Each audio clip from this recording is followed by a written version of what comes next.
Okay, hopefully should be live again. I'm so sorry about that, guys. It's this really frustrating bug that happens. Like, if I record too quickly, I have to like wait a little bit in between recording. Yeah, in between memers.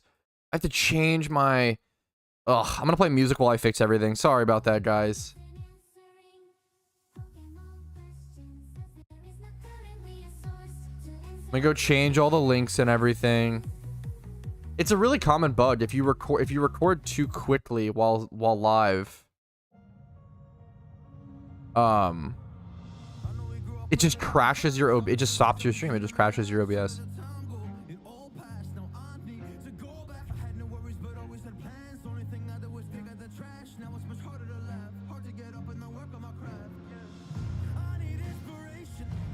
Okay, it should be link should be fixed. Sorry to the YouTube chatters. Okay, for YouTube chatters, I'll send the new link. Ugh, it sucks. It wipes all my viewers. I have to like restart everything. Ugh, I appreciate those who are joining back or stuck with me. Appreciate your patience. It sucks that something like this could just like really derail the stream. It's a pain in the butt. You know, what are you gonna do? What are you gonna do besides continue forward? Okay. Alrighty. Okay, I have a guide to make. Okay, what was the last clip I recorded? Let's go ahead and double check that. Yo, Frozen Cactus gifting a sub. I appreciate it, man. Go ahead and calculate this cost. PMs are also around that price, but a little cheaper at 4,500.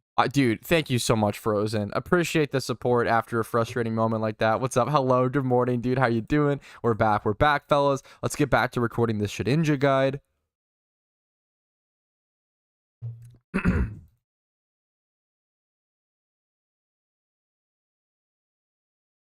Now, you're going to have to use 1 XP candy large and 1 XP candy medium per Nincada. So, that's actually going to take our cost per Shedinja encounter to 4,000 for the Nincada, and then 4,500 for an XP candy medium.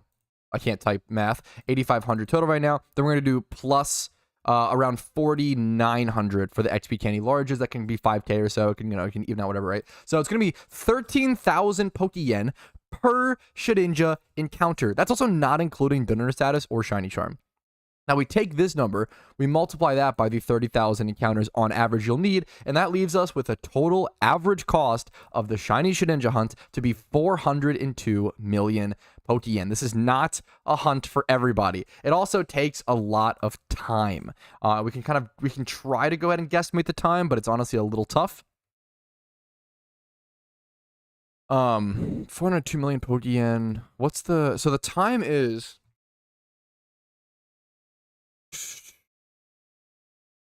you can do 130 encounters per hour, but it also, okay.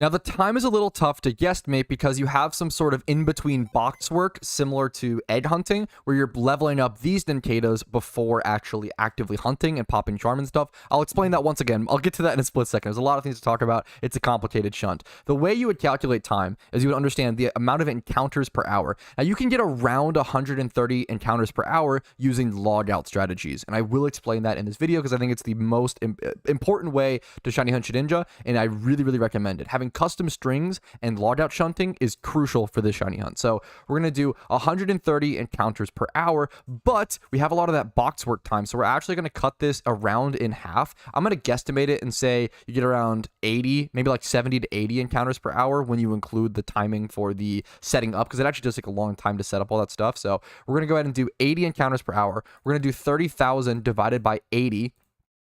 On guesstimation, it'll take you around 375 hours for this hunt, which is not that bad, hilariously, when this hunt used to be tens of thousands of hours when having to do it via ×5 horde training. Like, the old strategy for this shunt used to be go XP train the Nincadas at ×5 hordes with Tentacruels, and you would end up getting like 20 shiny Tentacruels on the way to the Shedinja. However, it would take you tens of thousands of hours. Now you can skip it by paying a bunch of Pokeyen with the XP candies, spend 400 million Pokeyen, a lot of Pokeyen, but it'll save you thousands and thousands of hours. So it's super, super worth it. TLDR, around 400 million Pokeyen cost, and then a 375 hour hunt on average. Let's break down the efficient way to actually shunt this Pokemon.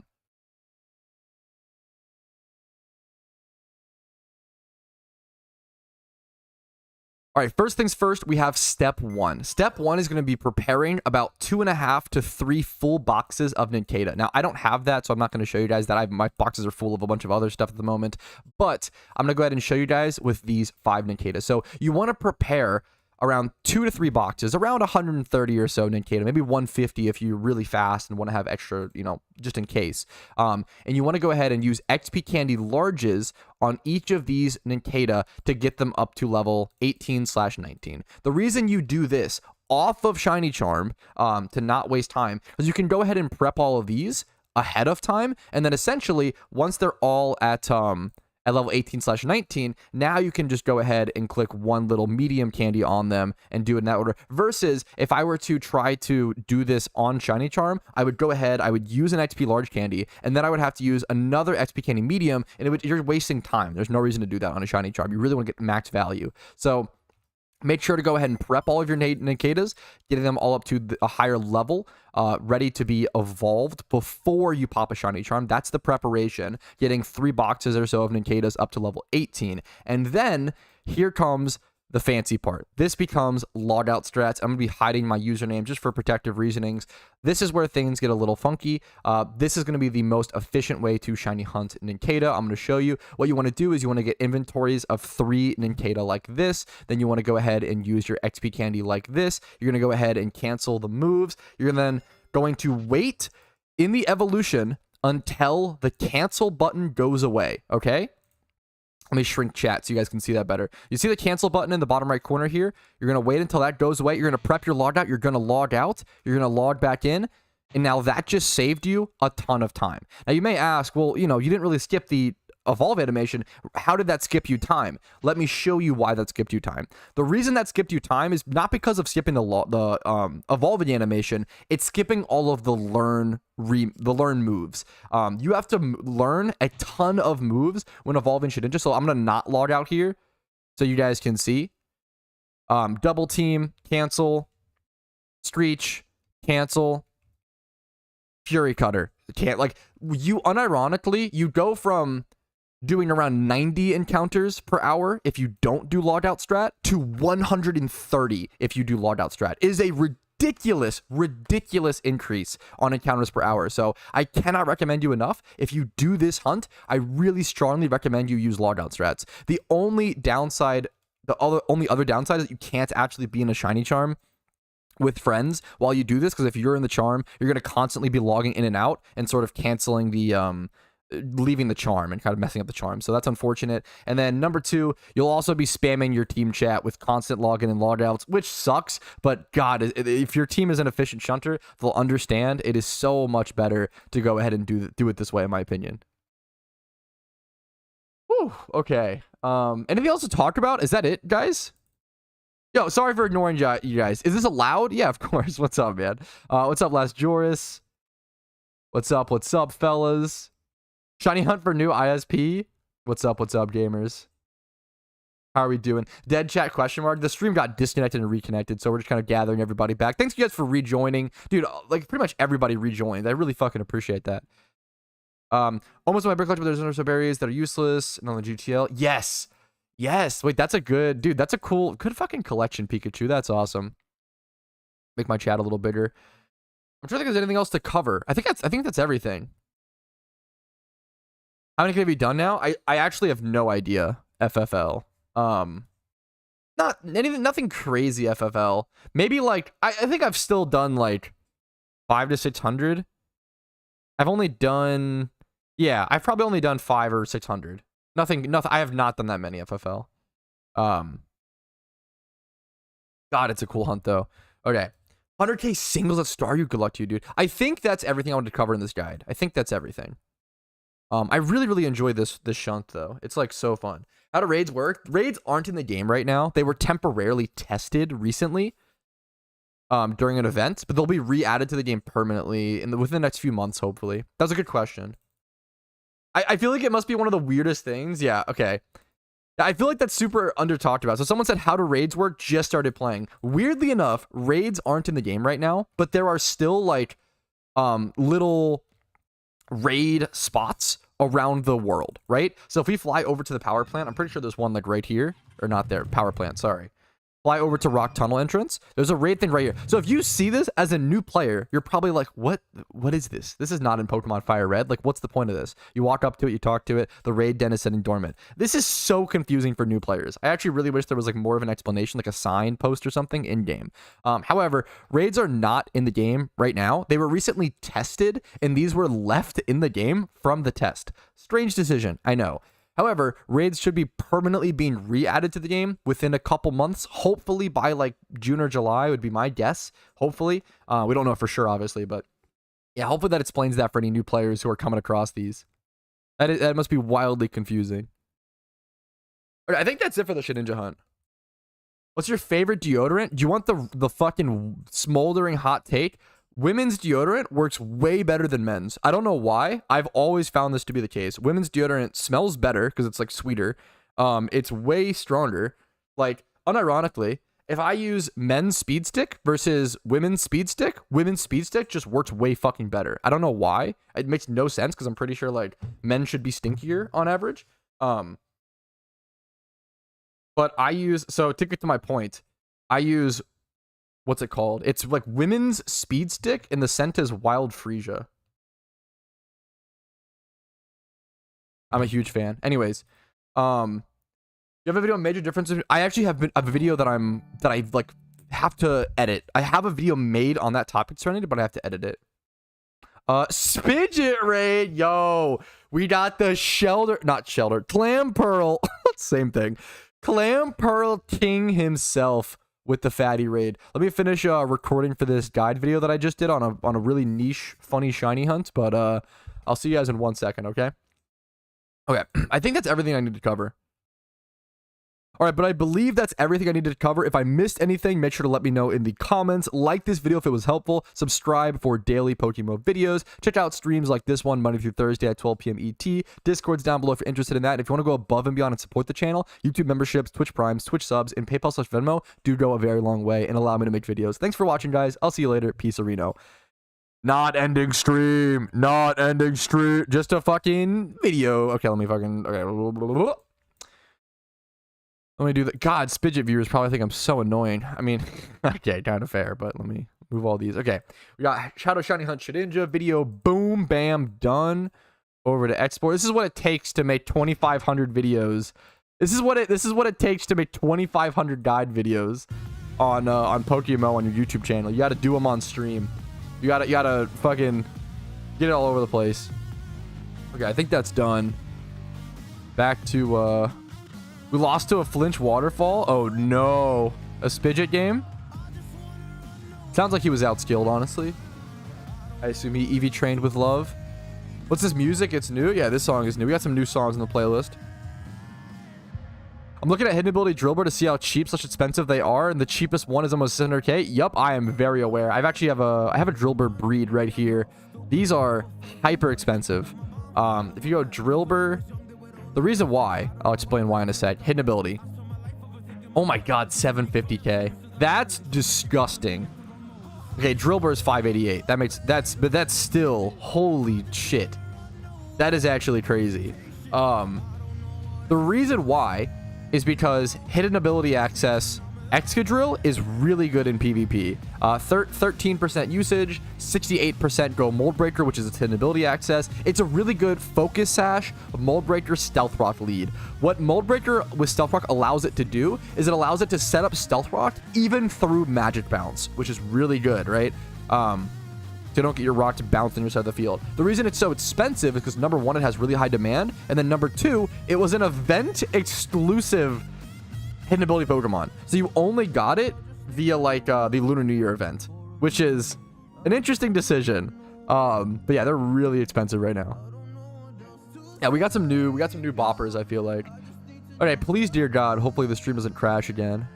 We already had one stream crash because, you know, if you don't have one stream crash, you're probably not in a Patrouski stream. We've been live for like 35 minutes and I haven't even started shiny hunting yet.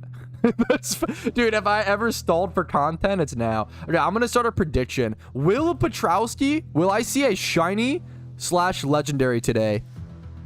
I'm gonna give you guys 15 minutes, 30 minutes. We'll do 30. Stream crash lets me know I'm still alive. Yeah, it makes me have to fight for something. True.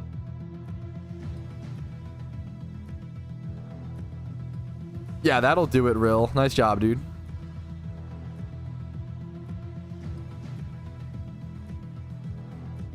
Yeah, that's it, Kath. Being a believer is bankrupting me. I got to admit it. It's tough, man. It's not an easy life for the believers. Are my notification sounds off? Let me mute and unmute. See if it fixes it. Being a believer is tough. However, you know what? I don't want to speak too soon. Maybe today is the day to be a believer. I'm just saying. I'm just saying.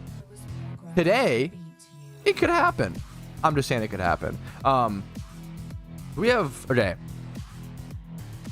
Let me first sell... Or I guess I could breed this little section. Yeah, that's fine. We could breed these two. Release these. Yoink. Move this over here. Sure. Move this over to shiny. Release this. Okie dokie. Do I want to buy... Okay, chat, you decide. How expensive are male field egg group breeders right now? Okay, before I pop the shiny charm and go for insane shunts, I want to check how expensive are male... Should I buy breeders for the mill tanks? How expensive are male field egg group breeders right now? Oh my god, they're actually really expensive. When was the last... We need a new field egg group alpha spawn, dude. We need a new one. That's tough. Usually I buy them for like 35k. I buy them if they're 40k or under. Like I'll buy that one, for example. Thank you. Okay, someone else bought it. Okay, yoink. Wait, is there a Rhydon? Is there a Rhydon alpha right now? There is now one right now field Rhydon. Okay, wait. That's actually perfect timing then. But no one's no one's listing them. That one got sniped. Oh man. Okay, we'll have to do that afterwards. I'm just going to go ahead and pop Charm, honestly, and get to cooking. We're going to do Ninkata first, so I'm going to prep this. I'm not going to be able to invite people to this Charm, unfortunately, at the start, because if I'm doing the Ninkata hunt, kind of has to be solo. We're going to put up the Peepo Jam gift to hide my login. If you've never seen me do the Ninkata hunt, it's very funky, okay? I'm going to go ahead and pop Charm. Wait, we have to pop Charm on beat. I almost forgot. This is the new strategy. Wait, give me one sec, guys. Isn't this the song we dropped to?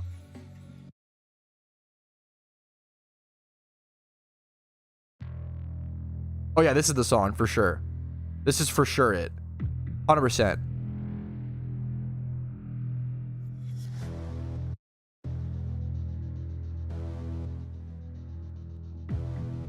Okay. Hold, chat, not yet. Hold. Chat, not yet. Hold, okay? Hold. If we drop on beat, we get increased shiny luck. This has been confirmed. This is true and real information. Hold. Hold. Thank you, Steve, for 24 months, 2 years. You're a madman. I'll properly thank you in a quick sec. But for now, we've got to focus. Hold. Ready, chat? 3, 2, 1. 100% shiny chance. Unlocked. Now we go for it, fellas. 100% shiny chance. 100% shiny chance. This is the hour. This is huge. Did you get another donation? No. Rewind the stream if you want to see it. I sold off some things. 100% shiny chance.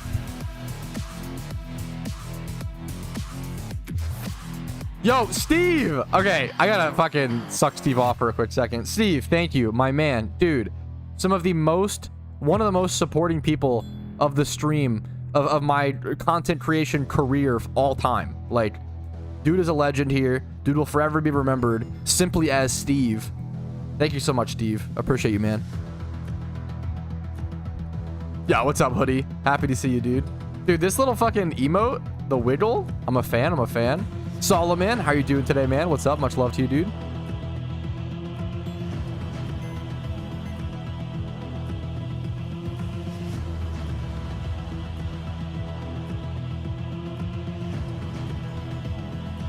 Okay, it's starting strong.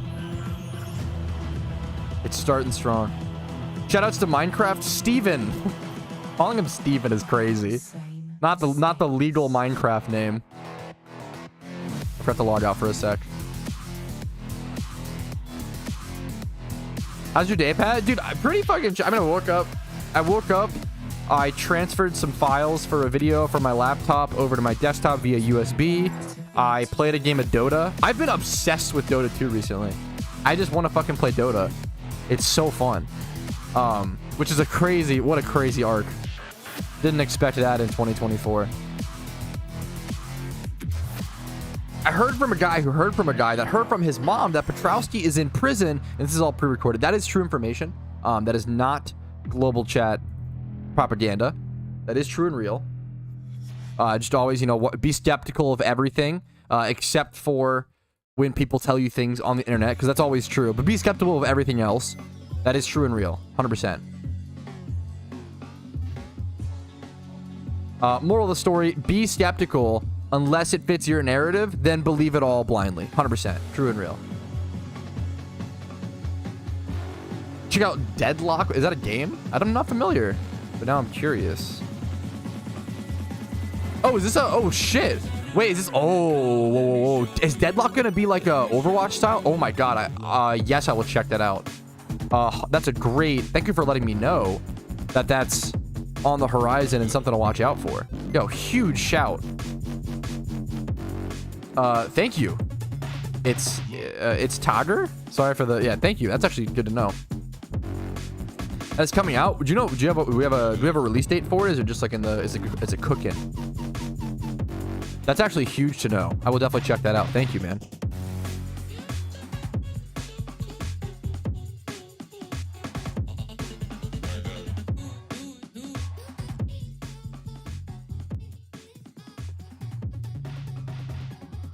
Hope music's at an okay volume. Do. Yeah, this song's funny.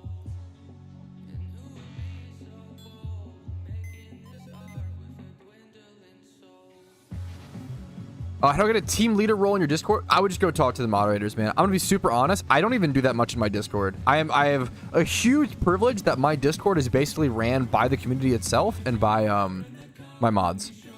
I honestly don't do that much. Yes. Wait, I actually thought... I haven't even played Ratchet and Clank, but I thought the exact same thing because I own Ratchet and Clank and Deadlocked, and they've been on my list of games to play forever. So hype, we have our own category? Dude, yes. It's only like the second stream, I think, in the PokeMMO official category. Thank you so much, Frozen. No release date, however, tons of leaks. Dude, I appreciate you giving me the fucking... That rundown. That actually is super huge, Tag. Thank you. That's awesome. Wait, that's hilarious, Dimitri. Chief Keef is just fun. He's just funny. I respect it. That's so funny. If we see a shiny symbol on one of these Shedinjas, expect... I would mute your headphones. I'm gonna be really loud. It would be an insane shiny to get. A Ratchet and Clank? I had a Sly Cooper video cooking for a long time, but I never finished it.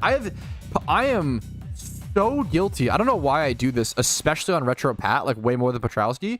I start videos and like don't finish them so poorly on Retro Pat or like projects. Like I have my longest YouTube video script ever written, like including Patrouski, was a video covering the video game Bully, which is a fucking phenomenal game. My longest YouTube script ever was a giant like retrospective covering that game, and I never finished it. I got like halfway done. It's halfway done, and it's still the largest script I've ever had, but it's only halfway done. Maybe once like Bully 2 gets announced, I'll be motivated to go back and finish it. I don't know, dude. I would love to see a Bully 2. What's up, Maka? How you doing today, man? How are you feeling, dude?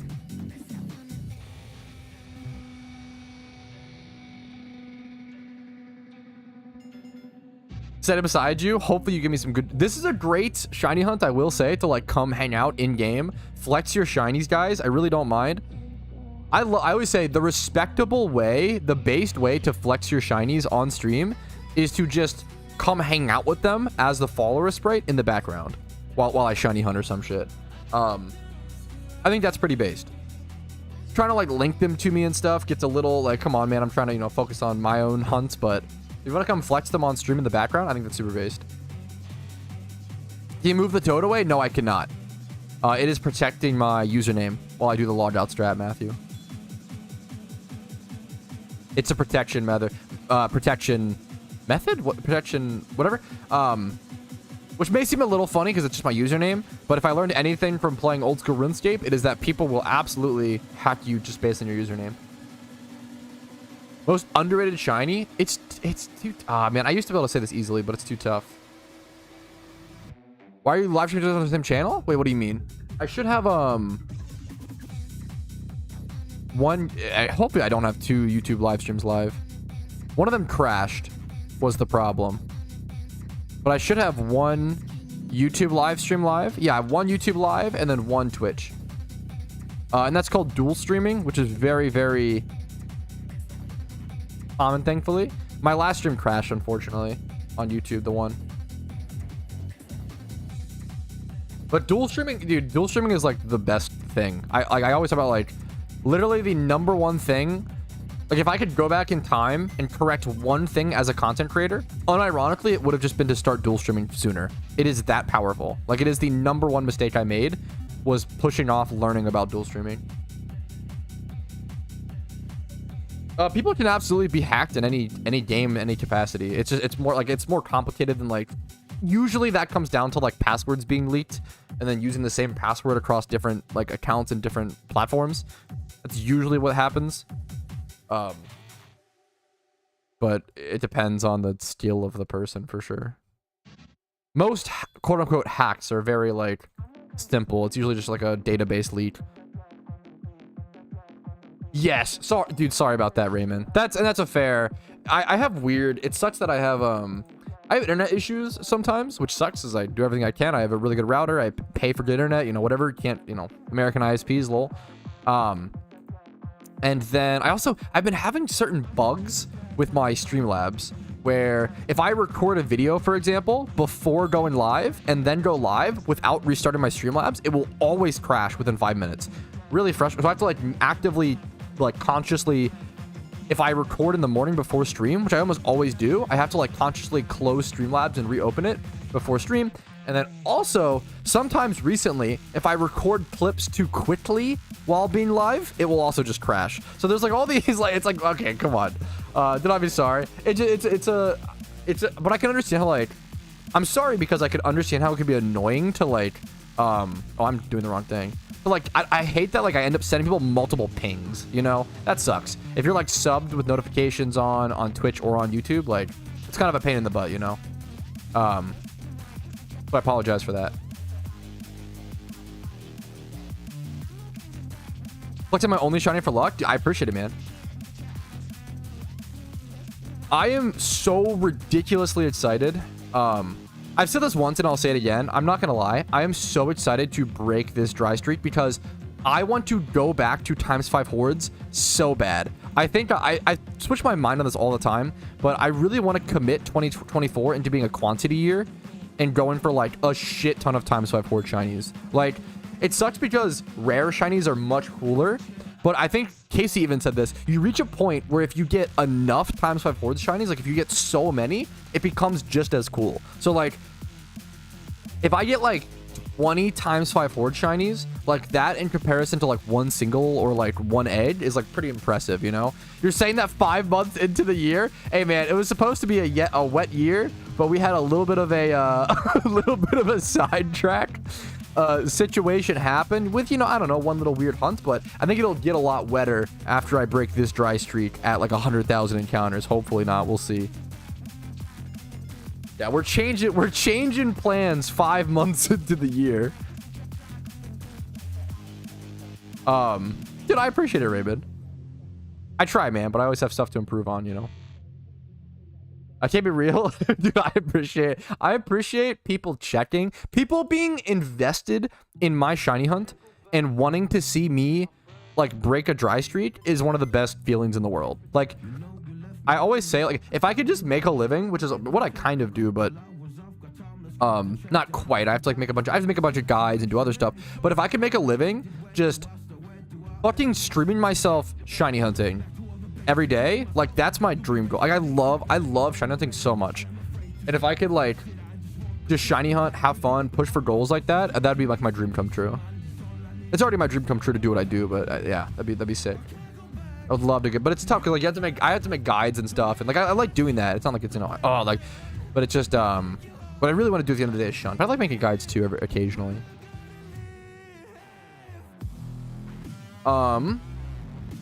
Tricking a black sludge. I don't know if that was the issue. Is I think the raids needed to be done pretty. I don't know if that would be helpful. I think you'd rather have. Oh, there you go. Well, Rumel's got a reasoning. My thought process is I just don't think it'd be worth the turn. I don't think it'd be powerful enough in a raid. Yo, what's up, Theo?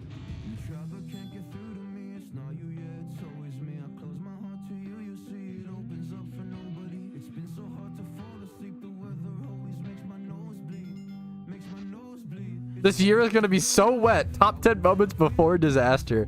Hey, man. We still have 6 months. It's going to get wet, okay? We got summer coming up, dude. It's going to be a wet summer. I've just been saving it. Dude, what was your... wait, I feel like I saw something about this, Theo. What was it, though? Oh, do I have an awkward amount of Ninkadas? I think I do. Yeah, okay, that's fine.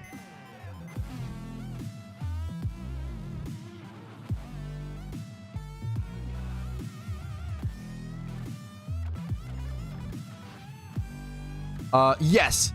Do you keep track of your Shedinja encounters? Yes or no? Yeah, you have to. So for things like eggs and Shedinjas and like certain encounters, you do have to manually add them after doing them, because the encounter counter won't track them. So I do try to keep track of them. Now I don't know exactly how many like Shedinjas specifically I've done. To be fair, I think I haven't done that many. I've probably only done around 4 to 6 hours. So I probably have like 500 or so Shedinja encounters. I haven't done that many Shedinja. Maybe like 500 to 600 or so.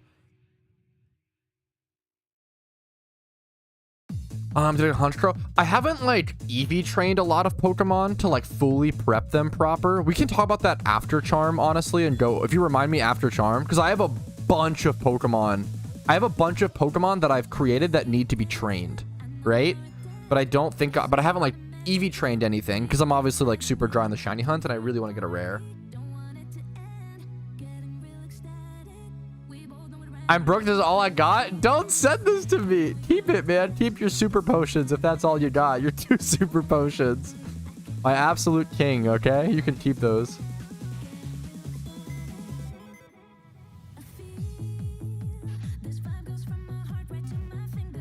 Okay, this was around 30, like, was it 32 or 33? Something like that. I think it was 32.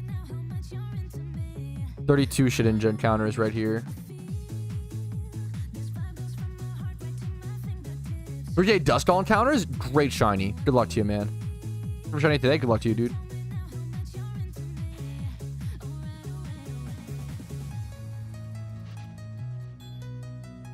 Yeah, remind me after stream to go over UTs. That's like, I always say, whenever I get deep into a rare shunt or any shiny hunt, the #1 thing that I miss, funnily enough, is like EV training and XP training up Pokemon. It's like, I don't know, man. It's so satisfying. I don't know if it's like the old school PokeMMO brain in me or what it is. It is so satisfying to like train up a Pokemon and like have it created. It's so fun. Even if I just throw it in my PC, like let it sit there forever. It's so fun. I think this is the last Shedinja right here for this hour. Let me see. I think I did 32. I'm gonna go ahead and release. I'm going to sort. I love this auto sort function. It's actually so ridiculously helpful. I'm going to release all of these Shedinjas. We might rebreed some of these if I can sort them quickly. We can sort. Yep. Sort by gender. Use this function. It is so underrated. And now I can move these down here.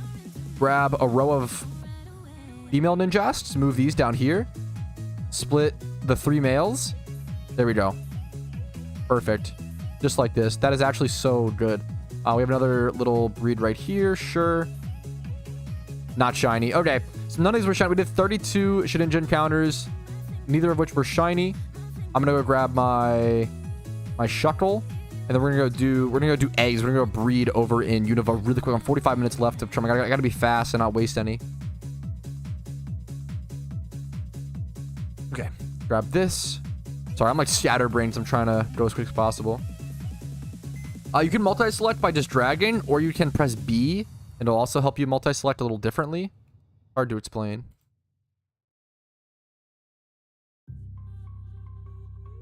I will answer that in a sec, Tag. Sorry, I'm a little distracted. I don't think I have any more Ninkados, right? No, I definitely don't. Okay.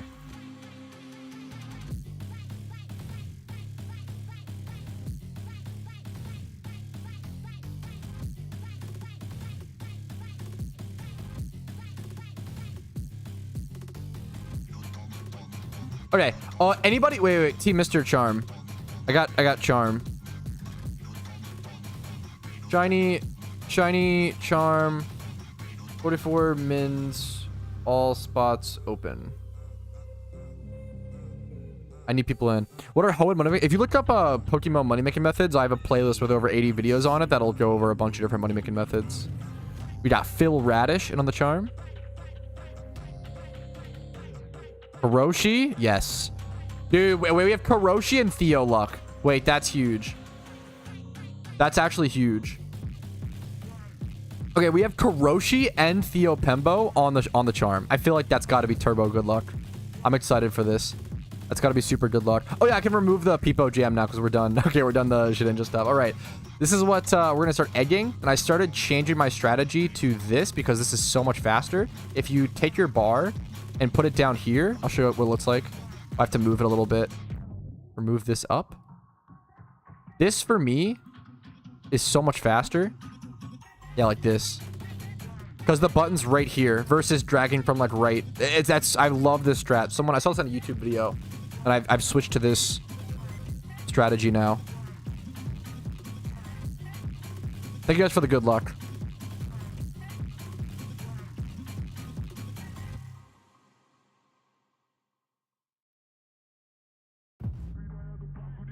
I'm really not hoping for a shiny Ninkata, hilariously. It's mostly just to, like, breed back down. It's mostly to save some money. Each, like, Ninjast you rebreed saves you 4k Pokeyen, which is really nice. And then, what's it called? I can't think. Yeah, each rebreed saves you 4,000 Pokeyen, which is just super nice. Now, otherwise, I would just release them. You control click. So hold control and then click left click. Maka. It's so good. Like, everybody should... You can't do it on mobile, but you gotta learn control click in PokeMMO. It's so powerful. Shiny Ninkata is pretty boring. It's like yellow / gold. I really like, what's it called, though? Shiny... I just love Ninjast. I would honestly be pretty happy with a Shiny Ninjast, to be fair. Yeah, control click is so good, dude.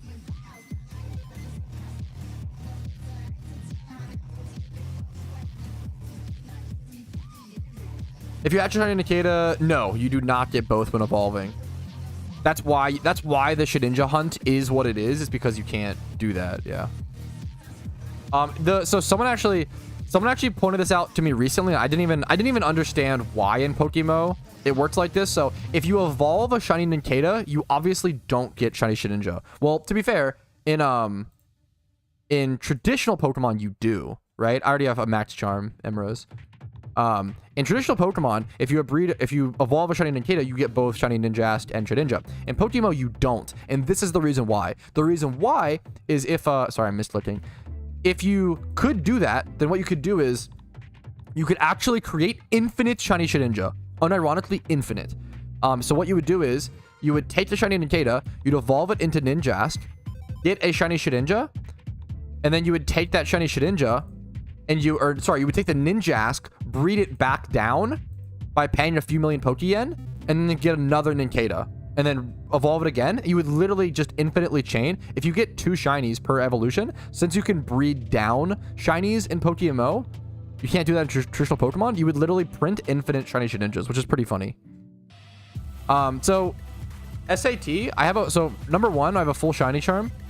Number 2, if I'm ever asking for like charm slots, it's always to my team. I almost never offer charm slots to chat because in Team Mister, part of being in the team is like prioritizing team members with the charm, which I really appreciate. They give me free charms, I give them free charms. It's generally seen as bad manners to like ask other people for charm slots. If someone offers and says like, hey, if I ever, there will occasionally be like, oh, like, hey chat, like I have, you know, I'm not saying this now, but occasionally I will say like, hey chat, like I have extra charm slots, like who wants to join? But never mind. Yeah, don't worry about it. But no, it's no worries. It's no worries. It's literally just good to know in the future. I'm not trying to, it's not a big deal, obviously. First dibs team, second dibs. Yeah, it's just, yeah. It's tough because, yeah, exactly.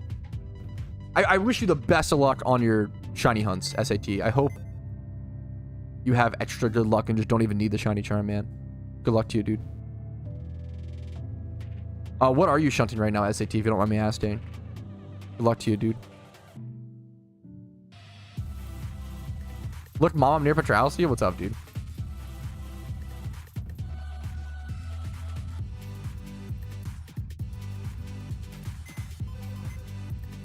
I'm excited to breed these alphas, I'm not gonna lie.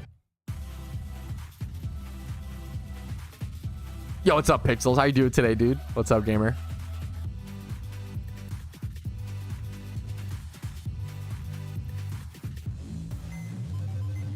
Okay, Shalfa egg time, fellas. These are literally so expensive. Well, actually, the Sudowoodos aren't that bad. So, the Sudowoodos are a cheaper Shalfa to hunt, hilariously. And these probably cost like 35 to 40k per breed. Well, I guess that's the same as Miltank, to be fair. Well, if you keep the females, well, the problem is you don't. You probably lose around 20 to 30k per breed. Since you keep one after. If you get a Shalfa, give me $1. Hey, maybe, honestly. Every 18 hours for gym reruns. It's a good question.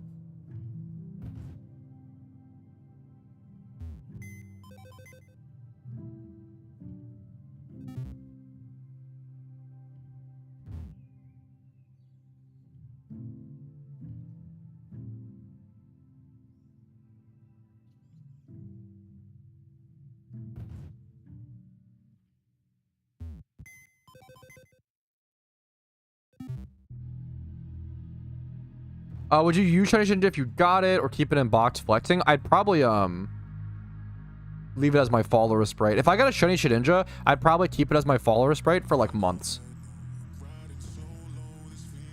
I don't understand getting a shiny and only using it as back slot. I would want to have a use for it. That's super fair, and I super get it. For me, it's a really good question. It is a really good question, and it's kind of funny, right? So someone said, I guess I just don't understand getting a shiny and only using it as like a bank space. I would want to have a use for it. Dude, I super get it. It's really funny that someone like myself spends thousands of hours on shiny hunts just to put them in their PC and pretty much never see them or touch them, right? But the reality is, I just enjoy the journey. I enjoy shiny hunting far more for the journey than the end result. Oh, these are all males. Oh, oops. So for me, I'd rather just throw the shiny in the box and go on the next shunt. The journey, I think if you enjoy the journey, you'll have a much longer career. You know, shiny hunting career, kind of a funny term, but I think you will, right? Versus if you only enjoy the outcome. Now, I think it's really cool, and I love when people put a lot of effort and energy. Like, one of my favorite things at shiny ratings is when people, like, get full ribbons on their shinies, IV breed them up, EV train them, get exclusive particle effects. Like, I think that's super cool. And it's kind of funny that I haven't really done that on too many of my shinies. Maybe one day, I like to go back and put some love into my shinies every, like, off-season or so. But honestly, this off-season, I've just been shiny hunting through it and doing other big projects, so... I forgot to, I messed this up totally, but that's okay. But it's a legitimately good question, and it's a funny thing to like think about, right? And if there's gonna be people who like, number one, prefer not shiny hunting, that's obviously super fair. And then there's some people who like will only want to shiny hunt for like utility Pokemon, maybe like shiny Torkoal for gym reruns, or you know, shiny Smeargle for like a catching Pokemon. Like I think it's a really, really cool way to shunt, honestly, and really just shunt however you enjoy it, right? At the end of the day, do whatever you enjoy. Hot take, right?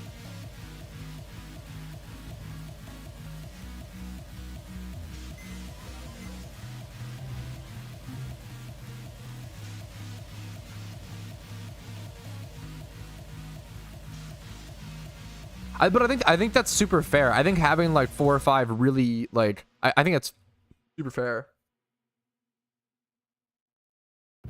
Maybe I don't know of that creator act chat. I will try to check them out at some point, but I don't know of them. I really do try my best to keep an eye on like upcoming PokeMMO creators. I don't always do the best job. It's just, you know, my schedule is I'm really busy. But I try to make an effort, man, because I think it's really important to like encourage people who make legitimately really good videos. Like I don't know, that should be encouraged, you know? Like I think it's, I always talk about like one of the saddest things in life is like there's a lot of people who work really hard and don't ever get the credit they deserve for that in life. I think that's kind of sad, and I think doing whatever I can do to curb that is important. Hey, the Metagross hunt, good luck to you, dude. But if you have like 1 egg hunt on your list, I think that's reasonable, you know? I think that's super cool. Losing alpha on a lot of these breeds, but like look at this. It's beautiful. I need to make a competitive superior. Is it bad if I don't focus EV training while I'm finishing the region? No, it's not bad at all.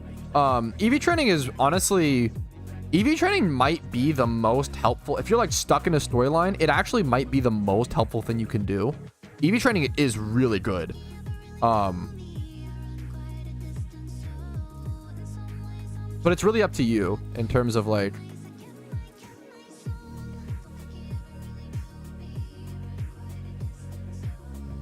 if you know, if you don't need to do it, you know, you don't have to. Is Alpha Raichu event only? I don't remember off the top of my head. That's a good question. Will I get a shiny today?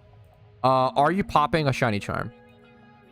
Not even considering donor status. I think if you're popping a shiny charm today, you will. I don't know why I think that, but that's the intuition. Paying for female for these. Exactly, Duck. I nailed it. Looking for a Pokemon game to play? What should I play? I mean, my obvious answer for a million different reasons is going to be PokeMMO. I think that there are so many people that play PokeMMO and they utter the phrase, "This game is amazing. I can't believe I didn't find it sooner." I think no matter who you are, I always say that PokeMMO is one of those rare games that, in my opinion, is enjoyable to everyone, but for different periods of time, right? So I always say that if you're a casual Pokemon fan, or like a traditional Pokemon storyline fan, or if your life's busy or whatever, and you don't really like grinding, you don't really like MMOs, you'll probably love PokeMMO, but only for like 300 hours. But 300 hours of fun is 300 hours of fun. That's really fucking good, right? That's a lot of fun for a free-to-play game, by the way. But if you're someone who likes grinding, you like Pokemon, and you also like MMOs, and you like going kind of hardcore, PokeMMO is going to be your dream game, and you're going to play it for the rest of your life, and it's going to like take 3,000 hours away from your life. But you're going to have so much fun for those 3,000 hours. That's like the way I always explain it. I think PokeMMO is great for everybody, and it's just like, you either play it for 300 hours and kind of quit and get bored, which is totally, like, that's fine. Like, there's nothing wrong with playing a game for hundreds of hours. I always talk about, like, Pal World as an example of that. Pal World was a fantastic game. Like, I thoroughly enjoyed it. Every second of it. It was so fun. After 150 hours, I got bored and totally cut and dry, stopped playing. But it was absolutely worth my money because it was, like, I really enjoyed it, right?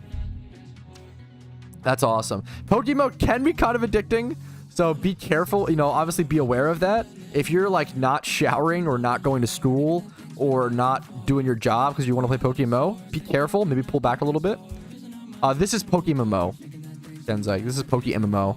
If you Google PokeMMO, it'll pop. There's also a link in the first thing in the description on YouTube. Yeah, that's awesome. That's super cool to hear, Tag. You can always quit sleeping if you're not getting enough PokeMMO play. Maybe. Don't do your yearly. Yeah, don't skip your yearly shower. Real.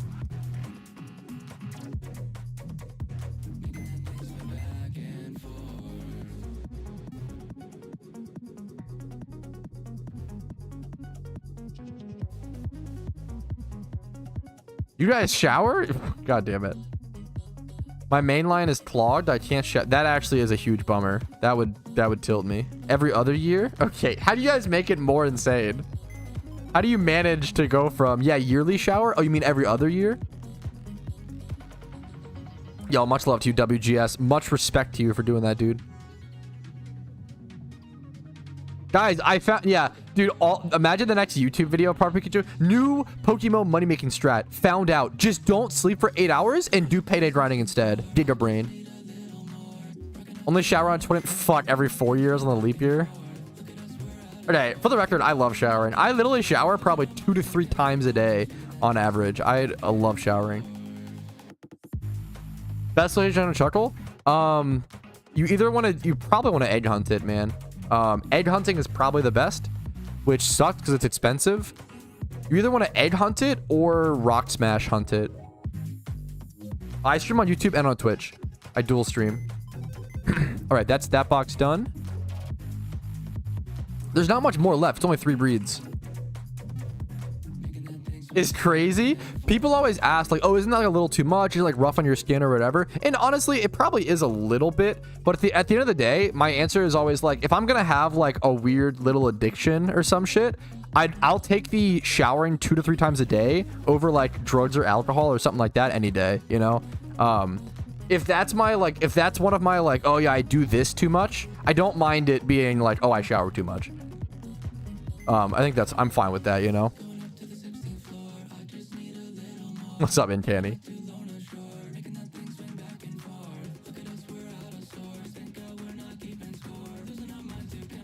All right, that is the last egg created. There we go, fellas. We got these 3 eggs. We're gonna move these into my party. Why not? We've got these eggs over here. We got all of our eggs scattered. Let's try to consolidate them into one box. We've got Jimmy Run Team. Let's move this guy down. Move these over to Jimmy Run Team box. Because for whatever reason, my box names are a massive mess right now. I really need to fix that when possible. Same with these. Move these over to Gym Run Team. That box is now full. Move this. Then move these over to Breed 2, I guess. Sure. All right. Here's my eggs. Move these over. So much to move. What riveting content. All right, there we go. Okay, so I've got how many eggs? That's the important thing. Let's transfer these over. 30 plus 43. 43 eggs were made. Nothing crazy at all, honestly. 43 eggs plus 30 Greninjas. That's going to be... Oh my god, math. 43 plus 32... plus 801. It's gonna leave me with 876. 62,876 is our new encounter counter.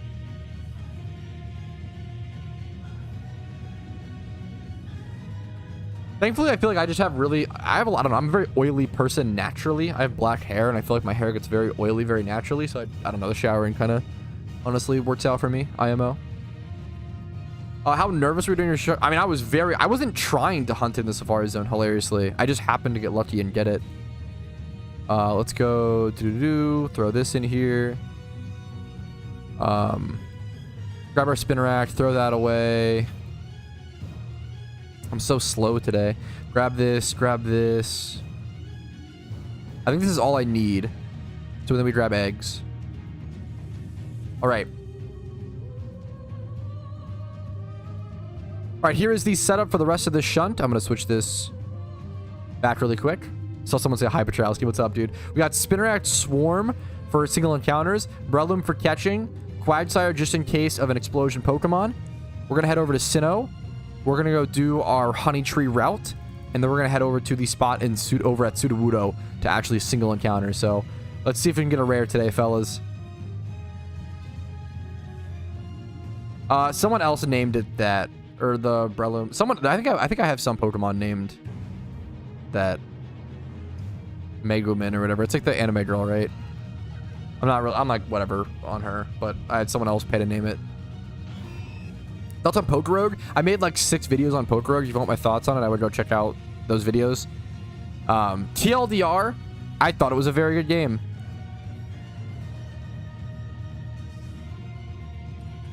Dude, I can't stand, in Sinnoh, where am I going? Sinnoh is the only region where you can like accidentally walk while on your bike. It is so annoying. So like I can do this and I can walk on my bike. It's such a pain in the butt. I hate it. I hate it so much. I hate that that's an option. Should always be fast on your bike.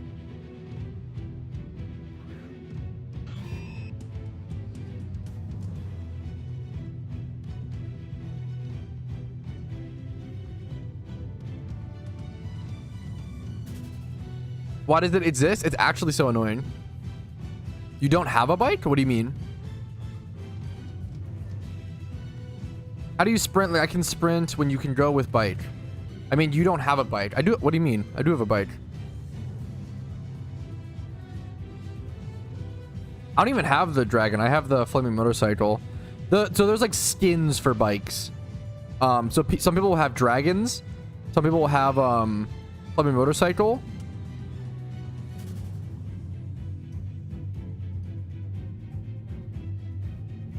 Yeah, I'm not a huge fan of Pokemon Planet personally.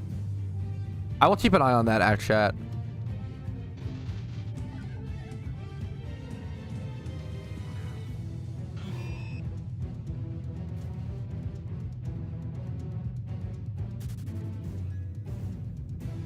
To myself, so you can't use bikes, so how do you run, not walk? You just press like the B button. For me, it's like X. It depends on you press whatever your B button is. But you have to have walking shoes or running shoes.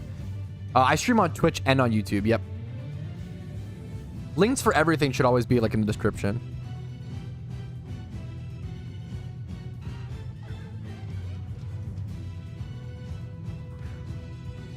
Why are there filters on the GTA farms that don't exist? Can you give me an example, Pikachu? Where do I buy honey? That's a great question. There is like an NPC that sells you honey. I actually ran by him on this route. Remind me, I can show you really quick. It's like north of Floroma. Is it Floroma City? Floroma Town? There's an old man NPC that you buy honey from. It's like kind of expensive. It kind of sucks. I think that's a solid. I think you're doing great, Akshat. That's solid. Thrash or Hyper Beam? Definitely neither. Neither if possible, but Thrash. Hyper Beam's trash on Gyarados. It's special attack. And Hyper Beam is a trash move. Yo, nice. Okay, happy to hear it, David. Nice. Honey trees are... It's tough to like know whether honey trees are actually good or not, which is a very funny sentence. It really comes down like if you want a lot of the shinies, if you actively want a lot of the shinies in the honey tree, it's good, right? I don't have Ice Beam. So Ice Beam is also wait. I gotta save you 700. 700. One of the biggest noob mistakes in Pokemon is running special attacks on Gyarados. You should never have Ice Beam, Hyper Beam, or any sort of special attack on Gyarados. It will be really bad and do very little damage. Those are special attacking moves, right? So let's check Gyarados, right? Yes, Ice Fang is way better. So we have 125 base attack versus 60 special attack. Things like Hurricane, things like Surf on Gyarados are horrible versus physical attacking. You rather like a Waterfall, for example, if you want a physical water type attack. It's a very common a mistake that I made. Mistake to name. Gotcha. Tallest. What's up, dude? Okay, let's go over to Hearthome, I guess. Sure. Someone said after put honey. What? If you guys are gonna type like questions, I really appreciate if the questions are in like one complete sentence, like one chat. Yeah, that's a great set, 700. Thrash is like fine. I don't really recommend Thrash, but honestly, it's like fine. Yeah, yeah, exactly. Like, yeah, so fuck. No, that's a great set, 700. Pretty good, yeah. Try to keep chats in one. Oh my god. Yep, there we go. These are so dumb. What's the advantage besides shiny hunting? You could honestly make profit by like doing honey trees and like catching munchlaxes or like catching burn. Like a lot of the Pokemon from honey trees, even like Cherubies, a lot of them have a high base price. I think Cherubies are gonna be like a couple K, 3K, 3 to 4K. When did you first start playing MMO? I started in 2013. I'm a boomer, a ripe 26 years old. Can you believe it?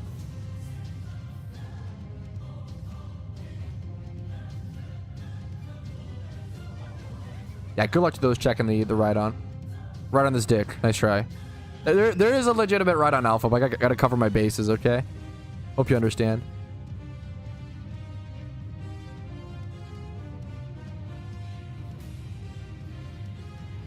Shoes and legs. I guess there's like base outfits, right? That's kind of fair, but they you can't like buy other ones, right? Maybe in the future they could add shoe vanities. That's kind of funny to think about. Yo, what's up, Xanarchy? How you doing, dude? Is there one? I always forget Pastoria. What's it? The current alpha? Right on this dick. Ha ha ha ha ha ha ha. Good one. Warbadam, Sandy Cloak, has an hospital attack. Gyarados. Yes, that's really funny. That's a great... I love perspectives like that. Is it hard to get started in Pokemon 2024? I don't think so. I think the biggest thing with Pokemon is like game knowledge. You do have to like watch YouTube videos, whether it's mine or some other great creators, right? Like, don't feel fucking forced to watch mine, but like, I do think you have to watch like guides. Like, guides are super important. There's a lot to learn. But I think in terms of like catching, quote unquote, catching up, it's actually really easy because the pace of the game is pretty fast. If you put in the time and the effort, you can catch up to most players within a few months. Like, it's really, really, you can catch up extremely quickly. Quote unquote catch up. Like, yes, it is literally easier than any other year ever to like start Pokemon and like quote unquote catch up to other players. There's not really much catching up to do because there's been so many like balancing changes and so many updates over Pokemon's history.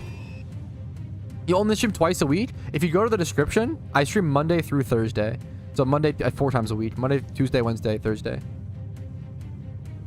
I have my my schedule in the description. They do it if you Google, once again, Google most questions first before asking in a stream chat, because I probably have a video on it.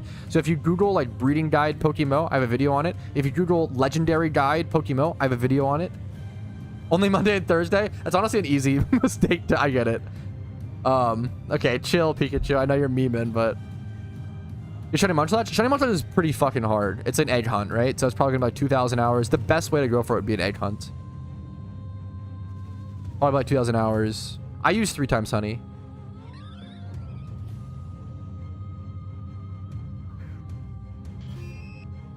I really like that sentence that Xanarchy said earlier, and he's 100% correct. It is literally easier than any year ever to start in Pokemon and catch up, because it's, yeah.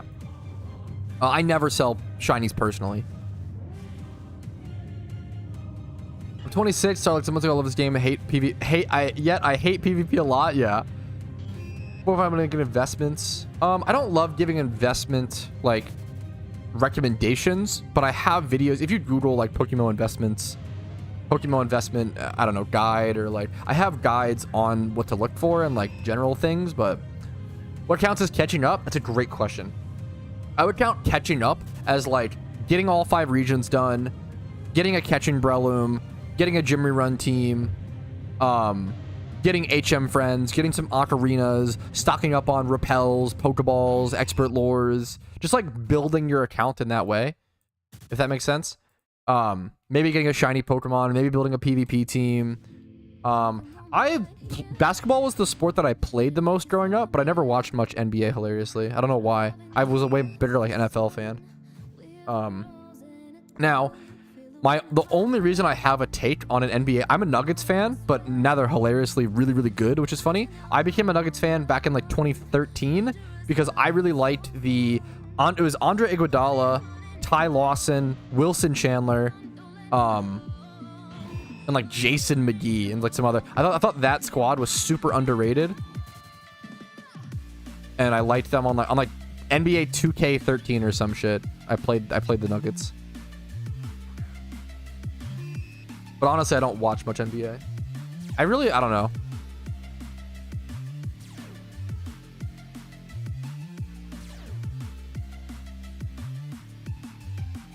How can I get my first shiny? It's like 3,000 encounters. Where can I buy? You can buy shinies if you want to. I will say you probably will get bullied.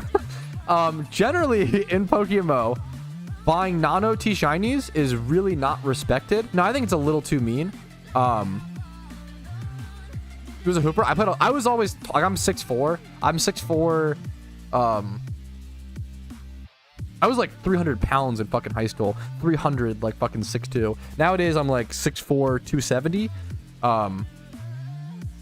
Fucking. So I was always big. So like people always wanted me to play basketball. I always got asked to play basketball, and I always got asked to play offensive line, but I fucking hate. Fuck that. I'm never playing offensive line. I wanted to be a tight end. I would have been a fucking sick tight end. I'll say it. But I played a lot of basketball growing up. Doing how to work. The item you get from trading prismatic pearls. If you Google prismatic pearls explained, I have a video on them. Help. It's a good question. It's 15 feet. Don't believe lies. So yeah, buying shinies isn't really respected in Pokemon because you can technically just like credit card swipe, get Pokeyen, and then buy shinies, and like that's way. Or even if you don't do that, right? I have a video called the Dratini equation PokeMMO. If you Google the Dratini equation PokeMMO, it's a really good video that breaks down the difference of value between OTs and non-OTs. A 5'8" yellow bucket in my men's league. That's fucking awesome, dude. Football would have been nice, dude. I feel so bad for I actually feel so bad for kids growing up where their parents won't let them play football. That shit makes me so sad.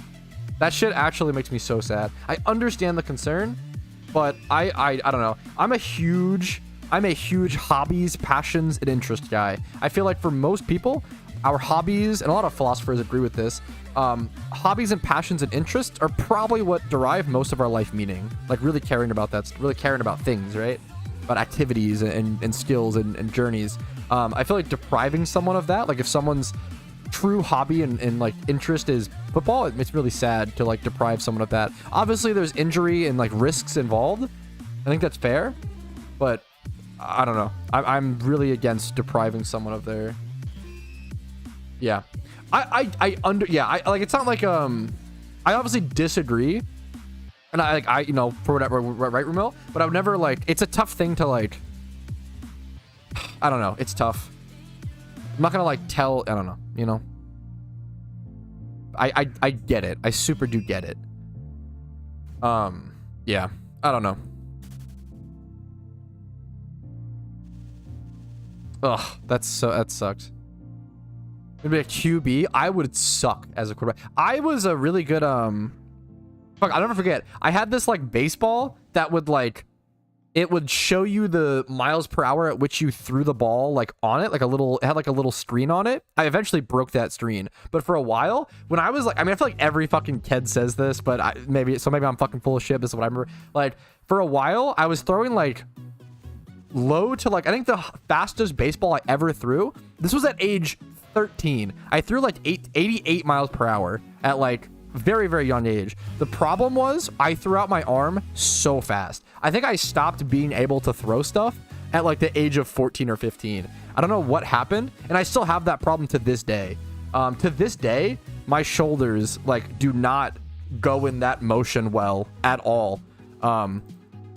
Even when like I've been playing tennis a lot recently, me and my fiance have been like obsessed with tennis, and even with tennis, I started doing serving practice, and I need to like figure out my form, because my form is clearly wrong to where I'm overstraining my shoulder. But even like trying to practice a tennis serve, my arm starts to hurt so bad so quickly. And I'm really, really bad at like throwing stuff nowadays. I fucking fucked my arm. Lacrosse is an extremely interesting sport. I was horrible at lacrosse. I was really good at like catching stuff with my hands and very, very good with my hands. I am not that good. If you like put a racket or something or like if you put a tool in my hands, I'm way less good with that. I respect lacrosse a lot. Lacrosse is pretty big here in Maryland. I didn't. I'm like a casual Nuggets fan once again, just because I became a fan of them and with, you know, video games. Trying twist service. I don't know. I don't know enough. I'm a very casual tennis fan. I really enjoy tennis. We've been obsessed with it. We've been playing for like a month or two. We play like probably 4 to 5 times a week. It's a lot of fun, but we're definitely not, you know, not good. It's honestly just a really good way to exercise. I so much prefer like playing sports to exercise. It's so much more motivating. Baseball's like the hardest sport next to golf. Baseball is definitely tough. I don't love to compare like what's the hardest sports. I feel like it becomes like a dick measuring competition.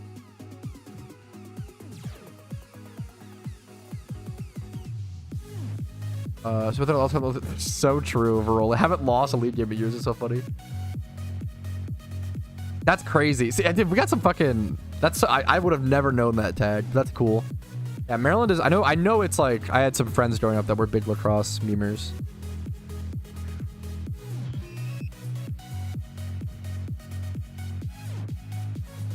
Well, I don't want my head with me coaching injury preventable. Probably fair. I feel like this is a really boring take, but I feel like growing up you never do this. Everybody, you just need to stretch. The issue is stretching is boring as shit. Like nobody wants to fucking stretch before a sport game. I still don't want to do that shit. But oh my god, stretching is probably like the #1 way to just like not get injured. It's like so basic. But goddamn, can you shiny breed? Can you like breed shinies up? You can, but it's expensive. But you can. I have some shinies that I've bred. Got my first shiny last night. Dude, congratulations, dude. Congrats, gamer. What was the species? Oh, it was a Hoppip. Oh, dude. Nice. That's a scary memer. Wasn't always gonna break to a bugbear, okay? What I love, okay, I gotta start asking PvP players this question more. What is your, as a PvP player, K, what is the Pokemon you hate seeing the most? What is like your least favorite Pokemon to play against, to know you? Racing in general is just pretty crazy. Especially F1, right? I don't know. I don't like comparing like, oh, what sport's the hardest, blah, blah, blah. I love sports. I think I literally am like such a fucking sucker for like, I just think all sports are inherently super interesting. I think sports are really fucking cool.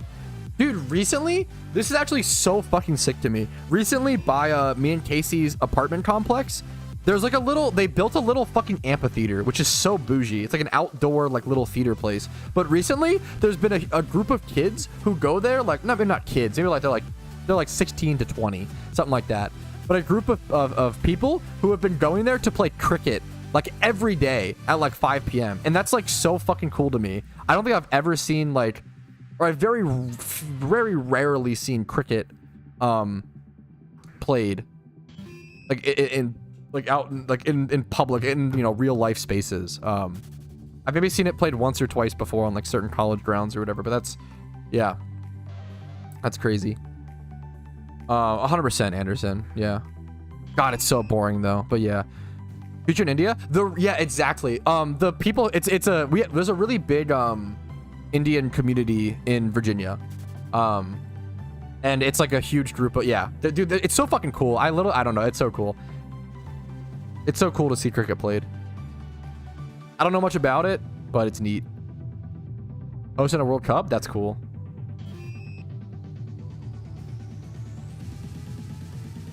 I find the difference to PvP and PvP actually to Shiny is hilarious. PvP, bro, that's OT and not a tour reward. Trash. PvE, bro, that's tour reward and not OT. Trash. Fuck. That's OT and not a tour reward. Trash. And PvE, bro, that's a tour reward and not OT. Trash. That's funny. I don't know. That's interesting. That's funny. I get what you're saying, because like PvP players, they like seeing the tour rewards because it's like a showing of skill, right? Versus PvE is like LMAO, like you didn't breed it yourself. That's funny. It's kind of a good meme. Pat Cricket art. I would love a shiny Cricketune. That'd be super good for me. It's Cricketune a beautiful shiny, dude. I'd be very happy with that.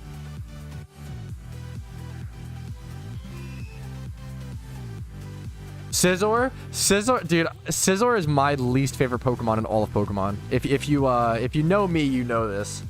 I hate Scizor. Scizor has been so ridiculously good in PokeMMO PvP for so long. I've been saying forever. I've been saying for years and years and years that Scizor is the most powerful Pokemon in Pokemon. It's probably not broken. I don't know. It's probably not broken, but it's just so annoying, and I hate playing against it. It's probably not actually overpowered, but it's just very, very fucking good. I hate Scizor because Scizor can do a million things. It's finally becoming like the most used Pokemon. It wasn't for a long time. Garchomp was the most used, and Garchomp is really good, but I think Scizor is better. Scizor is so good. Scizor can just do so many things. Same with Garchomp, to be fair, but damn, that's crazy, chat.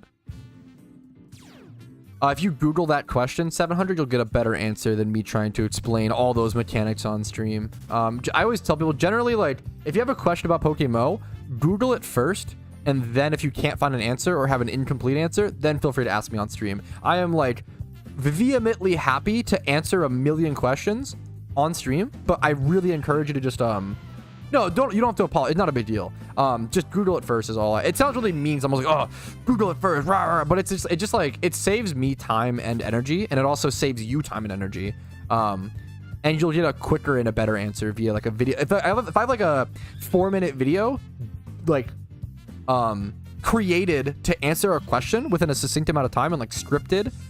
Well, it's like that. There's a quote that's like, if you had more time to write a letter, you would write a shorter letter, right? And what that meaning is, like, if you have more time, it means you ramble less, and it means you get to the point and like edit and like cut and like make it more succinct. A better letter is one that is shorter, right? That's the, yeah.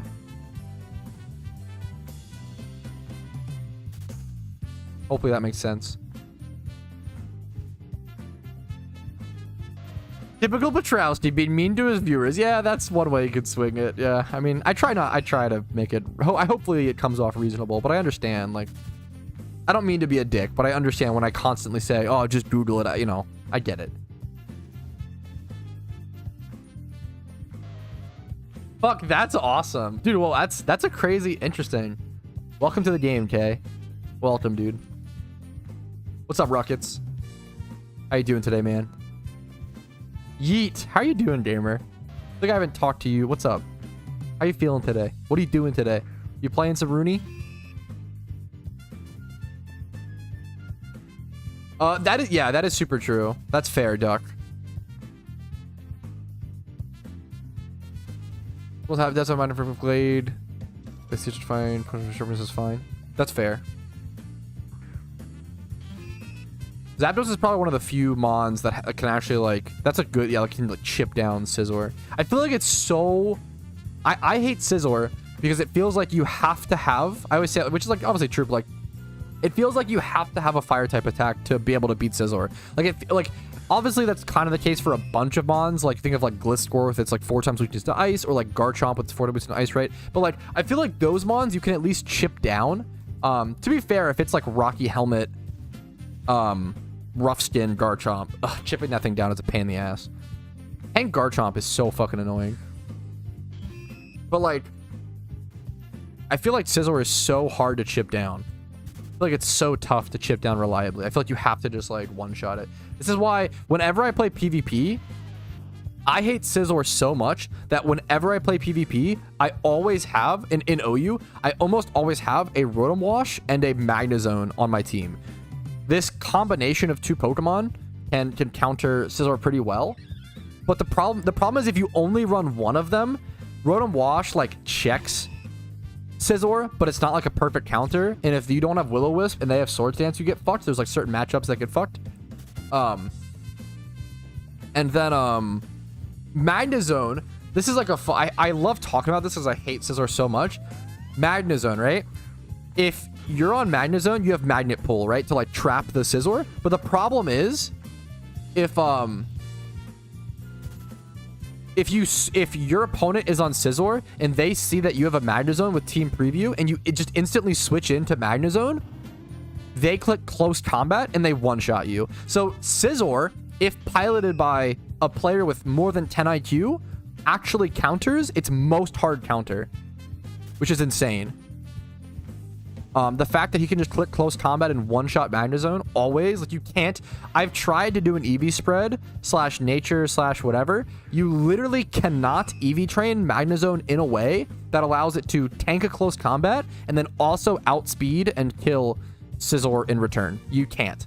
You can give it like 252 defense, 252 HP, and that one like Impish or some shit, or like not Impish, but like Bold or whatever, and that will allow it to live the CC. But then you either don't outspeed or you don't one-shot it and then you die after getting hit by close combat twice. It's so annoying.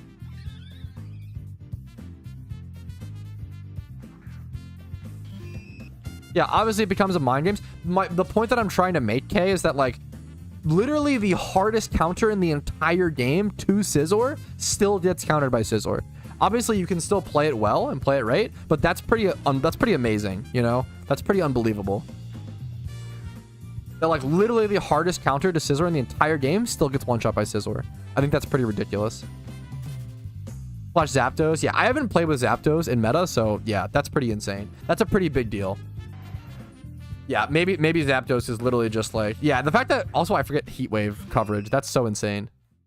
That's pretty huge, Duck. Yes, Pikachu. That is so sweet to say, Ruckets. I really appreciate it, man. That is super true, Varoli. Wheezing, that is super true. Dude, fuck. Okay, to be fair, you guys are really making good points. The OU meta has changed so much. I always say I'm not a PvP player. I don't actively play. A lot of my knowledge is kind of like outdated. You're totally... Reactive Gas Wheezing changes so much, and I haven't played with that much. Broly? Fuck, Varoli. But what's up, Broly, Varoli? What's up, both of you guys? Okay. Okay, that is the end of my shiny charm. Someone said they wanted to see what raid Pokemon I've been prepping and stuff. And I have a bunch of Pokemon that I have prepped. Specifically, I have a bunch of Pokemon that I've been like I have bred. I'll show you. I have a bunch of UTs, right? UT stands for untrained Pokemon. So UTs are Pokemon that are competitive ready or PVM or whatever ready, but they need to be EV trained and XP trained. So like, for example, here is like the Murkrow that I made for raids. Now I haven't EV trained or XP trained any Pokemon in a really long time because I'm super dry in the shiny hunts and I'm trying to end my streak with a rare as opposed to a ×5 forward. But these are all Pokemon that I need to train. So I have like a hidden ability Gliscor, Adamant Gliscor. I have a Yanma over here. I have an Alpha Tyranitar. There's like millions and millions of Pokeyen in this box. Like this Zoroa is probably worth a couple, probably worth like a couple 100K, maybe like 400 to 600K. The Larvitar I think is like a couple 100K, maybe like 500K or so. Just like that's like 1 mil alone right there. This is probably a fair bit of Pokeyen. 3x31 Yanma.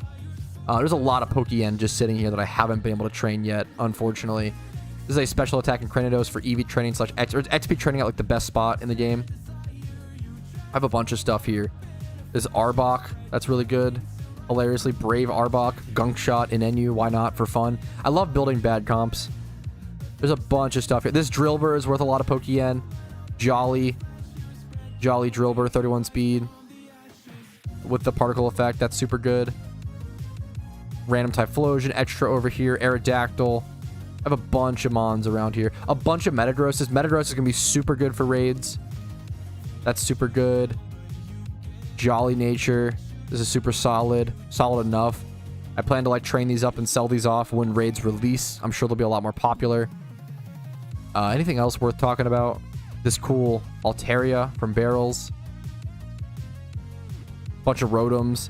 I do a bunch of breeds for profit, and sometimes I'll keep some of them and then EV train them and XP train them up to sell them off. What my favorite money-making method in all of PokeMMO, it's not the best money-making method, but my favorite money-making method personally in all of PokeMMO is buying mediocre comps and then EV training and XP training them and selling them off. So an example of that process would be I would search 20 plus in every stat, just like this, and then search for like, let's do Adamant Nature. That's a really good nature, obviously, right? Litwick's not a physical attacker, so it's not a good example. This Shedinja hilariously is a good example. I could buy this Shedinja for 10k and then go sell that. Why not? Cubone, I could go buy this for 12,500 Pokeyen, train it into a Marowak. Now Marowak's not the most desired, you know, comp in the world, but I've seen Smooge use it, so maybe someone wants it. I would go ahead and buy this. I would EV train it and XP train it, and I would sell it for like 50k minimum. People love to buy. I personally love to buy it too, and like collect. Buying and collecting, this Ninjask is a great example. Go EV train that. I would just go buy a bunch of socks. Sure, why not?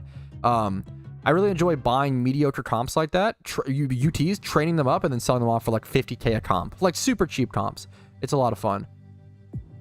Pat, there's a raid? Yeah, I saw a 7-man raid. I was in the middle of a clip though. What's up, Chief? Thanks for the 7-person raid. What's up, gamer?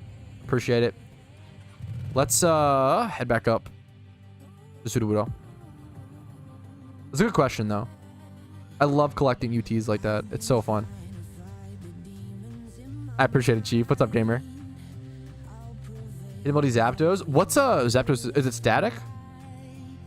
Just pay around for someone I was switching in? I assume it's static, right? I don't know what Zapdos is.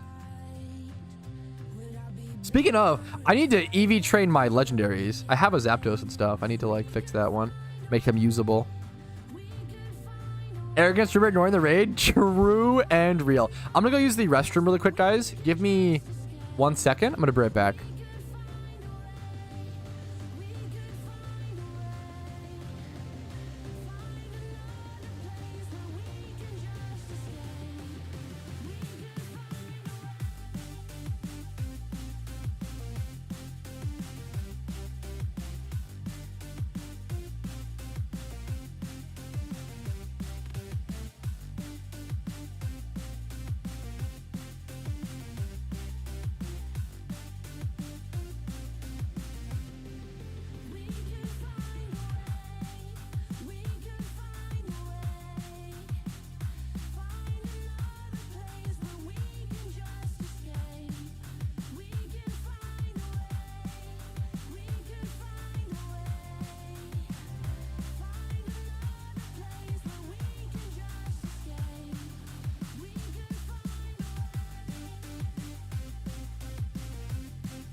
Okay, I went to go use the restroom, and then I also realized I was starving, so I heated up some a Patrouski meal. Okay, I heated up some leftover Little Caesars, and then also I threw on a bacon cheddar sausage, because why not?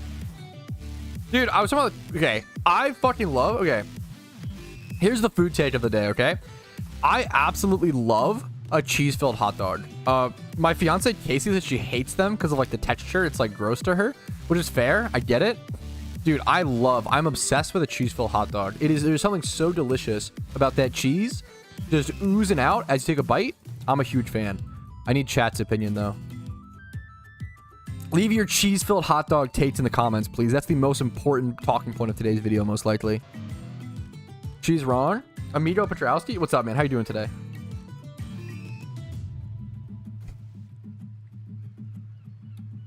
Cheese in the hot dog? Yes. Exactly. You get it.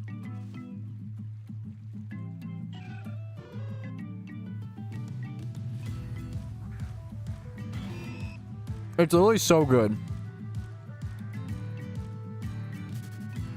I feel like the older I get, the more I like hot dogs. Can't really go wrong. They're bomb. A Juicy Lucy. Okay, wait, I've heard of that before. What's a Juicy Lucy? As a glizzy connoisseur, there's no way you could be a glizzy connoisseur and call that a foul. No shot. Depends on the cheese? I don't know, man. American cheddar, pepper jack, those would all be sick, oozing out. Processed food, smiley face? I don't know, man. If you're against processed food, more power to you, but judging others for eating it is really cringe.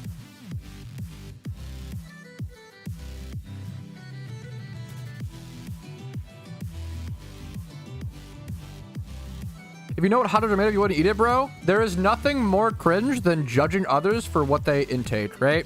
I'm sure if I analyze your life and I could say, oh, you don't go to the gym enough. Oh, why drink that sip of alcohol? Oh, like, it is so cringe.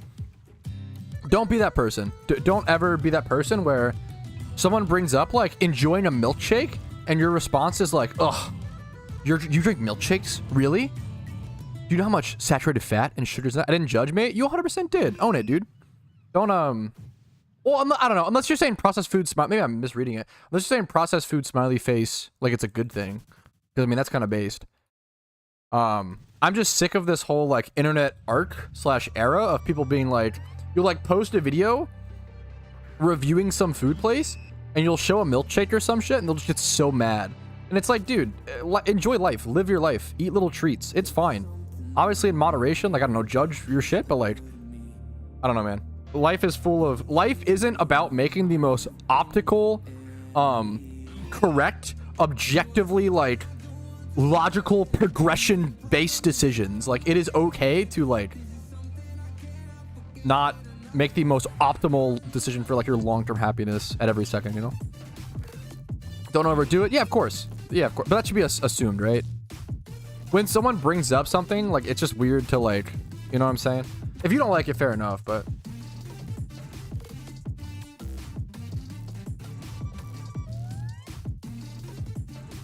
Everyone gonna have their own view? Yeah, of course everyone's gonna have their own view, but sharing your, like, shaming, it's about, like, how do you explain this, right?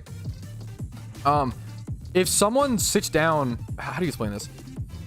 Imagine being like a cashier at like a grocery store and you see like a skinny person checking out with ice cream, right? You probably don't care. But if you see a fat person checking out with ice cream and you're like, oh, you shouldn't get that because you're fat, that's pretty fucked up, right? You probably shouldn't do it to anybody. You shouldn't do the skinny person either. It's weird to, like, voice that concern. It's like if I walked up to every skinny person and said, oh, you should hit the gym, right? It's like unsolicited advice is, like, really, really cringe.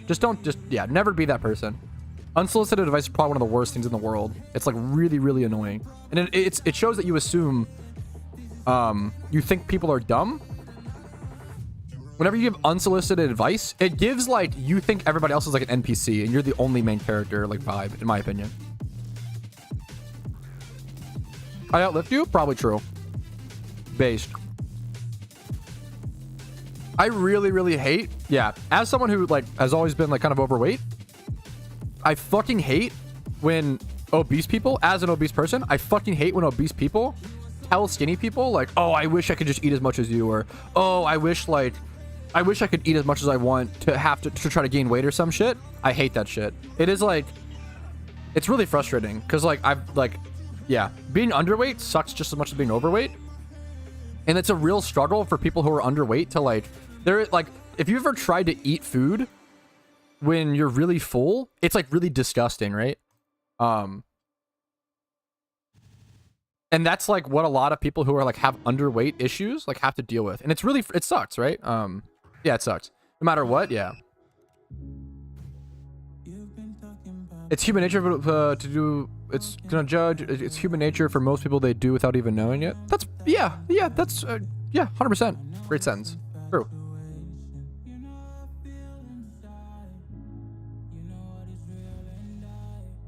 I did not ask. I really hate, I've had so many friends. I hate that shit. I really do. I've had so many friends who like have underweight issues and it really bothers me. That people always tell, oh, like, oh, you must have like a really, I don't know, yeah. As I'm fucking eating my cheesy bread. One sec.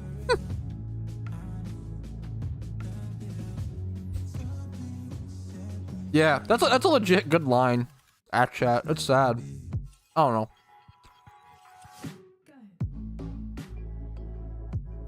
Dude, real Xerox.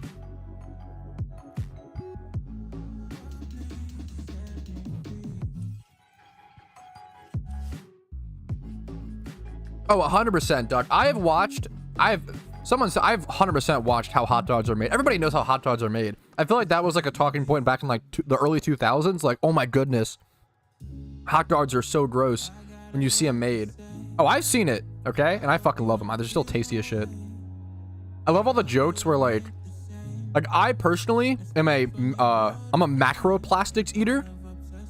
So you know microplastics, and everybody like is so scared of that and cries and cries and cries about microplastics. I prefer to, if my food comes wrapped in plastic, I keep it on and I just eat the plastic on it, because I'm currently trying to on a macroplastic diet where I eat as many plastics as possible, and that'll make my body rubbery and therefore live forever. That's the thought process, true and real.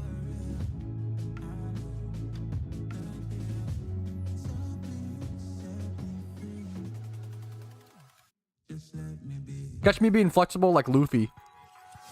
Lots of them in the making, true.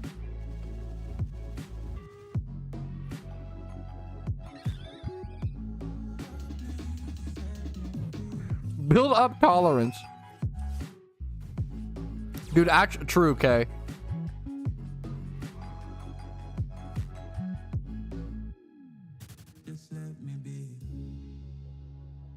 I feel like every 2 years, there's like a new health like trend or like fad that everybody like fear mongers, right? Like every 2 years, it's a new one. Like every 2 years, oh, gluten's really bad for you. Everybody go gluten free.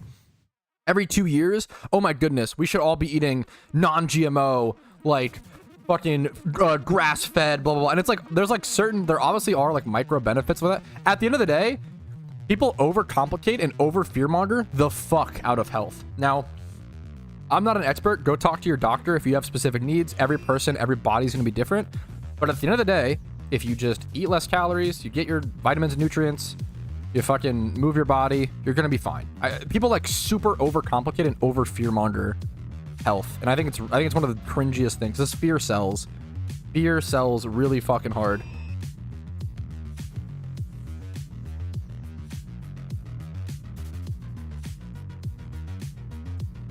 Yeah. I super, like, nothing wrong with grass-fed's probably one of the ones that I empathize with, or I get the most, because that one, like, legitimately there's a difference of taste. I get it, you know? I have not looked into any research or any studies regarding vape, so I just have no take. I have no idea.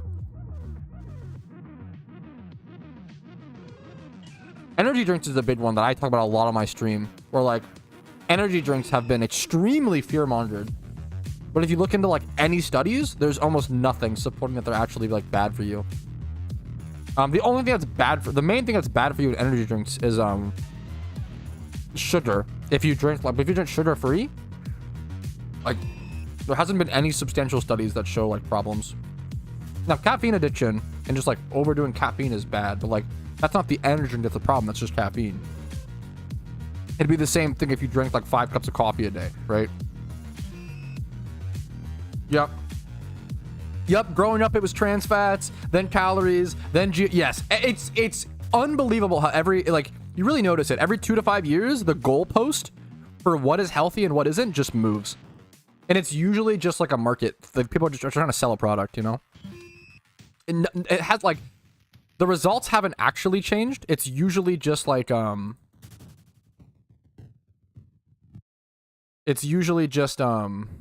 think I really like that the fact that you prefaced that with anecdotal, Kev. I love you for that. I really respect that. I think that's super fair to share, right? That's really based.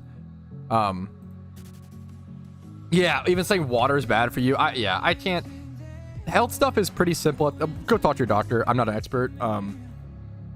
Just, you know, I don't know. The basics are pretty standard. Eat fruits and veggies.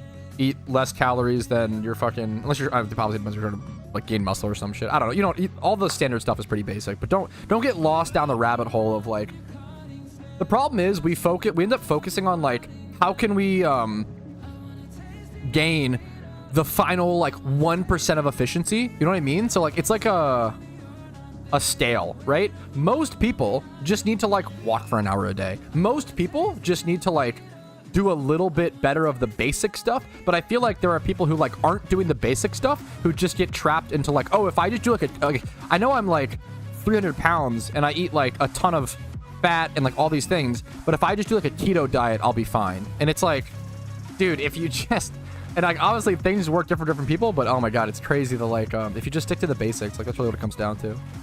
For sure, Raleigh.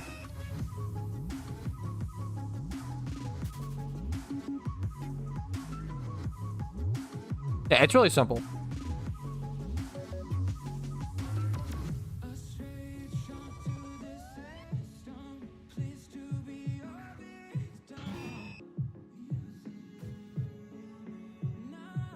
Favorite food? Chicken pot pie.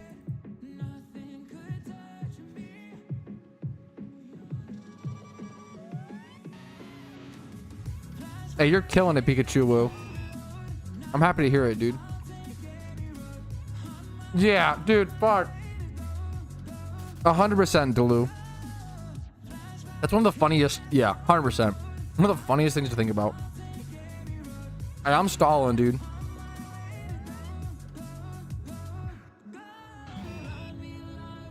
To wrap around back to like the judgmental thing and then to like move on, like change topics or whatever.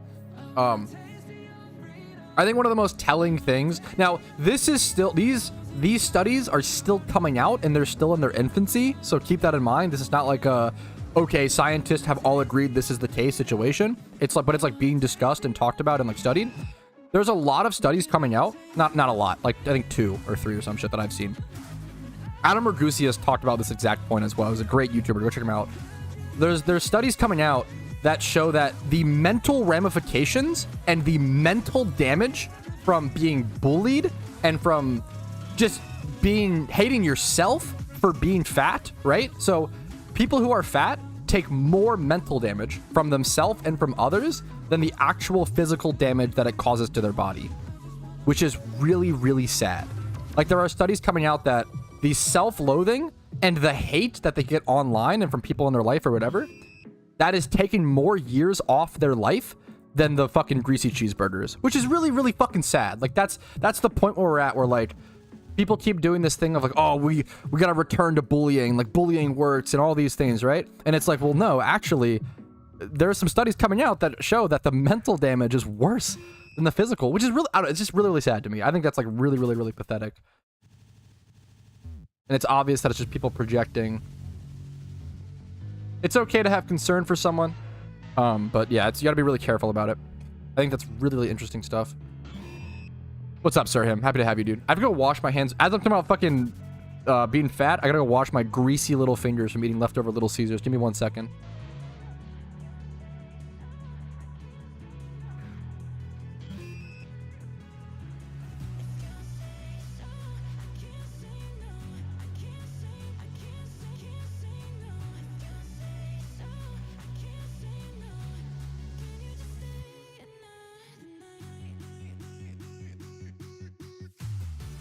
I don't know. Lately, there are studies for everything.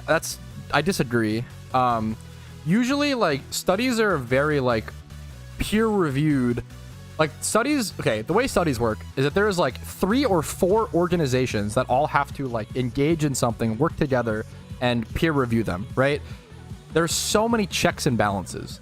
Now, some studies are, like, flawed, right? And that comes out later, and it has to be, like, discussed and reviewed. I think it's really important. It's totally okay to be skeptical of studies. I think it's really interesting. Also, I super agree, L-Wise. Long-term effects of studies is really fucking hard. That's the same thing with like chemical research in relation to cancer and stuff like that is like really, really hard to draw links to. I wouldn't go as far to say there's studies for everything or studies that prove everything. But I get your skepticism and I get what you're saying. It is really hard to calculate long-term things. On contrary articles, it's too hard to isolate these days. I just generally look over, I would say Google Scholar and Pew Research are probably the most stuff that I read. But I'm gonna be super honest, dude, I haven't read through a study probably in 2 years, if not since I started YouTube.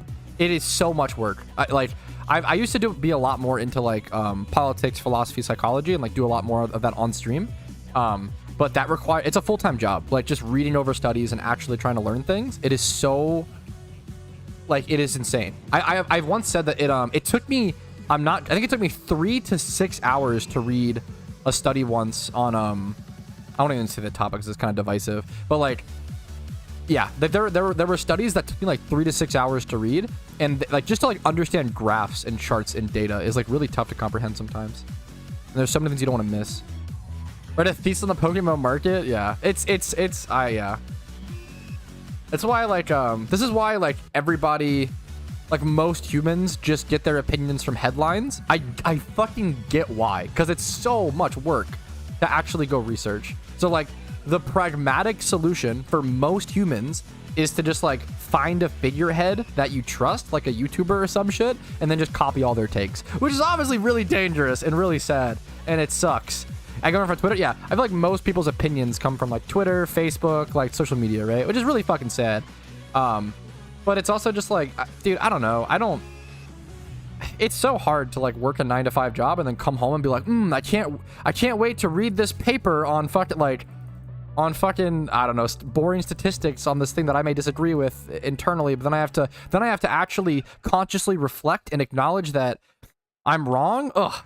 I can't wait to do this after my 9-to-5 job. Like, that sounds fucking horrible, you know? Ugh. That's just not true. I don't want to get into that, but that was proven to just not be true, Duncan. That's a good example of a headline thing.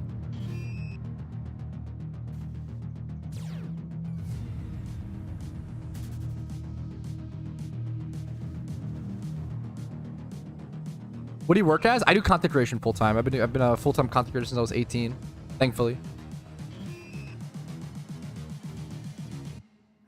But I don't want to get into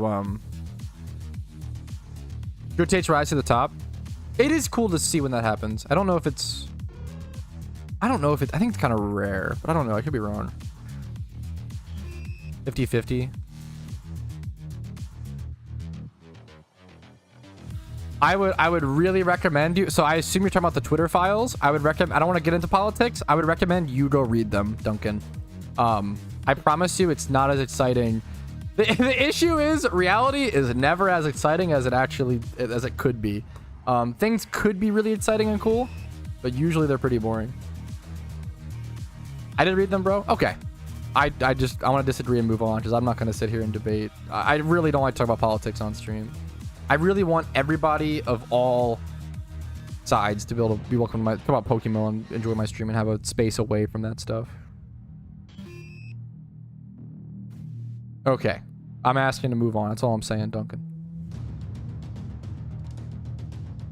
A lot of propaganda. Wasn't the wide consensus that... What do you mean propaganda? The wide consensus was that that was true, but I'm taking the minority stance of it not being the case. I don't understand how propaganda could influence the minority stance, or how that makes no sense to me. But once again, maybe we're talking about different things. Yeah, enough politics. Let's talk. I think religion is unironically less divisive these days. I don't want to get your ruffle. See the wording that you use though, Duncan. Even this is like, even all your wording is like, oh, I don't want to upset you. I don't want to, like, you use a lot of wording that screams. I think I understand the type of person you are just on the words you use, you know.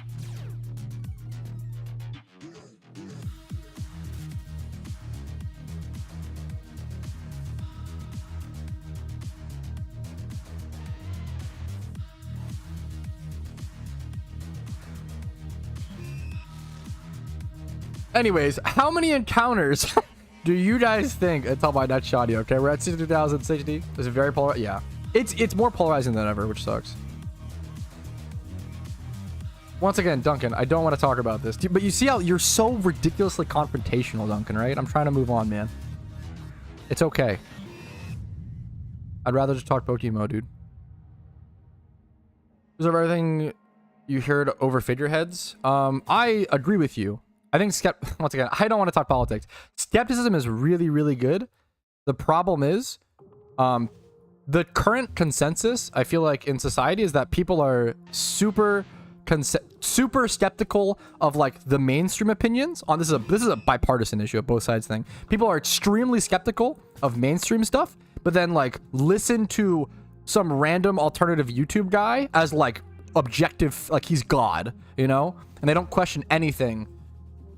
There's this huge wave of like skepticism is good, and it is good, but the problem is people actually like selectively use skepticism. They'll be super hyper skeptical of things they don't like, of things that like don't fit their narrative, but then not skeptical at all of things when they do fit their narrative. And it's very, very tough to police that. Like you can't, like you have to be a really, it's really tough. What's your Pokemon price check, dude? What's up? True. Also, Matrix Sigma is based. The real debate is Drake or Kendrick. I don't even care about the.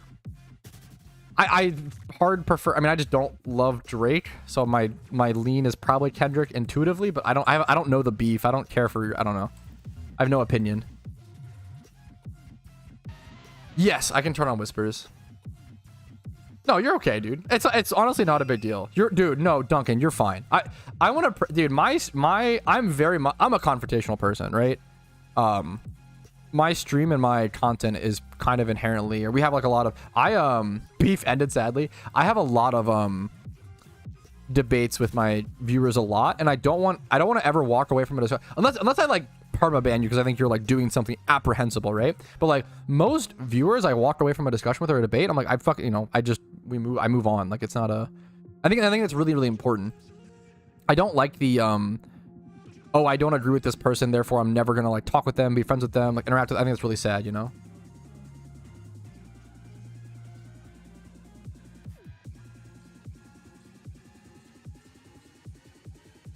I wouldn't say that, Duncan. I don't know. I'd rather, yeah, once again, move on. Okay, what am I doing? Whispers. There you go. You can whisper me the price check. Go Theo with the Porygon. Was that his recent shiny? Oh no! Wait, did your Nuzlocke die? Tired Asian? To my Nuzlocke's dead mons? Oh no, just okay. Okay, okay. I was really scared for a second. I was like, okay, that's fine. I see what you're saying. Dude, I love this graphic. Fuck. The graphic is so good. Swallow the Geodude. Polyswag the Poliwrath. God damn it, the Rhyhorn. This is awesome, dude. Good luck to you, man. This is a sick account. I wish you the best of luck on that. That stuff is super cool. That mod is awesome. Chat.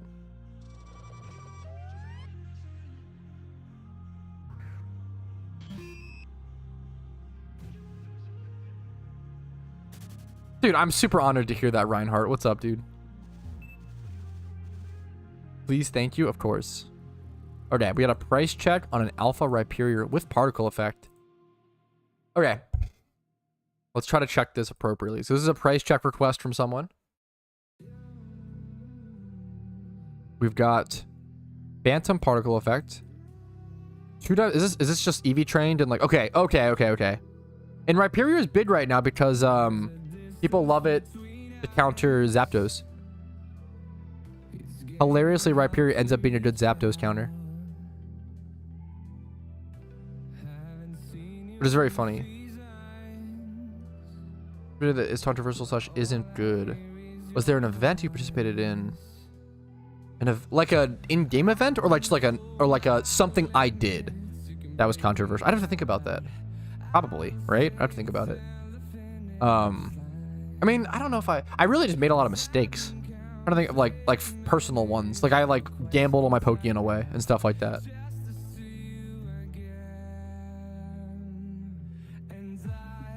Okay, let's answer this question first. Okay, price check. Okay, firstly, the first thing I would start with is how Rhyperior and Rhydon, like, alphas aren't that rare. Wasn't there just a Rhydon alpha swarm? Or it might even still be up? Okay. But that's not that rare. First things first. Let's search like this. Let's search for has particle effect. What is this called? Phantom Pumpkin. Yo, Auk. What's up, dude?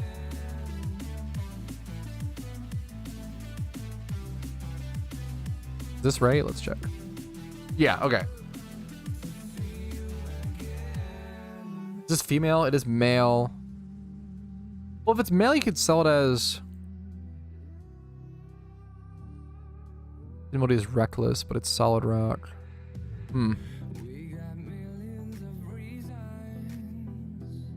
The question becomes, do you sell it as a comp or a breeder? I'll check both. It's bashful nature.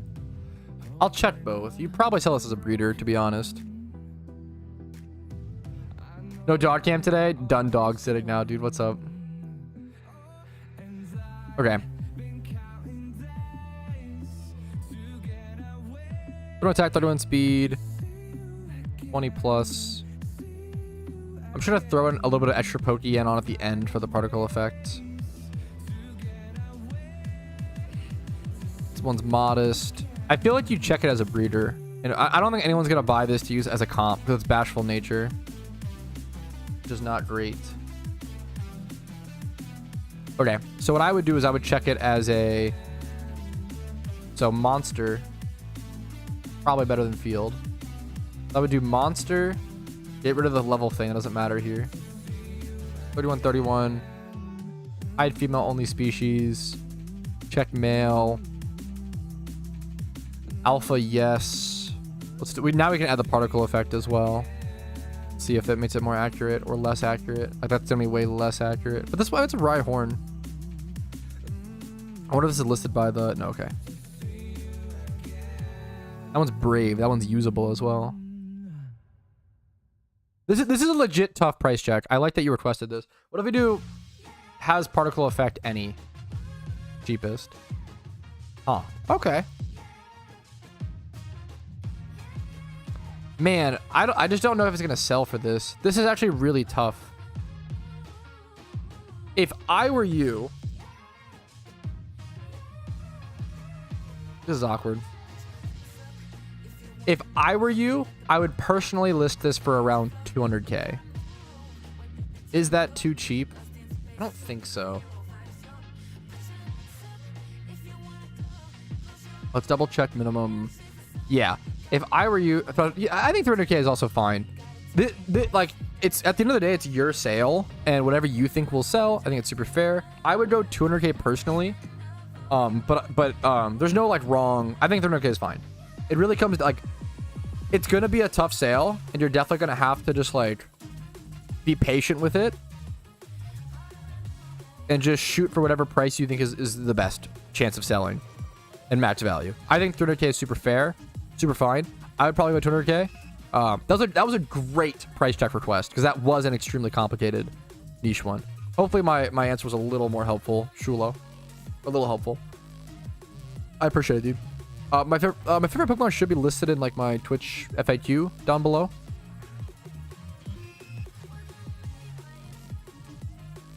Favorite anime? Dude, oh my god. You're Duncan, you're perfect, dude. Don't worry about it. My favorite anime. I don't know if it's hard for me to pick a number one. Or I can like name animes I like. I mean, I love Naruto. Really basic, boring answer, but I really do. I fucking love Shippuden. I think it's incredible. I really like 100. I think 100's underrated. I could link my anime. Usually I just link my list because I have trash taste in anime. Okay. If you're an anime nerd, you can go look at my my list. 8 ads, skull emoji, ad block or sub. I don't like when people. The longer I've been a content creator, I get more frustrated when people complain about ads. I get it. Ads suck. I'm not like, I get it, right? I'd rather you ad block me. I don't like Slice of Life, funnily enough, but I did like Spy X Family. Complaining about ads is like complaining about tax. It's like something you have to pay and that has to exist for us to function in a society, right? For me to be able to make my guides, like most of my income is based off of ads, right? So like literally if I didn't have ads, I couldn't do this. I couldn't make the guides that help people hopefully enough to, you know, right? I couldn't make my content, right? However, I get it. Ads are annoying. Just, I recommend ad blocking or subscribing. I think complaining about ads is really frustrating to me, but I gotta get over it, honestly. Not a huge Slice of Life fan. Black Clover top 1? No. That's not how the it's not ranked in order of how good it is. Black Clover, that's my make sure you sort it by like score or something. I didn't finish Black Clover is why it's at the top there. It's unfinished.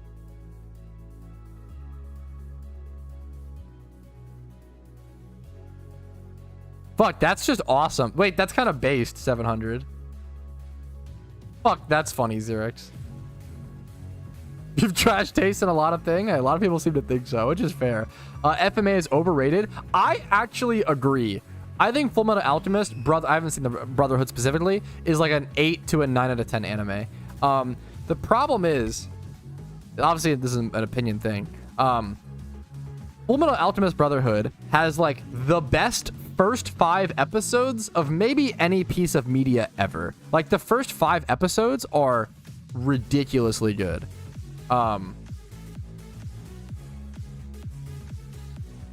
The first 5 episodes are super, super good, but I think it falls off really hard. I also really I don't care for like all of the kingdoms shit. Once they bring in like that one guy in his dynasty, I don't give a fuck about that or his character. I also really don't like that they bring in like the 7 deadly sins or whatever. That's another great anime in my opinion. But like gluttony, greed, and like I do not care. I did not care for that. Like I thought Fullmetal Alchemist was cool because it had a very unique world, and then it just took all of these things that are from other like mythological things and worlds, and they just put it in. And I was like, okay, I don't care for this. I think FMA is overrated.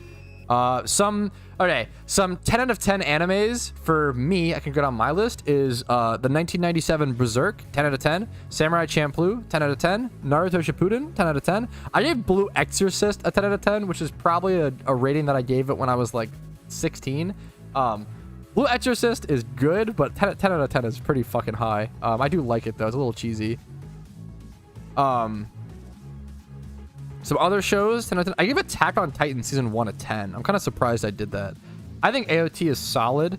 It's hard to deny AOT, but it's not my favorite, but I get why it's so beloved. No Game No Life, 10 out of 10. Unbreakable Machine Doll, 10 out of 10. Underrated. Tokyo Ghoul season 1. I gave it a 10 out of 10. However, the issue is with my issue with Tokyo Ghoul is Tokyo Ghoul was like a 10 out of 10 show until the last 2 episodes. And the last 2 episodes were so like cringy to me.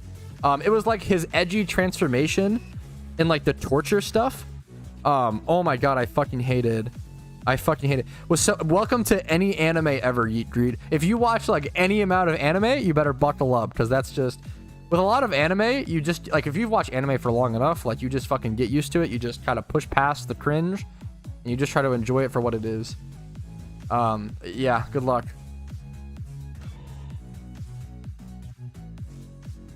AOT something with glaze it and overrate it. I agree. So Dr. Stone was one of the most original creative anime to be released in the last 10 years. Holy fuck, Dr. Stone was so good. That's a great Giga Chad take. Is Dr. Stone was so... The King's Avatar is probably the most underrated anime that I know of. I don't personally like Cowboy Bebop, but I respect that it's a beautiful piece of art, if that makes sense. I get bored watching... I'm not into Bebop, but I love Samurai Champloo, and it's pretty much the same exact thing. Like, Cowboy Bebop is jazz space cowboy, and Samurai Champloo is hip-hop medieval samurai. But they're like the same fucking... Like, there's not really an important story attached, right? The first anime you ever watched? Probably Naruto. Probably Kid Naruto, when it was airing on, like, Toonami.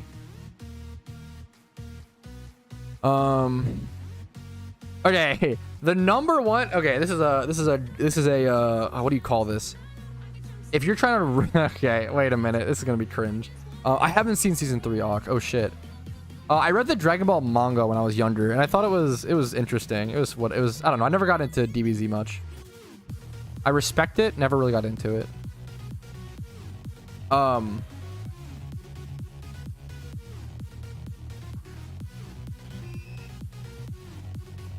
do I say this? Okay, I know a lot of anime viewers are turbo virgins, okay? So I'm gonna prep this with that. If you're ever trying to rizz up a girl or get a girl into anime, or you have a girlfriend or a friend who likes anime, show them Devil's Line. Devil's Line is pretty much just Twilight, but in anime form.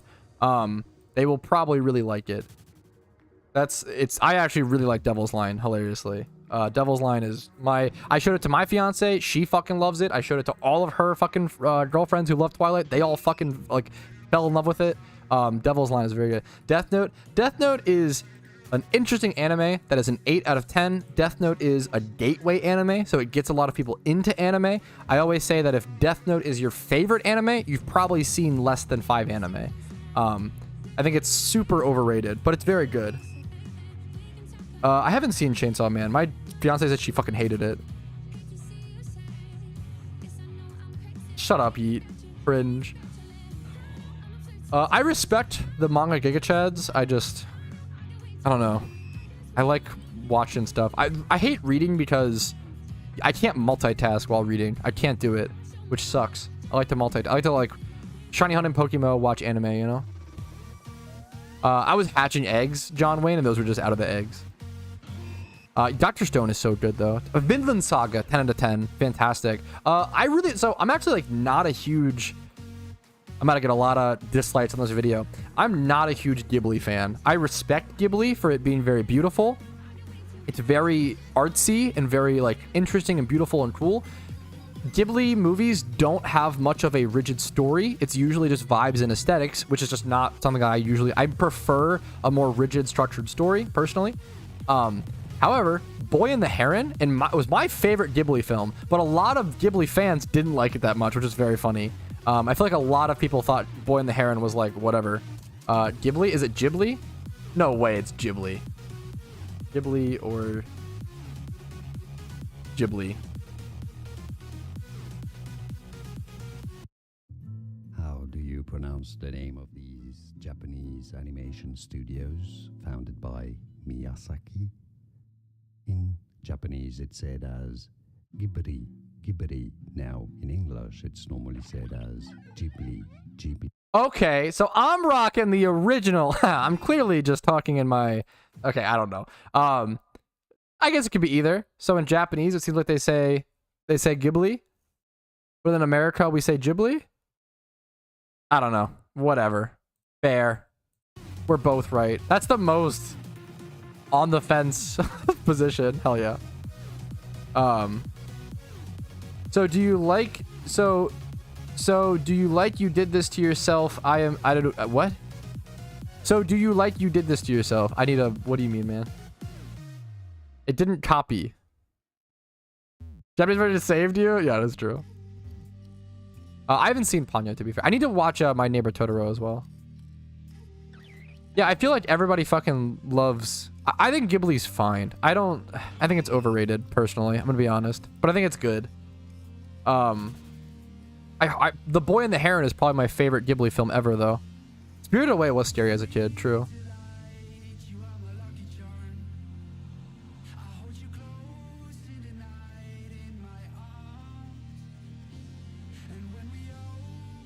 President of Pigs, yeah. You like Eminence in the Shadow? I don't know if I know that one. I think I've heard Eminence in the Shadow. I feel like I've heard of it. I don't know this anime. Oh, wait, what?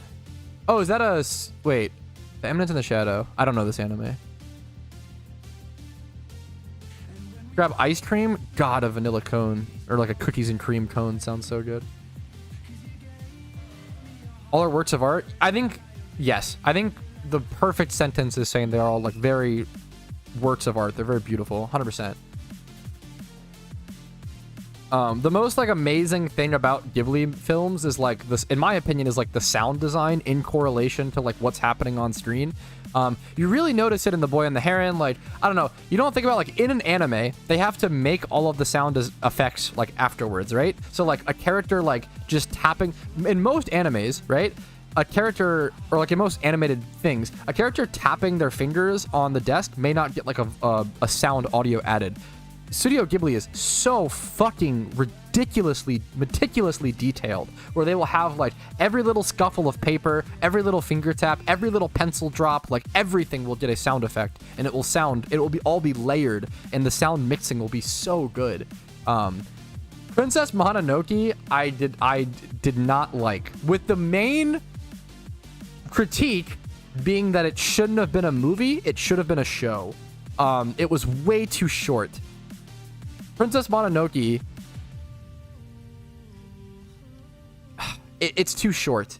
That was like, Princess Mononoke was like a 3-hour movie that I thought was rushed. It felt like there was not enough time to meet all the characters and like develop those connections. I have seen Interspecies Reviewers. I don't think I finished it though. I got to like the last-ish episodes. It's a fun anime.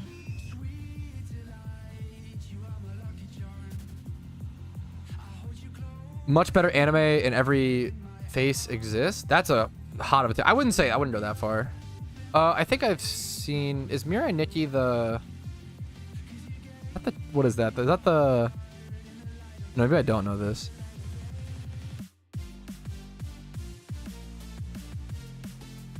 Oh, no, I do know this.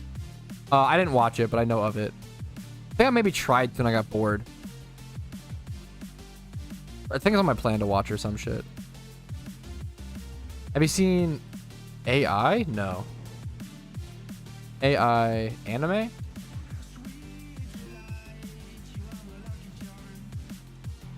Oh, like a movie or a show?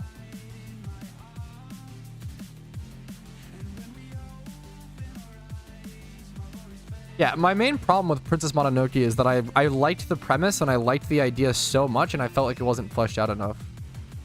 Pluto? No. I've seen a lot of anime. You guys are naming some interesting ones. What are some others? There's a lot of underrated animes. I think Freezing is really good. Underrated. Kuroko. I love Kuroko's basketball. I love Kuroko's basketball. So fun. Seraph of the End is very good. So fucking... No one talked about this anime. I don't know why. I don't know why this is never talked about. If you want like an edgy, gory, like... if you want an AOT similar anime, I would probably #1 go recommend Seraph of the End. I don't know why nobody talks about this anime. I feel like it is so underrated. Parasite? It's been on my plan to watch forever. I always get recommended it. I haven't seen the manga. Broco's is so fun. Overlord season 1 is really good, but I think it got really whatever after that. Twin Star Exorcists is a wholesome, underrated anime. Very wholesome. I want to rewatch that honestly at some point. Twin Star Exorcists. Shield Hero was good.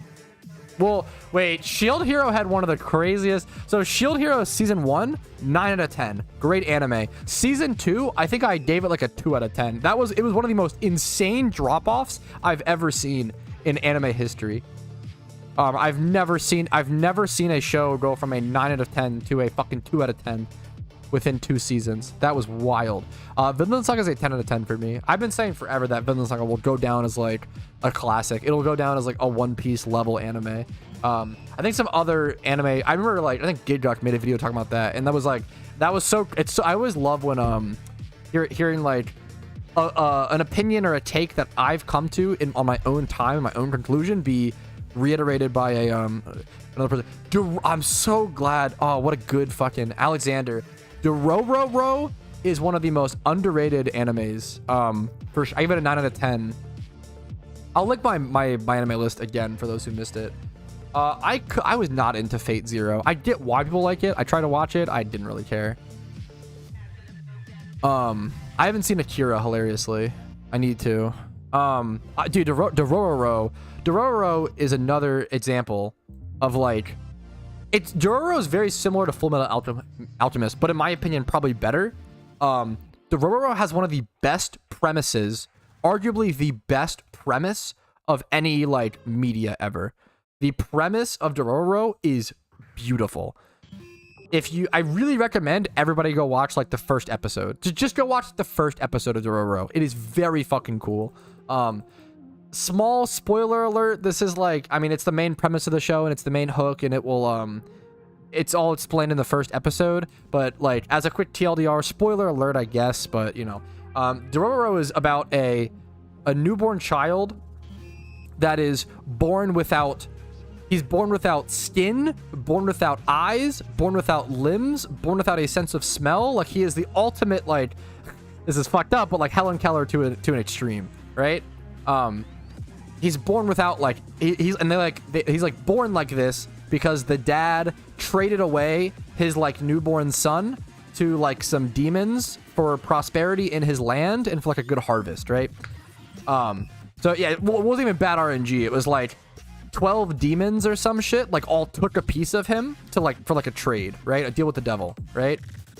And the story is like, that kid is born, he gets sent down the river to like die because they think it's like a fucking useless, like it's a gross like sack of flesh. The mother is like very torn, like she's fucking heartbroken about it. And that it's weird to call it a human, but that like creature, that like thing like survives, and it is it's found by a prosthetics maker in like medieval times, and it's basically just this story about he needs to hunt down all of the demons, you know, fight your demons, lol.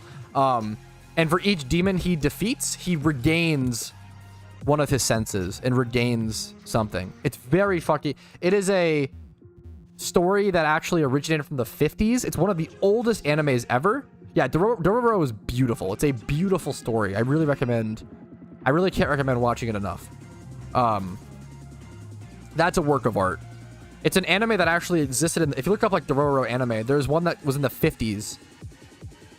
And it's like an OG memer, but it got redone in like in 2019. It got recreated, and I really recommend checking it out. Yeah, there you go. That's my, yep. Yeah, Dororo is super underrated. It's a really beautiful story.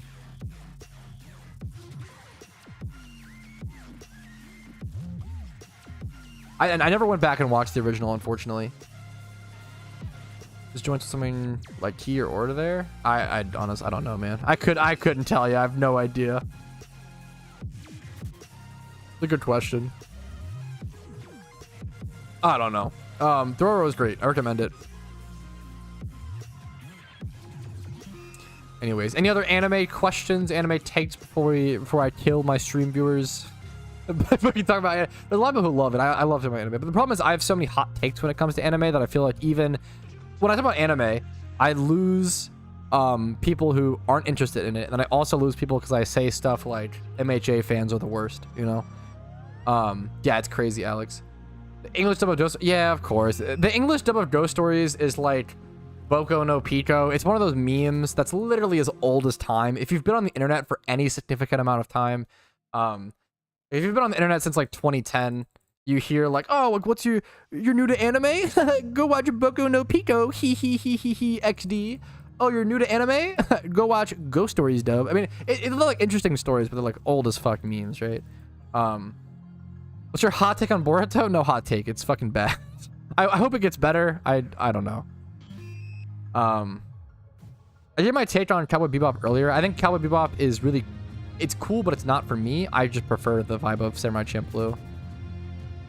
What are battle points for? You use them to buy items in game, like choice bands, like there's a Battle Frontier shop in Hoenn.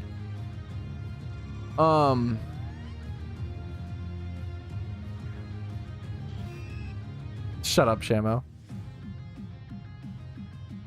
That's so funny, Kath.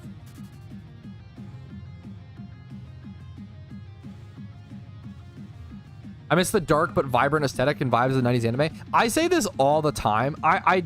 The number one, like my number one issue with shut up, Alex. Most of my anime takes are from when I was like I've had my anime list since I was like 16 or some shit. So keep that in mind. I will argue the fucking depth of a lot of those stories though to my grave, okay? So chill. What was I gonna say? Yo, what's up, Clarko? How you doing, dude? Oh yeah, one of my number one critiques of like the current state of anime is that I feel like animes are so afraid to take themselves seriously, right? There's animes like when an anime takes itself 100% seriously and doesn't add comedy relief and is just focuses on being a really good dramatic story, they almost always do really well. Look at things like Death Note, very little comedy relief. Look at things like Attack on Titan, very little if any comedy relief. Look at things like Fullmetal Alchemist Brotherhood. Like all of the top performing anime have very little comedy relief, but I feel like so many animes are so like scared to just like lean into the drama, and they have to add that comedy relief, right? It's like a safety mechanism, but I think it really devalues a lot of the like serious plots of really cool animes. Maybe it gets better. So I love Naruto and I love Naruto Shippuden. I think they're both incredible 10 out of 10, beautiful. I watched the first like 34 episodes of Boruto and I was not interested at all, but I have to go back and watch more at some point. I want to give it another shot, you know, because I love Naruto so much. It is hilarious. Ninja Kamui. This looks so edgy but badass. I feel like I would like this. I haven't seen this. I'm so out of date. This is a 2024 sci-fi anime. I'm so out of date. The animation looks fucking beautiful. I feel like I would love this. Ninja Kamui. I'll have to keep that in mind. I prefer when animes just lean into taking. I like that. I always hear the manga. Yeah, I don't know. Some people prefer the manga. Just fair. Pretty slow and shitty. It's unfortunate. I think the first like couple episodes of Boruto, like the first like 20 or so episodes, are probably worth watching just to like see all the kids of the characters and like see who they married, and like you see a lot of that in like the end of Shippuden, but like I think it's probably worth to watch like the first 20 episodes to see like or I shouldn't spoil it, I guess, to see certain interactions. I want to watch. Isn't Blue Lock the is it the soccer one? I wanted to watch that. I always hear it recommended. I get that recommended and Haikyuu. I tried to watch Haikyuu and like Haikyuu is probably really good. Like Haikyuu wasn't bad. I just prefer Haikyuu is literally Kuroko's basketball, but just with volleyball. I watched like 3 or 4 episodes, so maybe I'm wrong, but it was uncanny how similar these two shows were. And I had already seen Kuroko's basketball, and I love Kuroko's basketball. I felt like I was just watching the same show, but with a different sport. Also, I don't like how in Haikyuu, the main character's biggest problem is that he's just short, and that's just something I can't relate with, so it's... that's so douchey. I'm not the fucking demographic for that. I respect it. I don't know. I shouldn't say that, because there are stories that I actually really like about that kind of thing in sports, like Wes Welker or fucking Muggsy Bogues. Is that his fucking name? I like stories like that, like underdog short memers, but I don't know. I did not care for I don't know. Your OPM take? What is OPM?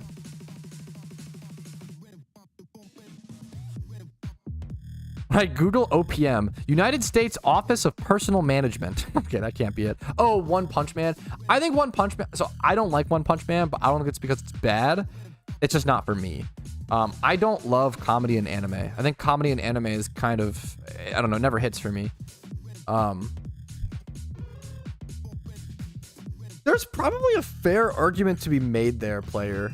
I kind of respect that. I like to be, I don't know. I like to be nice about it, or like give warnings. Like getting spoiled for a show can really suck. But there, I don't know. I think you bring up a fair point, right?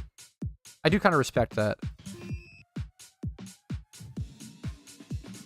I think just saying like, hey, I'm gonna talk about something, I'm gonna say spoilers, and like just talking about it is good. I really like Spy Family. That was super fun.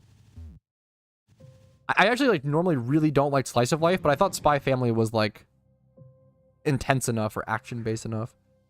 Too late. I disagree, but I get it. The whole, yeah, I mean that whole thing, player. People always critique that, and I get it. I always say that like in the world and with like the in-world universe and with the lore, I think the ending of Shippuden is super beautiful and makes total sense. However, they should have prepped the viewers more. The problem was with Shippuden, this is kind of a spoiler, but not really.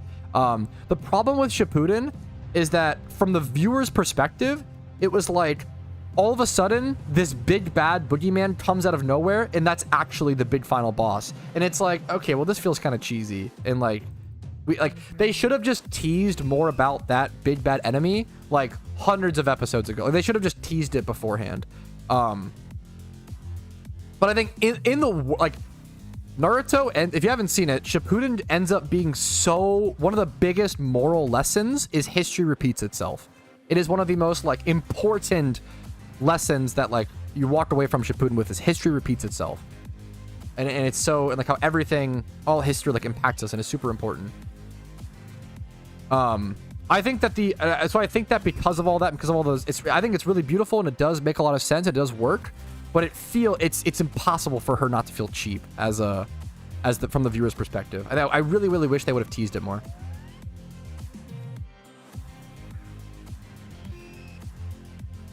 Can you roll a shiny if you relog while Horde is ongoing? Can you roll? I don't know what that means. Can you roll a shiny if you relog while a Horde is ongoing? I don't know if I understand the question. I'm sorry. Breeding Pokemon, do you have to the cost like 100k to breed? It can be pretty good. It depends. Don't have any. I think not having, so I think breeding a mon like that for personal use is fine. It depends on the Pokemon. It's like most Pokemon, if they need speed, if you're going 28 plus speed, you probably need 31. Like speed tiers are super important.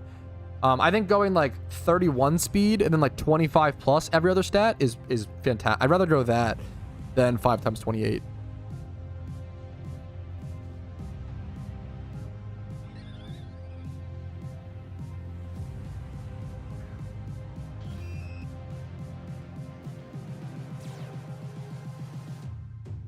Close your eyes.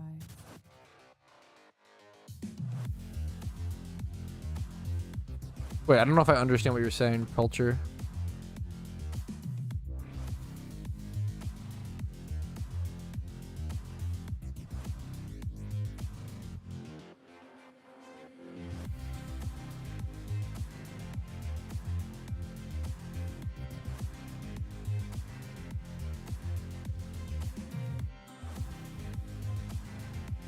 I have a Monostar Vesta with 31 speed. I feel like you want 31 speed on Volcarona though. I don't know though. I don't know the speed tiers once again. He's a Kaguya? Oh, is Kimi? Wait, really? I also didn't know that. But so once again, like, I didn't know that either. Is that true? Is that his last? Is he Ah, that's really interesting. I didn't know that either. Dude, Kimimaru is one of the coolest fucking characters in all of Naruto. It's so sad that, I mean, I don't, no spoilers, but damn. One of the coolest fucking characters. Just claims it. I didn't even realize that, but you're totally right, yeah. Maybe I will at some point, Alex. Gardevoir Delayed. Probably it depends what you need. Galade's probably stronger, but it's also frailer, obviously. You probably go Gallade. Sharpness Gallade is really good. The Bones guy? Yes, the Bones guy. He's a very, very cool character. You need to outspeed Brum, CD max speed on Volcarona. There you go. Yeah, I feel like, yeah. On Pokemon that, if you need 28 plus speed on a Pokemon, you probably just need 31.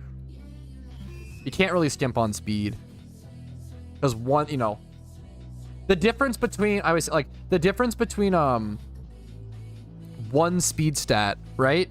If your opposing Pokemon has one speed stat higher, they always outspeed you. Versus the difference of you having like 30 attack versus 31, like the odds of you not being able to one-shot a specific important Pokemon that you wouldn't be able to prior is really low. Like it doesn't really, it's, yeah, the odds of that are super slim, but it does matter for certain matchups.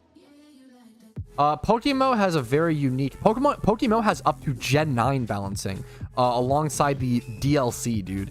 But PokeMMO is very specific. I have a video that I made going over all of the not all of, but as many custom balancing changes as I could think of. I need to go like edit that video. I have it made and recorded, but I have to edit it.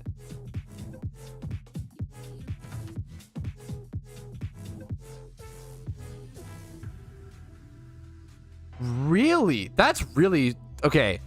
That sentence makes me really interested in watching it. If they haven't fixed knockoff, well, whoa, fixed is a morally loaded word, not morally, but like a loaded word there, right?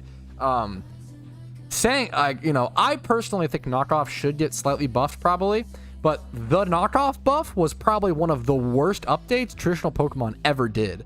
Knockoff was one of the most spammable, broken, no downside, abusable moves ever after its buff. I would be careful with, you know, haven't fixed knockoff. Now, should it be 20 base power? Probably not. It's pretty fucking weak, right? But there's a lot of forum discussion and a lot of, it's not as simple as like, oh, they haven't gotten around to updating knockoff. No. It's about what's balanced, and it's about like, should they buff knockoff? It's not a question of, oh, they just haven't done it. It's a question of should they. That's one of the most discussed things. Yeah, so that's actually a good question to like talk about. What are some of the most like heavily debated PvP things? Someone said the devs haven't fixed knockoff yet in PokeMMO. Now, knockoff in PokeMMO is 20 base power, right? And they're referring to buffing it to when it got like a huge base power increase and it was spammable and it became really, really broken, right? Knockoff got one of the most broken updates in all of traditional Pokemon. And it was one of the most no downsides, spammable, annoying move in traditional Pokemon. However, we do have a lot of those newer gen updates in PokeMMO, right?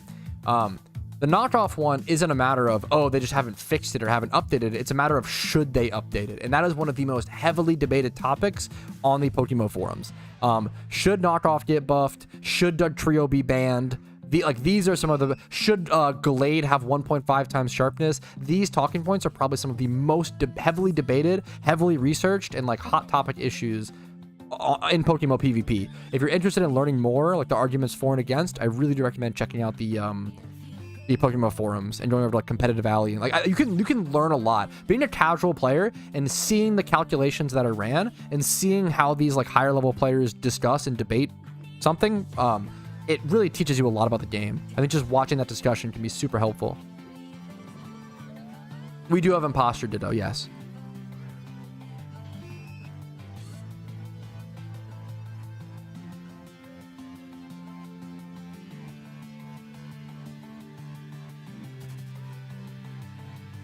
But like, there's a lot of custom things. Knockoff 45 base power. It's so, the reason why knockoff, so that's what I thought for a little bit as well, Chill.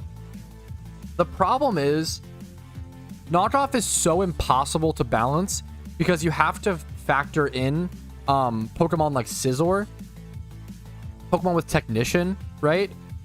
Does Technician 1.5 times the power? Is that how it reads? Powers up. Technician Pokemon. By 50%. So that might work. Let's do the math on that. So if you were to make knockoff 45, you'd be 1.5. Technician users would get 67.5. So you would actually do, more damage. So that's like the complicated part, right? So Scizor knockoff with Technician would actually do more damage with Technician at 45 base power than if it was at 65. So that's something. It's obviously not that much, to be fair, different, but it's pretty tough. I would love to see them slowly, incrementally buff knockoff. Maybe just make it like 40 base power or some shit, and then that would be equivalent to for Technician users and stuff. It's tough, man. Smooge and Spidget, not only are they like extremely good at PvP, and you can learn a lot from that. They're just so funny. My favorite part about Smooge and Spidget is how entertaining they are. Not to glaze. I think they're just really entertaining. I think most PvP players in Pokemon, most PvP players that succeed in Pokemon content creation are like stand-up comedians first, and then good Pokemon players second. I think of people like Blunder, people like PokeMMO, like his whole crew. Like, those guys are like funny first, and then like good Pokemon players second. Even though they're obviously they're so good at Pokemon, they can just like make jokes, and, like meme around, and play good Pokemon in the background because they're so used to practicing. It depends how long you've been away, Bob Bobson. Honestly, the best way to check out what you've missed is just by going over the update patch notes. Yeah, for sure, Kay. False Up Gaming is so... I used to watch them to fall asleep, Kath. They're so... Not as like an insult, and they're like, really, you learn a lot. That's a good base level of knowledge. I feel like if you're like brand new to Pokemon PvP, honestly, watching all the False Swipe Gaming stuff is a very good, like, fundamental knowledge, you know? 6 months? I think you probably missed raid testing. That's the big one. And maybe Mysterious Balls, which is a big deal. Yeah, I think adding knockoff with heavy duty boots, I feel like those two items go hand in hand in my head. Maybe you guys don't think so, which is fair. But I think maybe buffing knockoff with the introduction of heavy duty boots would be interesting to me personally. Gotta pop a lure? Thank you, Duck.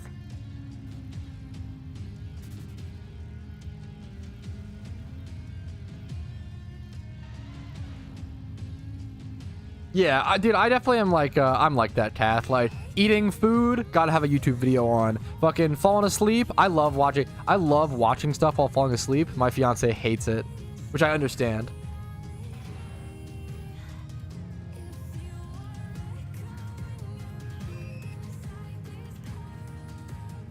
Good discussion today, guys. I really appreciate... You guys have been great. I feel like my chat is really good about, like... You guys bring up good talking points, have good discussion. You don't always agree with me, which I like. I feel like we have a fair amount of, like, pushback in my stream, but also a fair amount of charitability. You know? Yes, the Jimmy runs got portals. That was a big one, honestly, for Jimmy runs, Bob. Phone before bedtime? Yeah. As bad as it may be for you, me and my fiance always like watch memes before bed. It's like our little like bonding time, you know. Or I go nuts. I wouldn't say I go. I used to when I was younger. I would like actually, you know, get whatever. But I'm a lot better about like. I'm pretty good about. I don't know, being at peace nowadays. I'll eat it. Yes, dude. Yeah. Why is that so real, Catfish? Yeah, like specific types of content and channels you watch. Like, yeah. I think conflict can be one of the most conflict can be one of the most improving things, you know? Like, it can help you improve so much. Or it can be, like, a pain in the ass. I can push back if you want. Hopefully, I feel like I get enough, but, you know. Just unlocked level 100 all regions. I'm kind of lost now. Too much freedom of will. That is the realest comment, Vastane. You don't realize... Oh my god, I love this comment. Because so many people have that problem. If you're at that point, I can't recommend you enough. If you are a player who has finished all the storylines and you don't know what the fuck to do, check out this video. 63 things to do. I think it is so important. I think like... I guess I'll just catch a Meowth. I feel like giving players ideas and helping people set goals about things to do is like maybe the most important thing in PokeMMO. PokeMMO is a game that you have to set your own goals at endgame, right? If you don't set your own goals, you're gonna get bored. It's very similar to Minecraft, right?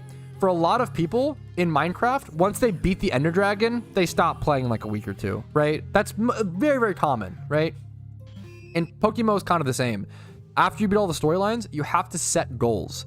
You have to be like, oh, I want to build this PvP team, this comp, get this shiny, buy this item, collect these things, get this vanity, have this drip, like, yeah. Which is so deep. People ask me all the time why my voice is so deeper in some videos and not in others. The really easy answer, it's because it's morning voice. I often wake up and record videos. And when I stream, I've been awake for like usually 4 hours or so. I usually wake up at like 8 to 10 a.m., record videos, check comments, do timestamps, thumbnails, etc. Go live at noon, and then yeah. There you go. Also, I've changed audio settings and stuff over time. It was like your brother. Yeah, real. Interesting. The streamer is stalling on getting the shiny. Real. That's for real a different guy. I think it's just morning voice, my man. Gonna be honest. How big is PokeMMO? Oh, Taylor's not knowing about it. It's bigger than people realize. There's just like zero marketing done for it. Like zero. And I don't know if there's a legal reason there. I don't know why. I don't know why they don't do marketing. I feel like PokeMMO is a game where if they just ran like Instagram ads or some dumb shit like PokeMMO is a game that like is actually appeals to the masses so much in my opinion. Like a a way to like play your traditional childhood Pokemon games in a multiplayer setting with your friends. Like I feel like that's like the average casual Pokemon fan would eat that up. They don't want to advertise. I just don't know why. I feel like Pokemon would actually do so well.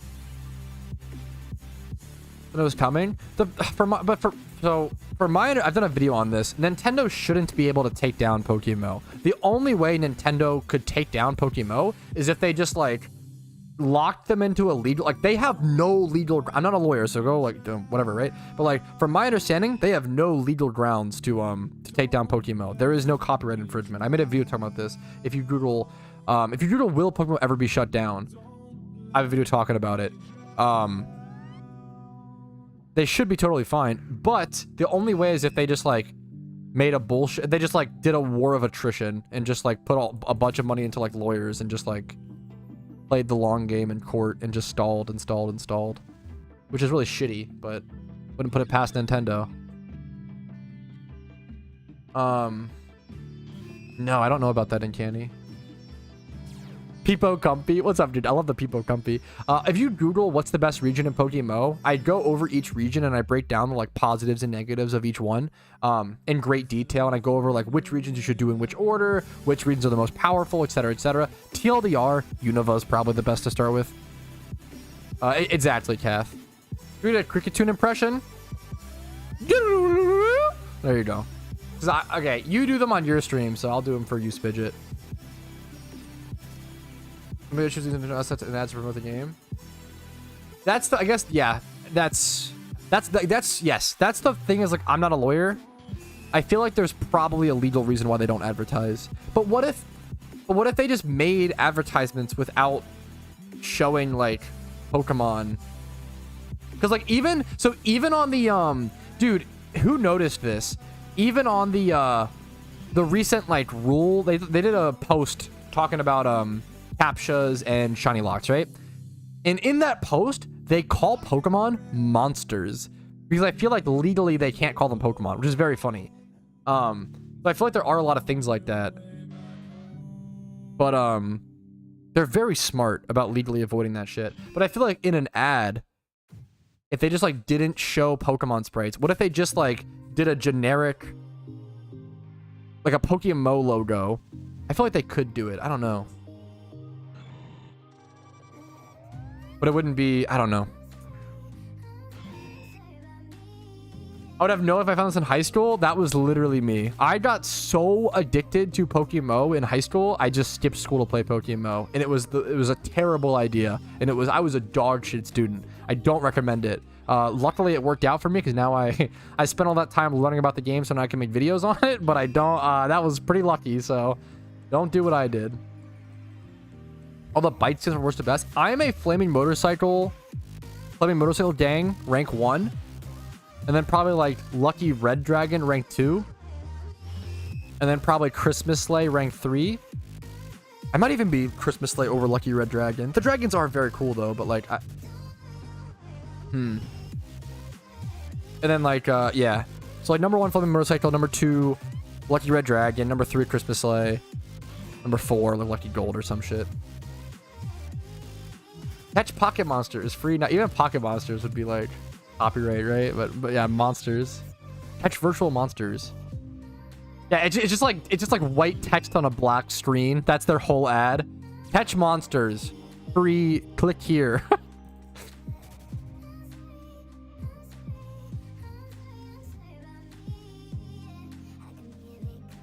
Yes, yeah, exactly, catfish. It's the more you think about it, it's tough to do an ad legally, right? I'm not wrong. I feel like if you're gonna have any vanity, having bite skins is the best ones. I'd super respect that, Player Juan. Catch elemental creatures free. Click here. Yeah, yeah. Pretty good start. Yeah. Oh, for the vanity. Yeah. I think those are the best ones to have, honestly. Default bike. Get the fuck out of here. I'm sorry. Default bike is cringe. Honestly, the cringiest part about default bike is how fucking small it is, right? Look at the Giga Chad flaming motorcycle, right? Hater. I will hate on the look at this shit. Wait, I have to. Are you ready? Are you ready? Look how tiny it is. Oh my god, it's cringe. It looks like it should have training wheels. It's so small. I hate how fucking tiny it is. It's like a baby bike. I can't stand. I actually, clown car looking ass, your sprite is actually so big compared to the bike. It's so funny. Itty bitty, it's so small. Okay, Christmas Sleigh is kind of Giga Chad. I'm a fan. Underrated. It was like one of the first sick bike skins. A big bike vanity. That was kind of the dragons. The dragons are the first bike vanity, like big bike vanity to be tradable or be not seasonal, which is pretty crazy.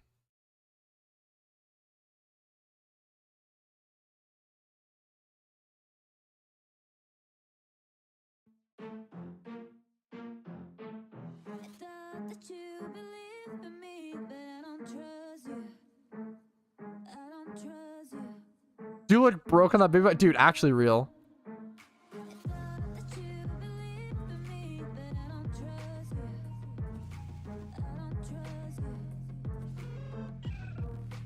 A folding bike? Is that a thing? What are you overcompensating for? Okay, that's kind of funny. Afraid to ride on a small bike? Kind of based. My baby bike forever? Dude, Spidget, you gotta take some of those PvP winnings. I know you're winning some tournaments, man. Take that RP, okay? And get yourself a nice flaming motorcycle.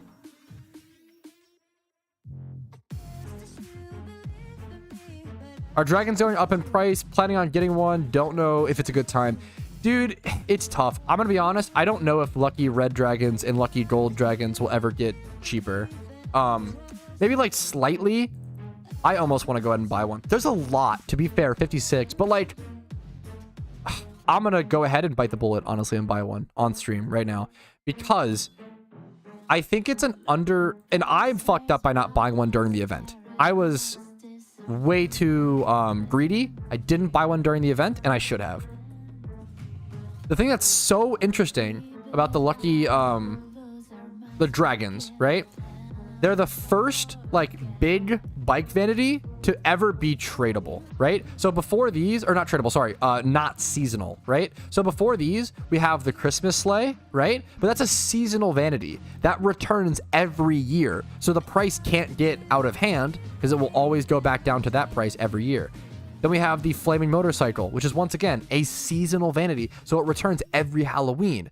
These items will return every year.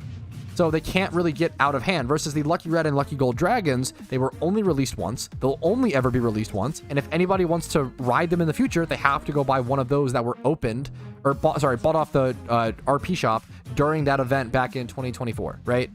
And I feel like there's such a limited supply. There's probably gonna be such a high demand for it. I feel like it's probably honestly an underrated vanity. I fucked up by not...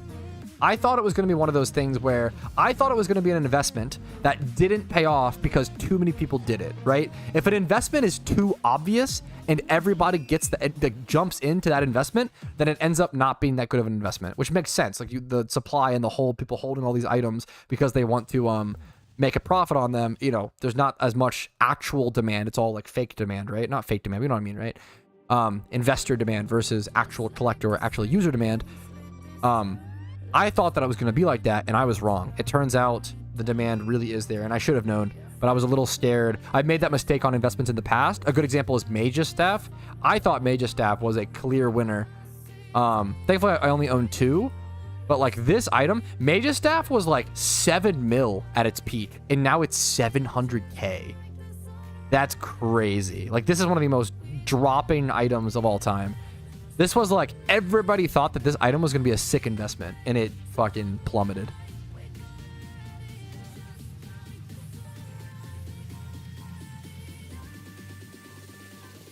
Do events happen? Generally, there's like three major events every year: Halloween, Christmas, and then Lunar New Year event. But there's also an anniversary event that has happened once for the 10-year anniversary event, and they were gonna bring it back for the 11-year anniversary event, but then they missed it because they didn't have it ready. So hopefully we see a 12th one, but that's a whole can of worms. The Battle Axe was just a sick looking vanity. Yeah. Battle Axe was a really good investment. Yeah, Battle Axe is a sick looking vanity, so that was pretty cheap as well. So yeah, I'm glad people made some good money on that. Moral of the story is that investing in specific vanities is really, really risky. It's just always super risky no matter what, right? Versus investing in sealed product is always really safe. It's like investing in sealed trading cards, like sealed boosters versus like singles, right?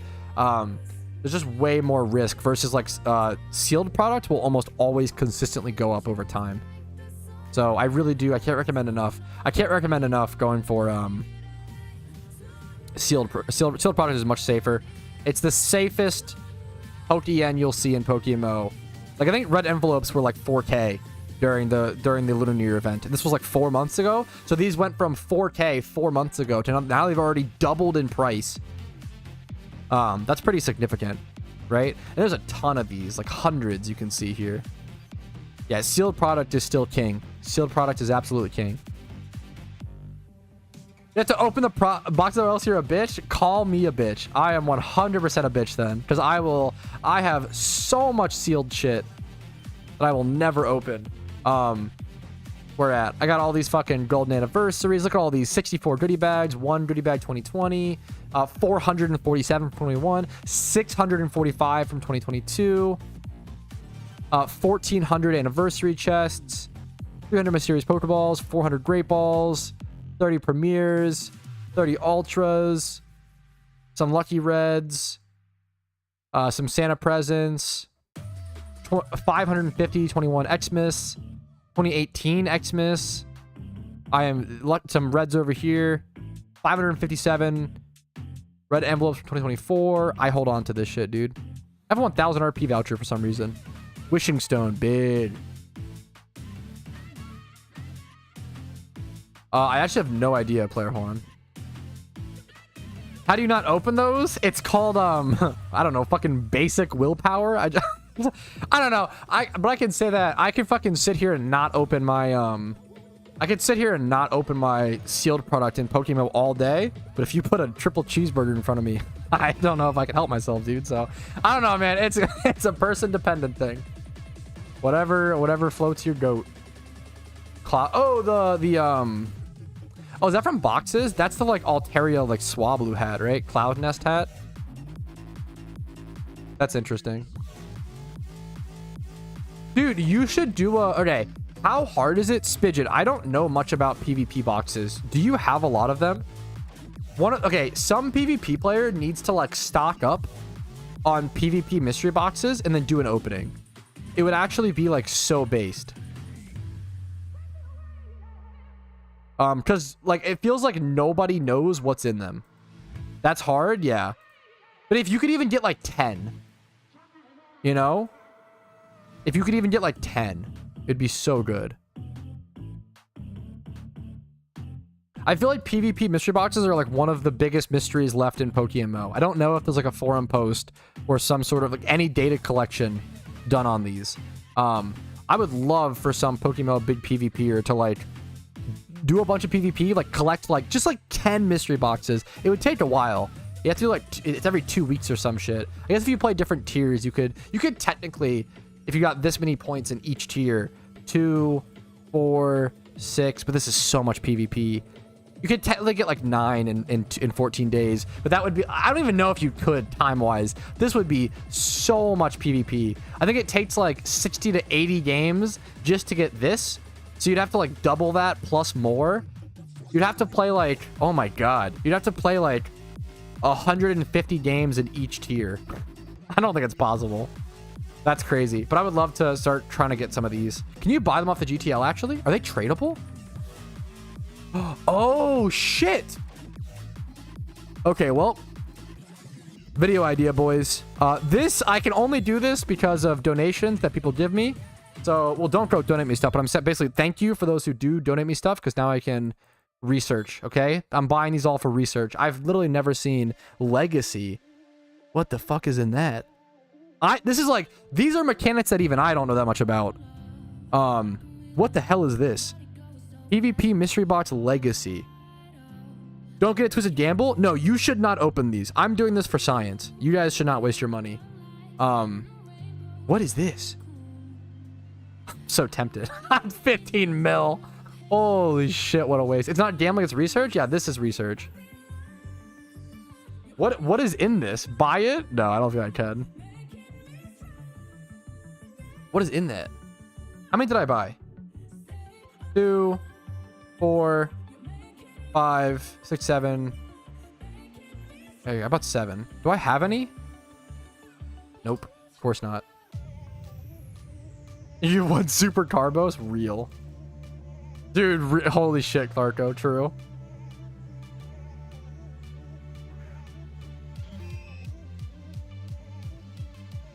Can I break this fucking... Can I get a shiny, dude? Oh my God. I'm actually... Wait.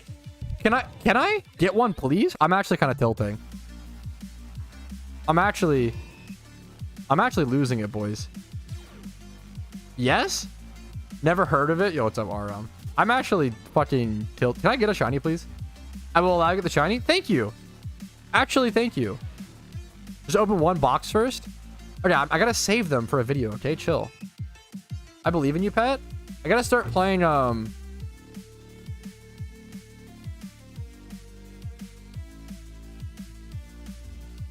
Okay, hold, chat. Hold.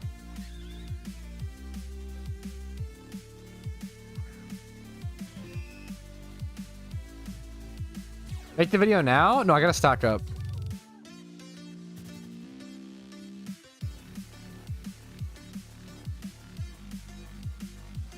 Okay, chat. Everybody be quiet. Everybody be quiet. Actually, wait. No, I gotta do it on... fuck. Never mind. I'm kind of trolling.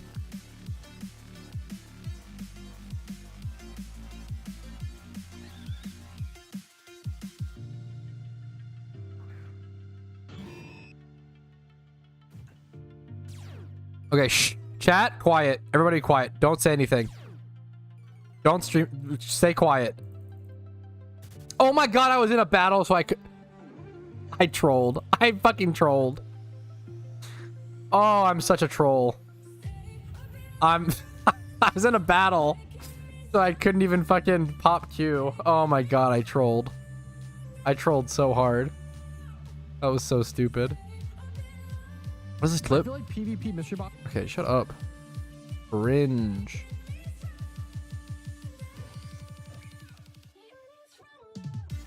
Jester's hat is based.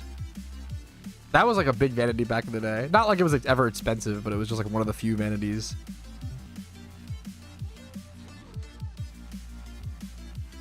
I don't even know. I never got that, like, far wasted. Yeah, there you go. Spidget's gotcha. I got one shiny in Pokerogue, and that was it. My honey tree's done? Probably not. Well, these ones might be. The rest of the... We'll do the rest of the run. Fuck it.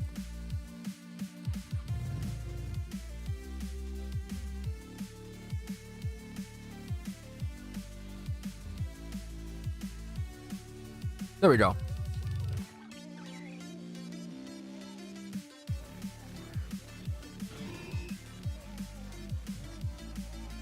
Fuck, wait, Spidget, you're gonna leave now? Okay, that's fine. Yo, have a good day, Spidget. I was gonna do something in honor of you. Are you gonna open? I'm not gonna open any memers. Let's send a random. I never play PvP on stream because the backseating and the stream sniping is cringe. But in honor of you, all right, we'll do a video out of it. All right, I never play PvP on stream because the amount of stream sniping and the backseating comments are so cringe. But today we're gonna push past all that. I'm gonna ignore chat. We're gonna send a random. We're gonna play a random on stream. What do we got? We got Widley Tough, Toxic, Protect, Body Slam, Wish, into Floatzel. There's no way this guy is sniping. We're 16-3 at the moment. I'm gonna fuck my win rate by playing on stream. We definitely just Body Slam here. He might be CC. Does this thing get CC? We just Body Slam here. It's super safe. We just click against what's in front of us. We definitely... We could Protect Scout, but I feel like that's cringe. He could just switch. He goes for a bulk up. Body Slam. Show me that para. Show me the para. Show me the punish. Oh my god, he's better.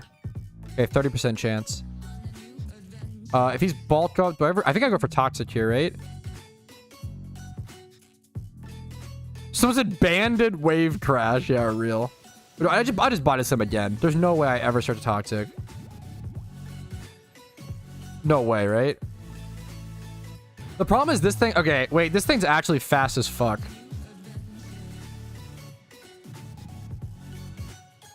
Personally, I Toxic this 2 turns ago. That is true. That is true. That would have been pretty good, honestly. Looking back, that would have been quite good. Quite good. Does this thing get fighting type coverage? I feel like I care about the para more than the Toxic. But I'm simply not getting it. What fighting type coverage does it get? Low sweep? Focus punch? Okay, there's no way it has. I just Body Slam. Okay, we Cute Charm it. Oh my goodness, we're so good. Oh my goodness. And para. Cute Charm and para. Okay, come on. No para after 3 Body Slam? Do I Protect here ever? For, like, lefties? He has lefties as well. No way. I just Body Slam. I hope for Cute Charm. What do I bring in after? I could bring in Crobat to take it out, right? 229. Yes. Oh, dude, we're just better. We're just better. Brave Bird might not kill, right? Okay. Oh, my God. Look at these plays. We're just more talented. And by that, I mean, this is pretty dumb so far, and nothing skill-based has happened. There's Rocky Helmet. Huge. No way he swaps. I just knew he would swap there. I just Toxic this, right? Is he faster? I'm slow as shit on the tough. Is he going to set up rocks? I know Sunflora on the rock set, right? I have Rapid Spin probably, right? Oh, this thing doesn't have Rapid Spin? Fuck me. Does he go for Head Smash? Wait, what are the odds? He goes for Head Smash over... Or like D-Dance. Serene Fortress is so funny. Yeah, funny is one way to put it. He could just do a million different things here that are all so scary. It's Rocky Helmet, probably not deep. True. Wait, chat actually correctly backseating? It's probably setting up rocks, right? I just go Sunflora, I feel like. But he's so fast, he outspeeds me. Going hard Sunflora feels shit. Oregon Ice Beam. I feel like he definitely... I would go Protector, Wish, and Pray. I feel like he definitely goes rocks. Or like Dragon Tail. Oregon's very safe. Or Fortress, honestly. And set up my own shit. I don't get hit that hard by rocks except for Crobat. I guess Honchkrow and stuff as well. Do I have Defog at all? I don't, right? I have no way to get rid of rocks. I'm gonna go Fortress and set up my own, it could taunt too. I don't know if it has taunt in, on the Toxic. I just knew he would go for Toxic. That definitely wasn't lucky. That definitely wasn't lucky. I set up first layer of spikes. He goes for rocks. I'm gonna set up hella spikes against him. What a play by you. Yes, that was skill-based, not dumb luck. True. Give me 2 spikes. Give me 2 Spikerinos on this fool. What's he got? EQ, only do it 19% while I set up my second layer. Oh my goodness. Oh my goodness, fellas. Yeah, give me 3 layers. Yeah, give me 3 layers real quick. Him rocking on Fortress is deranged? Yeah, there's like a really high chance I have Rapid Spin, right? Unless, I mean, it depends. Random sets just like change so much. Spikes can stack 3 times. Okay, no way this thing has like, it can't get Rapid Spin or anything. Are we? We're not faster, right? We're slow as shit. Okay, we go out on the Fire Punch. He obviously goes for Fire Punch here, like all day. I could sack Wiggly. I kind of don't mind sacking Wiggly here. He can also go CC. If he goes CC, switching into Porygon here sucks. I kind of like just sacrificing Wiggly here. I'm going to go for that play. There's no way he sets up, right? You can do a Belly Drum also. Okay, Belly Drum would fucking suck. To be fair. Flamethrower. That's fine. I like sacking Wigglytuff there. What is faster? Oh my god, his entire team is so fast. His entire team outspeeds everything I have. Oh my goodness. This thing is choice band, which is turbo based. I like that that's banded. His entire team fucking outspeeds me. Do I go Trick Room? Porygon and go Trick Room, or Crobat and go Brave Bird? Or like Cross Poison? Dude, I don't. Brave Bird probably kills, right? What's this? Is this thing Eviolite though? No, I actually feel like it doesn't then. Yeah, I think I go Porygon. Like set up Trick Room or something. Because like this whole team just loses to this. Okay, +1 attack. Huge for my full special attacker. I set up Trick. Oh, good taunt. That was a good play. Good play, good play. I just go for Tri Attack here then. That was a really good play. We're fine. We're fine. We don't outspeed though, which sucks. He doesn't have a fucking fire type attack. Axe him exponentially? Yeah, we're gonna outskill him here. It could be a million things, developer. It's random. It's tough to say like, oh, you're lucky. You know, it's not like because like Crobat would have dealt with it. It's just a million different things. Oh, we get a freeze. Oh my god, we're just better. Oh, we're so filthy. I try to set up Trick Room here. Oh my, I actually feel bad. That's actually dirty. That's actually, you're better? I'm actually getting streamer luck. Holy fuck, the streamer luck. Oh, this is disgusting. No, you're so much better. This is gross. If I was this guy, I'd be fucking frothing on my keyboard. I would actually be so mad. I'm not joking. I think I would actually be. There would be stray keys all over my desk.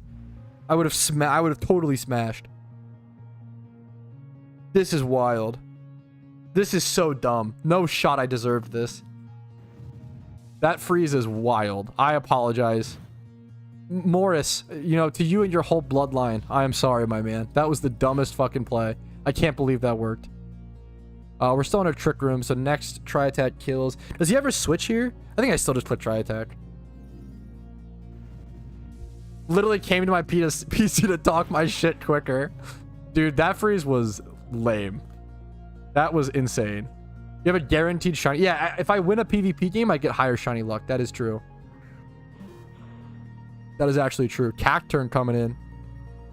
God, what? This thing probably has... This thing gets CC? What is he clicking here? Do I just stay in an Ice Beam? What is he clicking here?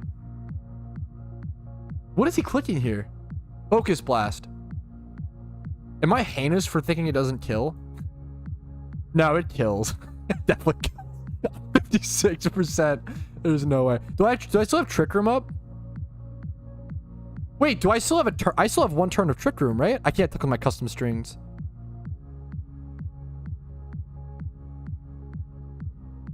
Trick Room's up. You can recover. I'm fucking Giga Chad, bro. I Ice Beam. Oh my god, I don't kill.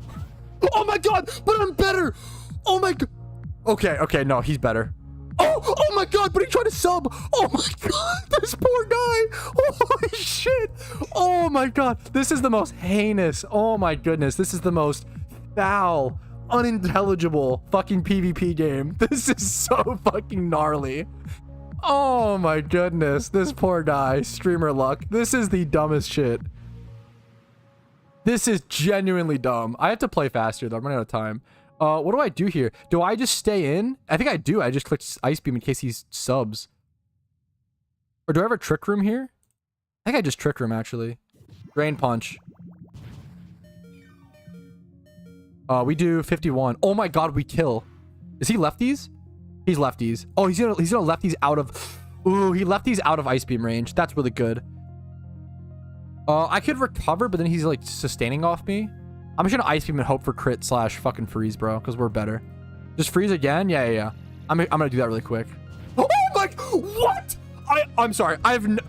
What? I've never seen that. That is... What the fuck? Are devs watching my stream? I've never... That is the stupidest luck I've seen in maybe my... No wonder I'm not getting shinies, dude. All of my luck is in PvP. I could be rank 1. I could be rank 1 randoms player. What the fuck is happening? Morris will never play PvP again after this. I would quit PvP for 6 months after this game. I'm about to call you for a post-game interview. This was the dumbest shit I've ever seen. I just recover here, right? I have Trick Room up. I'm sorry for the girl-like scream, but that was actually the dumbest shit I've ever seen. Oh my god, this poor guy.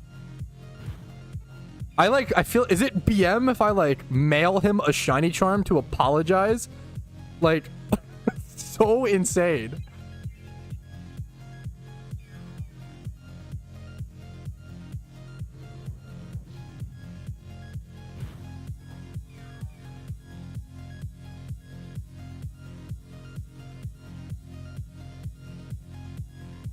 Oh my god, he FF'd.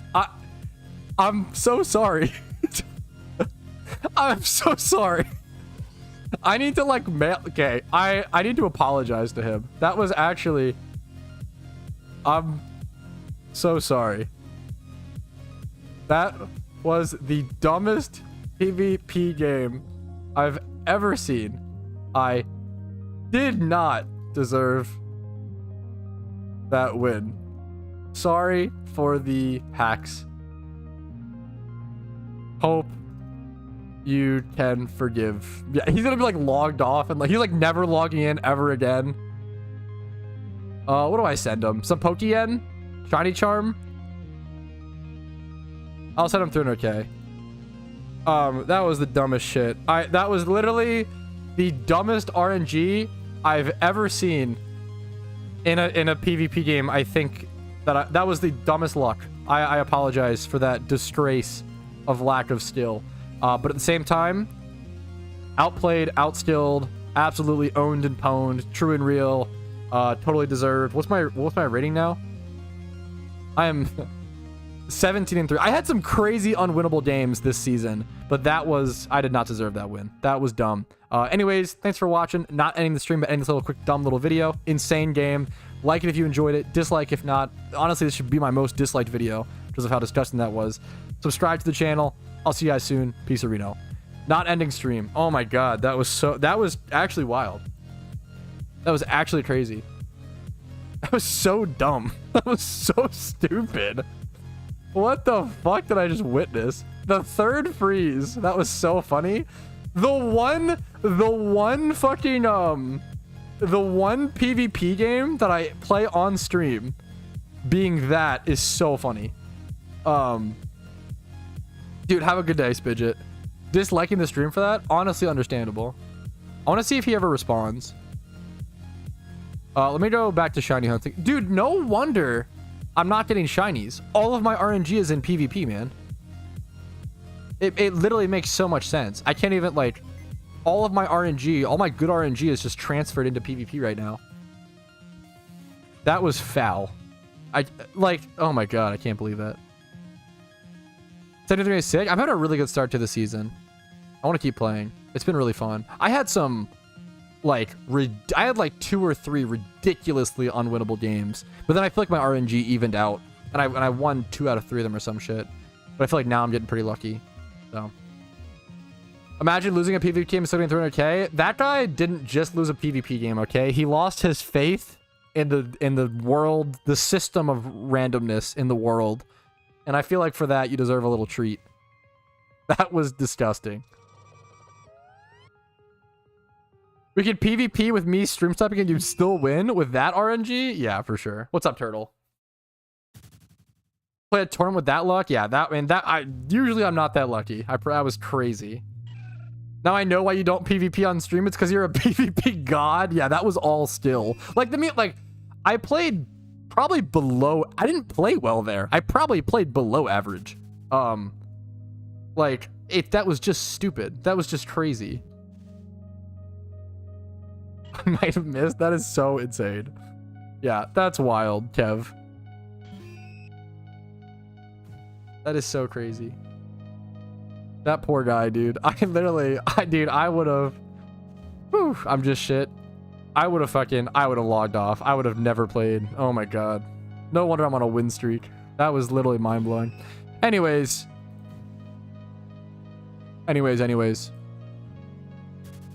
Back to the old dry streak, guys. How many shinies? How many encounters do you think?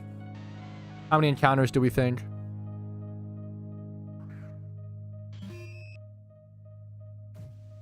I should like try to prepare for a tournament and play. NU Flame Fist. NU is just so different from I am so out of the meta. Choice Specs is getting ran 8% of the time. What the fuck? That's crazy to me. That's some weird shit. Is that for like, what is that to like counter Hitmontop? What's the why? What's the reasoning there?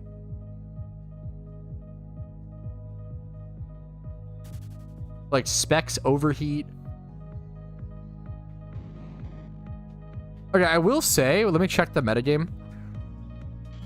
Except for like Quillfish. I guess N Blastoise being good. I always try to look out for metagames in NU where I try to keep an eye out for metagames where brain dead strategies are really good. So for example, like whenever like Eruption Typhlosion is like positioned well in the metagame, I try to look out for that. Same with like Vanillix, like Blizzard spamming Vanillix. Like when those really brain dead strategies are good, I try to keep an eye out for it. I don't know if Vanillix is probably not that good here into like Blaziken Hitmontop. Eruption Typhlosion might not be bad. Quillfish probably counters it though. I don't know. I'd have to run calcs. I'd have to see if Quillfish. I don't know. I don't know. Does Quillfish just die? Does Specs Eruption? Blastoise is scary, but they go Shell Smash. They're like offensive. This honestly might be a good metagame for Specs Typhlosion. Jotungon would be tough.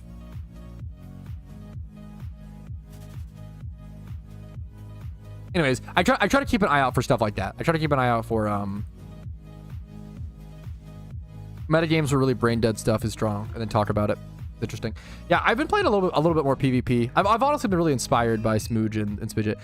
How long does it take for you to get a shiny? It totally depends on the method. Okay. It just depends on how many encounters you're doing per hour. You know, it's really just boring math. The shiny rate's 1 out of 30k, so I mean it should be around there normally, but that is true. Modest Silix is Giga Brain. What's it at? Yeah, Modest, Life Orb, Sheer Force, Steelix is still meta. What a crazy world we live in. It's so interesting. Yeah, special attack and Steelix with its like 50 base special attacks. Yeah, 55 is meta. It's so interesting. The seasons reset every 3 months. So I think for example, like coming up at the end of this month, Kev, I think is that. I have been enjoying PvP lately. I've recorded a few videos on it, which is why what's it called? Why I'm really lucky to be 17-3 or whatever on this season, you know? But doing well in randoms this season.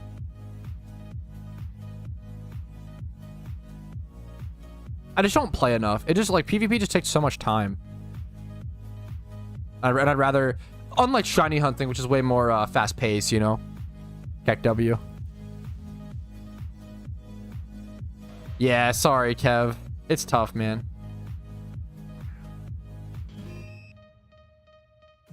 Yeah, for sure. There's definitely been certain games or certain loss streaks can turn you off from PvP pretty quickly, for sure.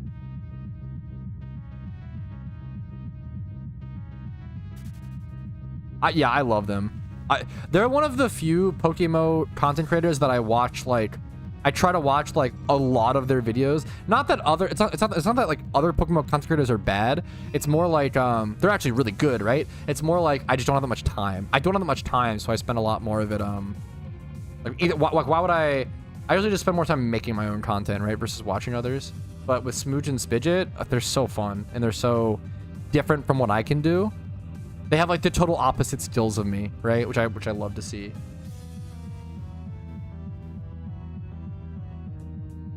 It's very cool.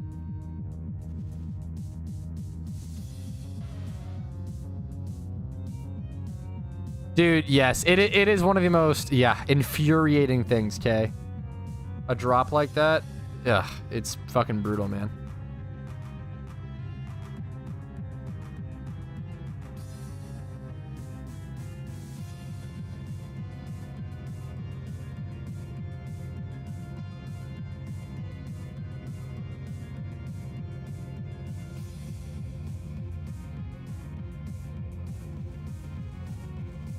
How's the Bunsweet community? I got like one shiny. Maybe actually, no, I think I ended up getting a couple more later during like the extra boost. I didn't go too hard on it, Sosa. That was a good question, though. It was very sweet to ask. How was yours, man?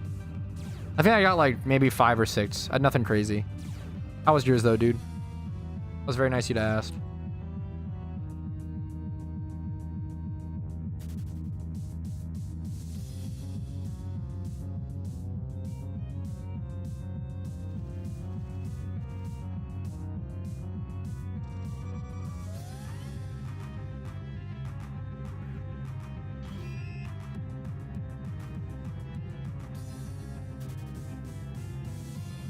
It wasn't that good of a community day. Like, yeah, I don't know. Like, Bunsweet's pretty whatever.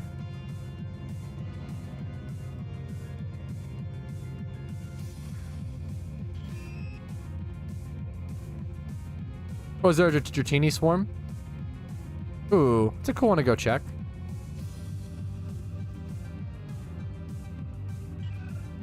I guess now that there's a Dratini horde. Man, I want to fucking horde hunt. I'm not gonna lie. Sick of doing singles, but I feel mentally locked here. Interesting. I actually didn't mind catching I thought catching Bunsweet wasn't that bad. One of the most annoying like catching hours that was recent was Trubbish. Trubbish was really good. I went really hard on the Trubbish hour for Pokemon Go because the Stardust was insane. But it's so far away. You had to double hand it. And get like the oomph into your throw. The Trubbish was really annoying to catch. And then there was also a Hitmonchan hour. Hitmonchan / Hitmonlee, or was it just Hitmonchan? I ended up getting a shiny Hitmonchan from that, which was awesome. But that was also like a really high catch rate, really hard Pokemon to catch, or low catch rate, whatever you want to call it.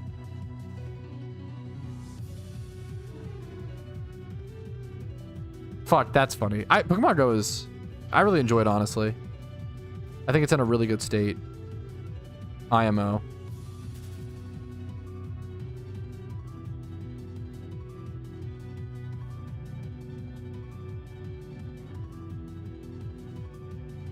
How much Stardust? I came back to the game. I've spent a lot recently. There was a lot of quests recently.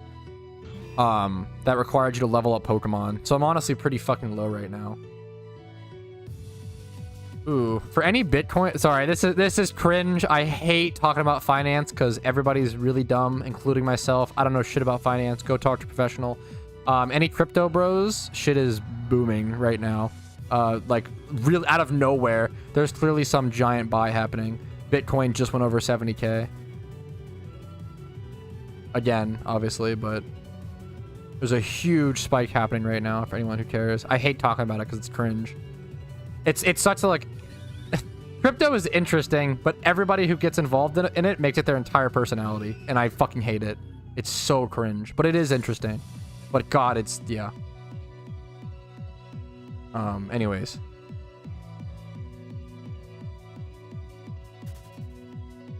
I love crypto too, but the people that love crypto are cringe. As someone who likes trying to learn, and it's interesting.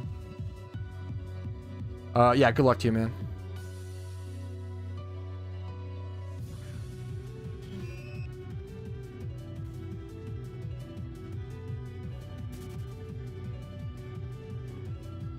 Anyways, I got distracted. Someone asked a question. Oh, how much Stardust? Let me check. I came back to the game and I had a mill. I had a mill Stardust save. But then I think I spent a lot recently. Now I'm at 374K. Yeah.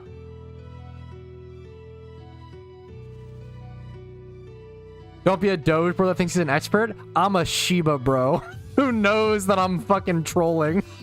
Hey, but I've done pretty well with it, so I'm happy. But I hate talking about crypto and finance stuff because it's really cringe. Yeah, content. No, that's not nosy at all. Content. I've been a full-time content creator since I was 18. Thankfully. What's up, Short Edge? I literally, people always ask like, oh, like what I do for a full-time job. The reality is, if you look at how many videos I upload and how much I stream and like all my activity, I couldn't have time for another job if I wanted to. I work on content creation like 12 hours a day average.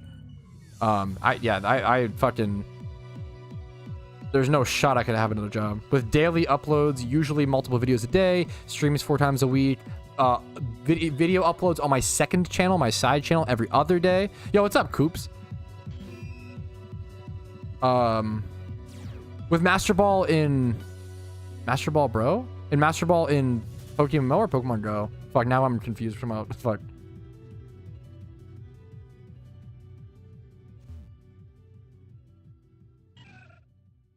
That was a super fair question, though, Short Edge.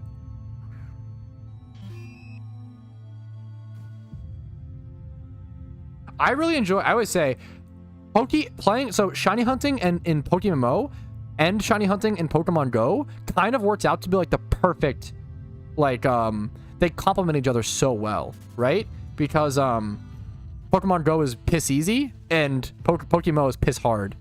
So it's perfect. There you go. Oh, so if you Google the importance of Master Balls PokeMMO, I have a video talking about Master Balls in PokeMMO and why they're so important. Dude, I hope so, Auk. But I don't know. I don't know. I'd be really... Once again, I just really like shiny Sudowoodo. If someone else claimed the bounty, I'd still be going for Sudowoodo. So it's not like, you know...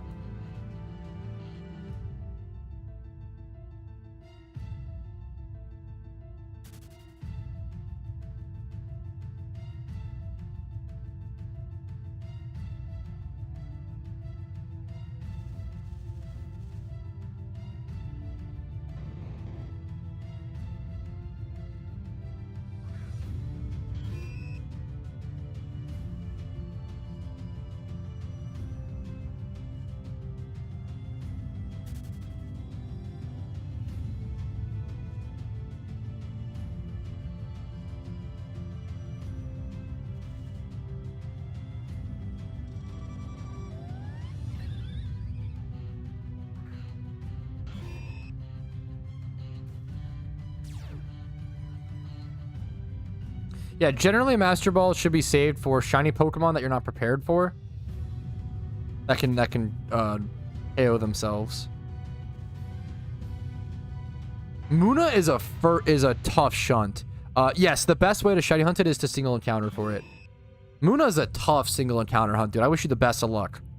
I'm rooting for you with it, dude. Muna's a tough one, man. I'm not gonna lie.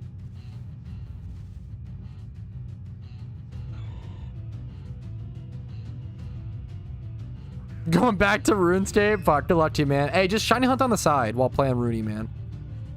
Shiny hunt on the side, you know? Good luck to you, dude. 120k plus drive for your first shunt sucks. That is tough.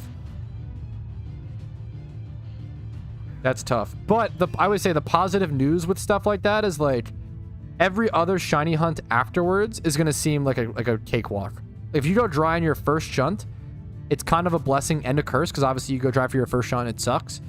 But it's also a blessing because every other shiny hunt is going to seem so much easier. I'll either get a fucking shiny or a 225 bench press. You're a fucking Giga Chad, dude. That is... I'm all for it, dude. Hell yeah, dude. If our moves with no luck, single encounters. Really, I would just buy elemental. If you're like trying to get elemental orbs to like raise the stats, I would just buy them, dude. Farming for your own elemental orbs takes a really long time and is like really slow. I would just buy them. In your opinion, how long does it take for unwanted things to take off due to stock being low? Or other things, specifically something like Pumpkin Goodie Badge from 2023? Unwanted things to take off due to stock being low or other things? Pumpkin Goodie Bags. I'm not sure if I understand the question. It's just, that's like, in terms of how long will it take for someone to go up in price? Dude, it really just depends on, it really depends. I don't know what's in these bags, right? Like the thing is, like, you have to ask yourself, okay, what vanities were available in Pumpkin Goodie Bag 2023s? And I don't know. It's gonna be so dependent per year, per like the thing that's okay. So someone asked, Pat, in your opinion, how long does it take for sealed products to rise in price? Something like Pumpkin Goodie Bag 2023, for example. The really boring answer is that it just depends on a million factors. I can't possibly answer this question because it just depends on a million factors. Generally, I would say that from a bottom out price, sealed products will usually double in value within around, I want to say 6 months, maybe a year, like 6 to 12 months. But that's like at the first initial. So like lucky envelopes, for example, or not lucky, red envelopes were like 4K during the event, and now they're like 8,500. That's a really easy example, and that happens quite a bit. Where like anniversary chests were 20K during the event. Now this is like 2 years or some shit. They were like 20K during the event, and now they're like 18 to 20, and now they're like 45, 50K pretty consistently. I think usually around 6 to 24 months. It's a big time frame. Sealed product will double in price, but it's just so dependent. Like you have to factor in, okay, what vanities. The reason why sealed product becomes expensive is very similar to trading cards, right? There has to be a demand for one of the vanities or items within that sealed product, right? So it just depends, like what vanities are in the sealed product. It depends on what year it came out. It depends on how much supply came into the game. It depends on how many people played the event during that time. It depends on how many people are playing the game right now, how much demand there is for that item. Depends on how good the vanities look. Like there's a million factors that come into like what price, like at what how long will it take for a sealed product to go up in value or reach like 100% increase or something like that. It's just going to be individually, it's going to be dependent per each individual sealed product, and it really comes down to your own assessment of what's good to invest in and what's not. And I like to try to provide information, try to say like, oh, like 20,000 people were playing for this event or whatever, or like, you know, this event. Like I always check for like a good piece of data to check is how many Pokemon or how many things of that item are available. I do this a lot for 2012 Pokemon. 2012 Pokemon have such a small supply, for example, that there is only 116 2012 Pokemon listed on the GTL at all right now. I think that's a really important thing to factor in, is just the supply. There's a lot of things to factor in, and it really comes down to personal assessment and understanding what things to look for. It's a really boring answer, drab answer, but yeah, hopefully that helps a little bit. Dude, Holly hair clip is a tough one. Like, I don't know if like I don't think you can predict something like Holly Hairclip, because like with Holly Hairclip, people just came to appreciate more fine details a bit more, and it was also such a people realized how rare it was and how many less people played back then, and like all these factors. It's like like things. Holly Hairclips. Oh yeah, of course. Holly Hairclips were horribly undesired. Holly Hairclips were the most laughed at vanity in PokeMMO, like back when vanities were being released, if that makes sense. Holly Hairclips were 20k during the, I always say, like, I owned 3 Holly Hairclips and they were 20k a piece. They were so cheap, I didn't even bother selling them. So I kept 3 Holly Hairclips when they were 20k a piece. I was like, ugh, it's so little Pokeyen. What's even the point of selling them, right? A couple years later, I come back to the game. They're now 100k a piece. And I'm like, oh my god, that shit vanity everybody laughed at are 100k a piece? Hell yeah, I'll sell my 3 Holly Hairclips and make 300k. Easiest bank ever. And now they're 80 mil. Like, Holly Hairclip is just like, this was the definition of a vanity that was impossible to predict. You just couldn't have known. And that just happens. It's like, stuff like that will always happen, you know? It's a great question and really interesting to look into, but... How do you buy vanities when they drop? Either through the gift shop, on the GTL, or they're usually vanities are opened up through sealed product. It's like trading cards. Which tier are you getting into, Durkee? I have a video that goes, if you look up PokeMMO Beginner PvP Guide, I do have a really in-depth video. Yo, what's up? That should break down any questions like that. There you go. At this location, anything except for Ponyta, I'd be happy with. But best options here would be Sudowoodo, Kricketune, Breloom, Mr. Mime. There's a lot of good spawns here. Dude, that's always one of my favorite compliments is people saying my stream like made their workday go by quicker. I really appreciate that, man. That's like some real impact, you know? Honored to hear that, dude. Yeah, hopefully it helps a little bit, Durkee. Duskull's a fantastic shunt. Good luck, dude. Good luck to you.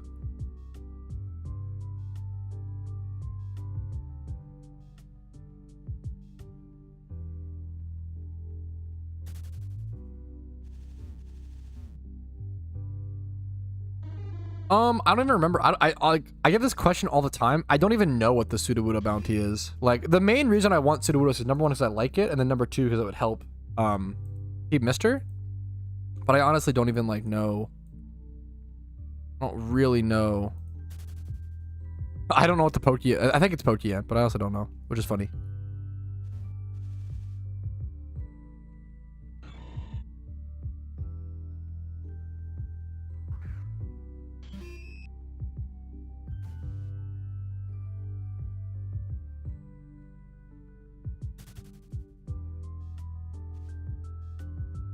Is this one of the games? Yes. Okay. Oh, I love you, Sosa. I appreciate it. It's a very good question.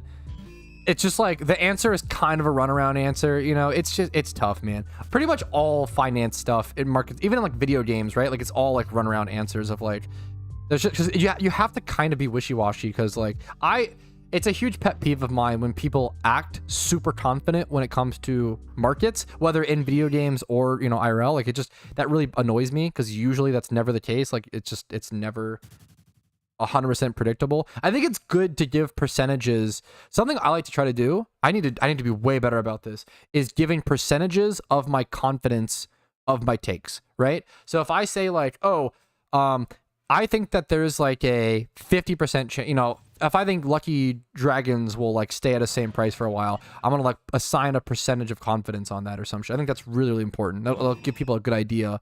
Because usually when you give a take or a prediction, you don't always feel like the same level of confidence with each prediction, right? Shiny Delcatty is a egg hunt, hilariously, I believe, is the best way to go for it. The tough hunt. It might be a single encounter now? I'm not sure. Oh, for the Sudowoodo? Okay, well now I definitely want to get it, Danny, and no one else can get it before me. That motivates me a lot. Gonna try my small snake scratch. Yeah. See it, dude. I wish that there was a Valve game that I cared a ton about, because I love the idea of like being involved in like a Steam marketplace market. That seems so fun. Like that was my dream growing up, was to like do something involved with. That seems so fun. Oh, really? Wait, that's really high, Danny. Okay, signal encountering is definitely better then. I'm an idiot. Did they get like a new Johto spot? Rare. Is it really 27% at rare? That's crazy. That is hyper worth to single encounter. I mean, I believe it. Obviously, Bagon's weird like that.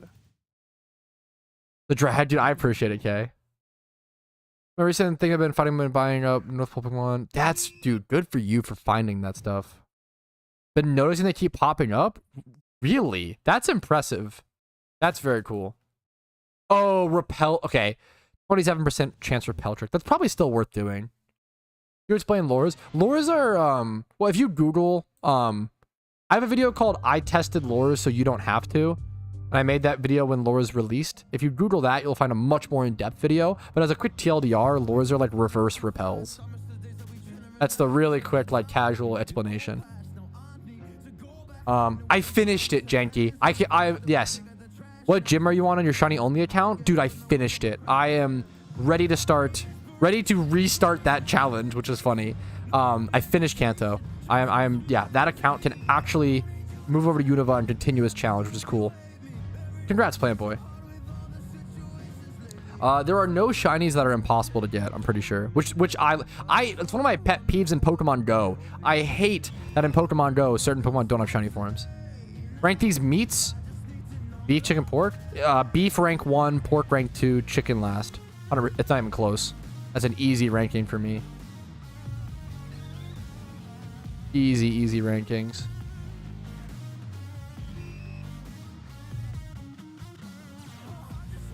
Great question. How are you doing today, Jacob?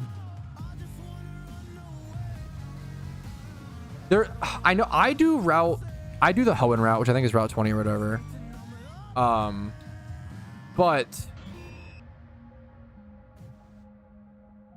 I think that there is I think I usually do it there. But I think there is a way to repel trick Absol, but I don't know of it, unfortunately. Repel tricks get so niche. Dude, the spiffing bird is awesome. Showed how is it yeah. That's so funny, yeah. The spiffing bird is based. Yeah. No, I think that's... Yes, that's kind of the take that yeah. That's kind of the take that I always give Auk, is like, eventually, literally every limited vanity should become expensive. The question is, like, will that eventually happen, like, 50 years from now when the game is dead? Like, you know, like, or if that ever, you know, if the game ever dies, hopefully not, but like, yeah, 100%, right? Because it's limited. There's only that amount of supply. Yeah, 100%.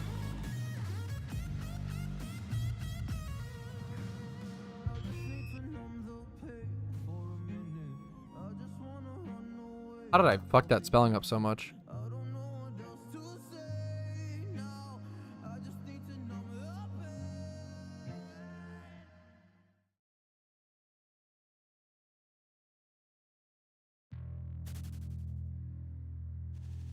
Plus kiss on the... I like that it specifies on the lips.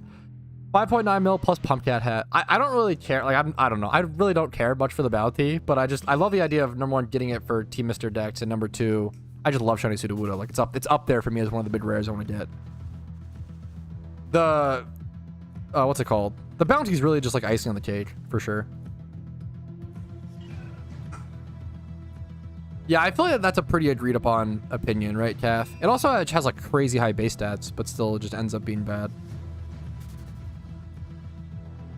Does it pain you to think that all your time putting in time and effort onto is just... Wait.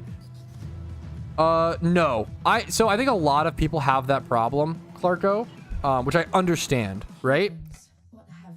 Something that I feel like for whatever reason, came to the conclusion of very young, probably when I was like 19. I think people worry way too much about progress and about leaving behind some sort of legacy or leaving behind some sort of thing. I feel like you should really just focus on enjoying your time on Earth. And if I enjoy shiny hunting and I enjoy playing PokeMMO, at the end of the day, that's all that really matters, in my opinion.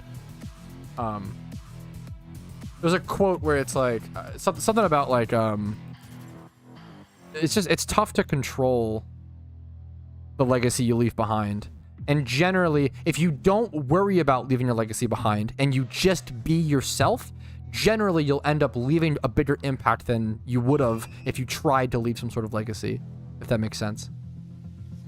PokeMMO is kind of Gen 1 through 5. It's really hard to explain.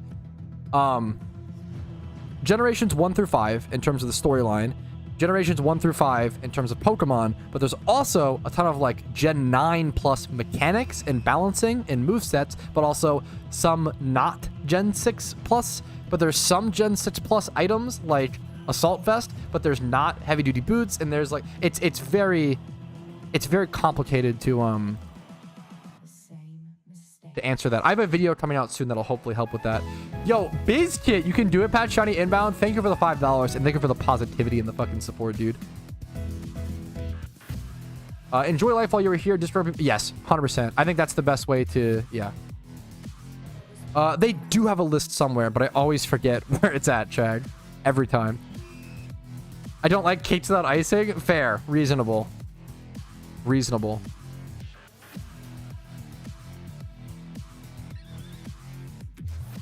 I got 2 shiny in between each region. Oh, I'm doing, dude, good luck to you. That's fucking sick, Kamani. Also, Ditto and Smeargle are based options, based picks for your 2 shinies. Good luck to you, man.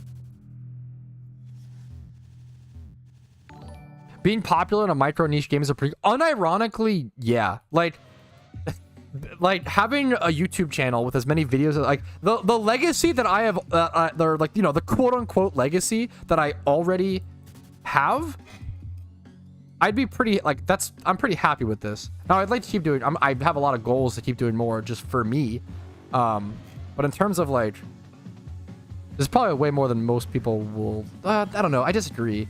Because, like, the reality is, every time you interact with another human, that's really your legacy being left behind, right? Every single conversation, every single smile, every single facial interaction, every single interaction you have with another human is what creates that other human's personality, environment, atmosphere. Like, you're always impacting others, and your legacy left behind on the world is really like how positively you impacted others, right? It's really boring, but yeah. Like, for all the successful people to be who they are, like, they had to have had people around them that either didn't believe in them or did believe in them in certain ways, in certain times, like, that smiled at them, that frowned at them. Like, all of your actions really affect people. At what point would you say it was really, like, it's going to be person dependent. It's going to be person dependent, and, less than 3. I think for most people, a successful legacy should probably just be to, like, make as many people smile and smile yourself as much as possible. It should keep it pretty simple. I think you're gonna do a pretty damn good job if you do that. Short Edge, thank you for the Prime, and Danny for the sub. I've never ran from a shiny. As much as I love, why are you so fucking wholesome? I feel like I have a very good philosophy foundation because I got really lucky, and I had a period of my life for like 4 years post 18. I had a lot of free time, and I was able to, I had a lot of free time and very little stress, and I was able to just like fucking stay at home and do whatever I wanted to do and like meditate and just like think. And it sounds really cringe, but like, I mean, I don't know, it's true. Like, I literally just sat at home. Like, I think everybody, it sucks. I really wish everybody could have that. Like, I think like post 18, everybody needs like 2 years to just like process their life up until that point. I feel like people don't have time to process. And I feel like me having like 2 to 4 years to like just process and think about my life, and like, it helped me exponentially. And like, I don't know, I can't say enough like how important that was to me. But like, we don't have that. Like, most people don't have that luxury, and that was a huge privilege to me. Spectrum customer, pretty much, I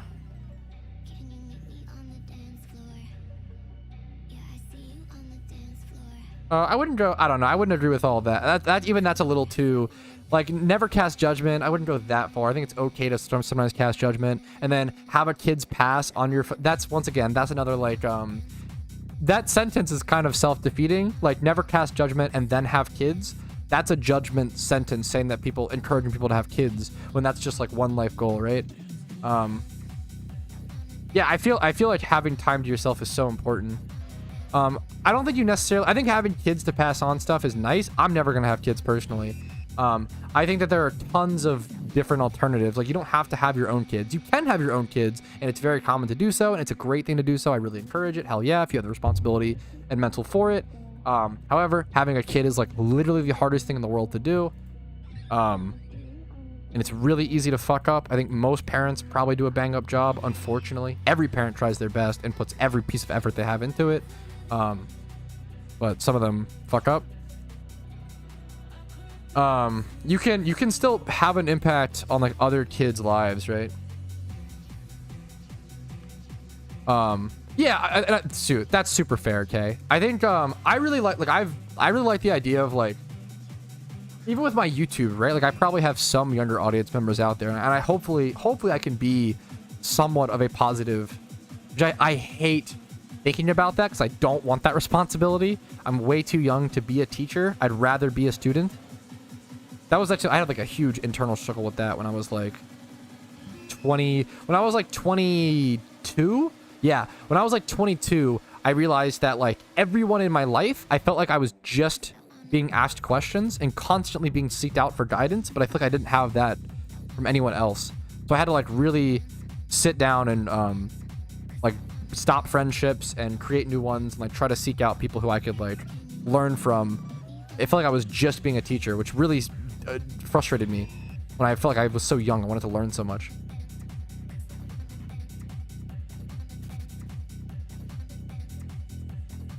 Nah, bro, having kids isn't the hardest thing to do. Have you tried patting your head and rubbing your belly at the same time? Based. Okay, you're right. True. That is so based. Yeah, for sure. I think that's super true.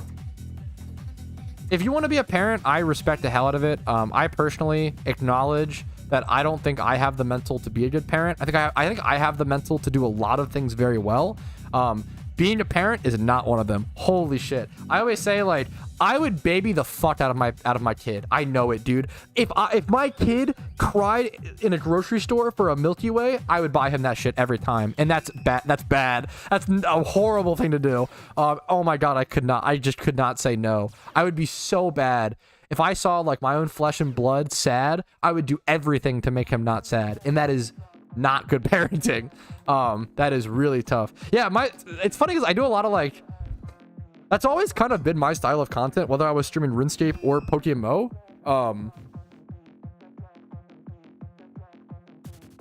The gameplay is usually like background, and then the conversations are like all over the place. Absolutely.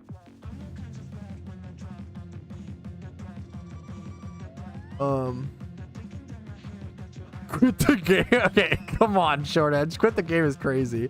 That is extremely lucky, Kamani. You're doing incredible. That is very lucky. You're doing very well.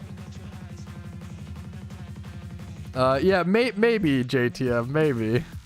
I think creating a strong, assertive, compassionate, sensitive child of either gender, and I don't know, just fucking make a good human. I don't know, dude. Who cares? Back in the day, I believe people were much better parents than they were back in the day. I work super hard. We just weren't at it. That's probably, yeah. I feel like that's kind of the case with like literally everything ever, Shag. I feel like it's pretty hard to not make progress. I feel like we've kind of just been getting better at everything. We get better at worse stuff or more new like problems arise, but I talk about this all the time. There are so many, like, there's so much negativity right now in the world But the truth is, it's probably the best time to be alive ever. It almost whenever it is like the most recent, it's almost always the best time to be alive, unless there is some severe, out of the norm, huge thing like World War II or World War I, right? Like unless there is some insane, like world-altering, changing event, it's usually the best time to be alive, and then usually that even. Yeah, there's stuff like that otherwise, but that's tougher. But like generally, it's like the best time to be alive. We're doing a lot of amazing progress, a lot of stats that back this up. Like there's a lot of negative things to focus on, but I think focusing on positives and seeing all the like progress and increase is great. The early 2000s were pretty bomb. They were pretty comfy, man. They were pretty fun. Dude, good luck to you, Nick. 8th phase. Good luck to you, dude.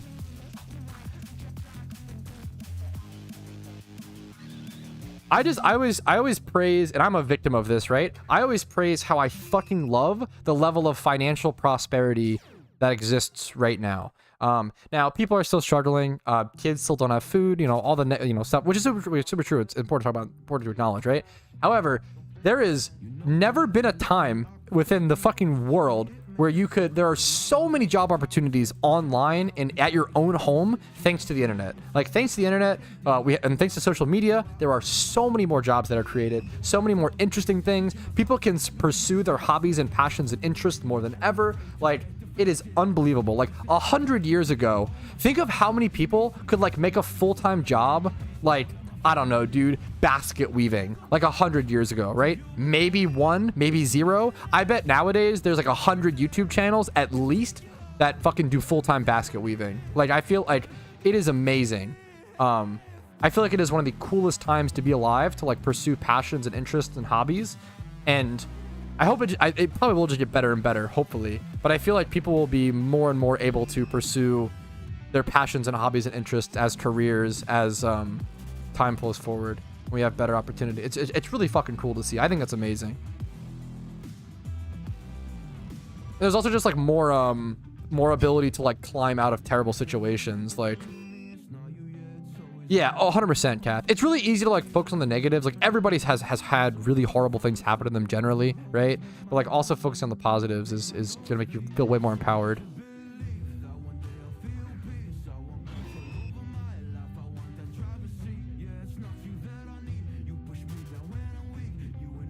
Yes, I feel like we're in like a specific internet age for sure.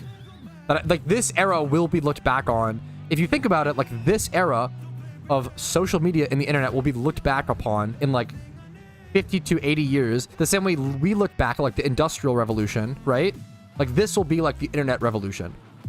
This period will be looked back upon in like 80 years, 100 years as like an amazing propel forward of progress.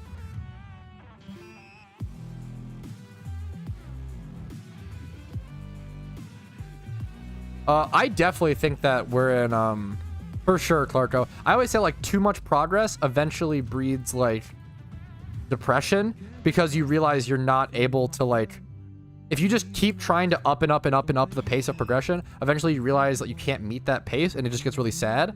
So then, I've been saying forever, I think this is, like, from a 26-year-old, what the fuck do I know? This is mostly memes. Don't take anything I'm saying too seriously right now. I think, like, a hippie era is coming. In the next, like, 5 to 10 years, everybody is so, like, sigma, grind, wake up and grind. If you aren't fucking drop shipping, plus fucking Venmo flipping, plus, like, marketplace scalping, like, if you aren't doing all of these things, you're a fucking loser, and you're a virgin, and girls hate you, and you're useless. And I feel like in 5 to 10 years, everybody is, like, literally working so fucking hard right now to, like, try to prove their worth and prove their value. In like 5 to 10 years, we're gonna realize like, oh, let's just fucking enjoy life, and we're all gonna fucking relax a lot more, work a lot less, fucking listen to music, schmeme around. I don't know, dude, fucking do whatever. And then we're gonna do that for like 10 to 20 years, and then it'll cycle again. We're gonna go hard as fuck, sigma, grind. History repeats itself. Like, it really comes down to history repeats itself. And we're just going these cycles over and over and over again. Humans are so like ridiculously calculable. It's like kind of crazy. We are really not that different. It's very, very funny. Very interesting. It's kind of beautiful. Original, yeah, I get it. Call me beta. Okay, dude. No, I super get this, Clarko. It depends for me. I'm a coin flip. I like being super competitive on some things and on some games. But dude, I play Skyrim on the easiest difficulty. I play most RPGs on the easiest difficulty. Like I super get it. I don't think it's a Naruto quote. I think that's just like a human history. Repeats itself is just like a quote, right? But I used it for Naruto. That's a huge like thing from Naruto. I don't know where this quote originally came from.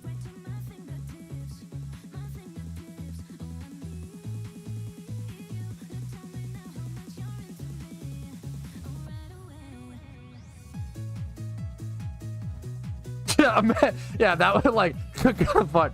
Imagine like an inspirational like poster, and it's like history repeats itself. Ashi Sensei. Like that's the. Okay. Anyway, that's so stupid. How can I increase shiny rate? Either donor status or shiny charm, man. Yeah, I mean, I didn't learn that originally from Naruto, but I'm saying that's like one of the biggest lessons of Naruto for sure.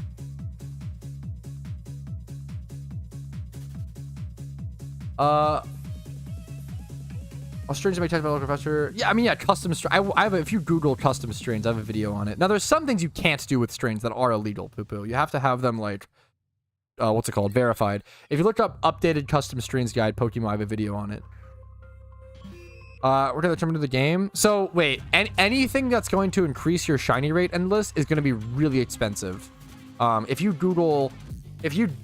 generally in PokeMMO, if you Google most questions, I have videos on them, or other people have videos on them. Check those out. If you Google, for example, like shiny charm PokeMMO, donator status PokeMMO, shiny hunting guide PokeMMO, like I have videos on these topics. I need to redo my shiny hunting guide though. That one's outdated. I might have bad mic in that one. I have a lot more information I could cover in the shiny hunting guide. There's so much to talk about. Shiny hunting has become so complicated, honestly. I mean, it's pretty simple. You can make it simple, but yeah. Yo, what's up, Moritz? Sorry about that. I mean, I understand it's not everybody's cup of tea. But I don't know.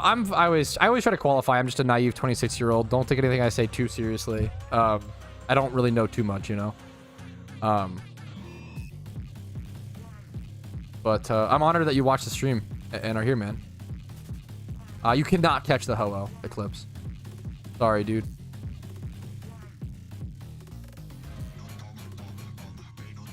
So shiny charms you either buy off the gift shop or on the GTL. They're gonna be like 250k Pokeyen a piece, and they only last an hour. Like all of these, anything that boosts shiny rate is really expensive. If you're new to the game, you should not be worrying about boosting your shiny rate. That's not something you ever should be worrying about. You should be worrying about developing your account, getting Pokeyen. And if you want to shiny hunt, like shiny hunting without boosts is very good. You just don't worry about boosts. They don't save that much time.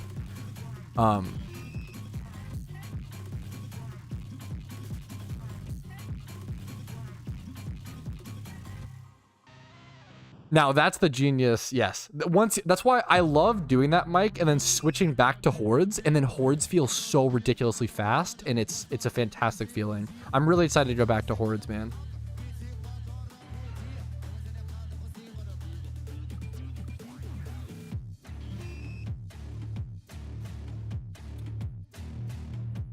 Gets butchered to hell? Okay. Whew. I appreciate that, man. I try.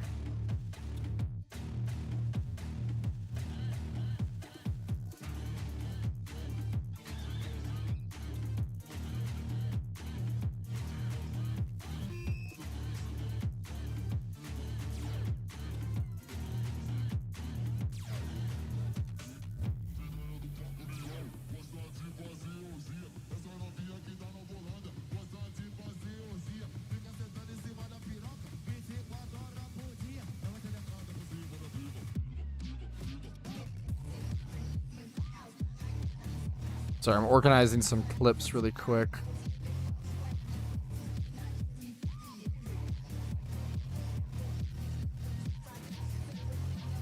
I'm sorry to hear that, Dom.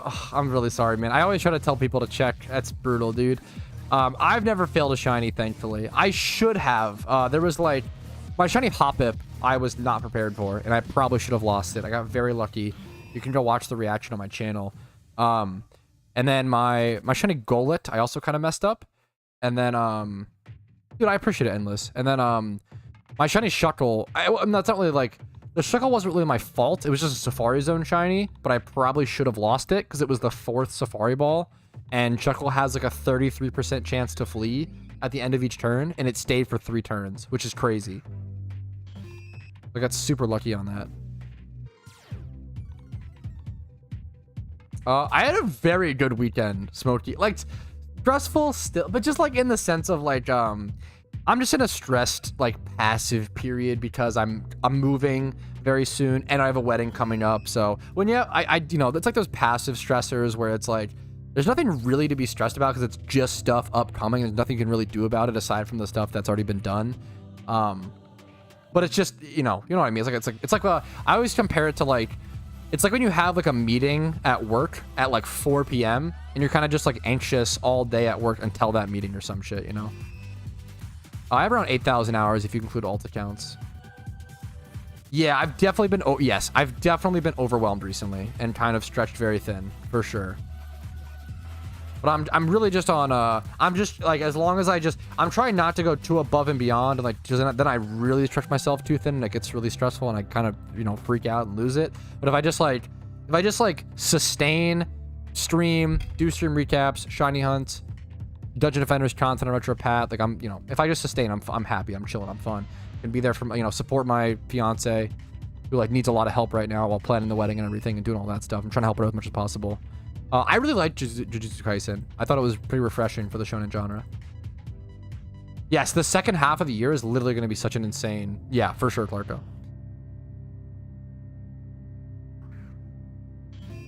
What are some mons to watch out for? I have a video if you Google, like, top dangerous shiny hunts in PokeMMO or something. I have a video on it. 10 shinies, 11 encounters, 2 hours, my cousin... Dude, shiny hunting RNG is just a different beast, Eric. It is tough, man. Congrats to you, dude. That's sick. But I had a really good weekend. Dude, I'm gonna be honest. This weekend, I had a day where... So me and my fiance were dog sitting. And I had a day where I just fucking drank vodka root beer and played Dota 2 all day. And I needed a day like that so bad. It was so fucking fun. God damn, I just relaxed and it was great. That was like Saturday or something. That was a nice day. I'm not gonna lie. That was like, I needed that. That was a nice day. That was fun. Sometimes you just need a really hard, relaxed day, you know? Chill odd day, yeah. I feel like for as many like hard as fuck, like intense work days I have, gotta have a few more like, you know, it's cringe, but I mean, it is cringe. When you work hard, you gotta play hard, right, guys? All right, okay. Anyways, I'm gonna end it on that bad joke. Alrighty, thank you guys for watching. I've been live for about 4.5 hours today, and I'm gonna go ahead and probably call it there. It's been a good one. We got a lot of shiny hunts. We played a PvP game. We collected an insane amount of Pokeyen. We didn't get a shiny. We did a bunch of stuff today. I made an Ninkata Shedinja shunting guy. We did a ton of stuff. Had a lot of fun. Answered a lot of questions.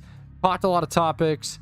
And that's going to be it. Like the video if you enjoyed it. Dislike if not. Subscribe to the channel for daily PokeMMO videos. I upload every single day. I stream 4 times a week, Monday through Thursday at 12 p.m. ET on YouTube and on Twitch. Discord's down below if you're interested in that. If you want to go above and beyond and support the channel, YouTube memberships, Twitch Primes, Twitch subs, and PayPal/Venmo really do allow me to make the amount of content that I make. So thank you guys so much. Have a great day. I'll see you later. Peace out, Reno.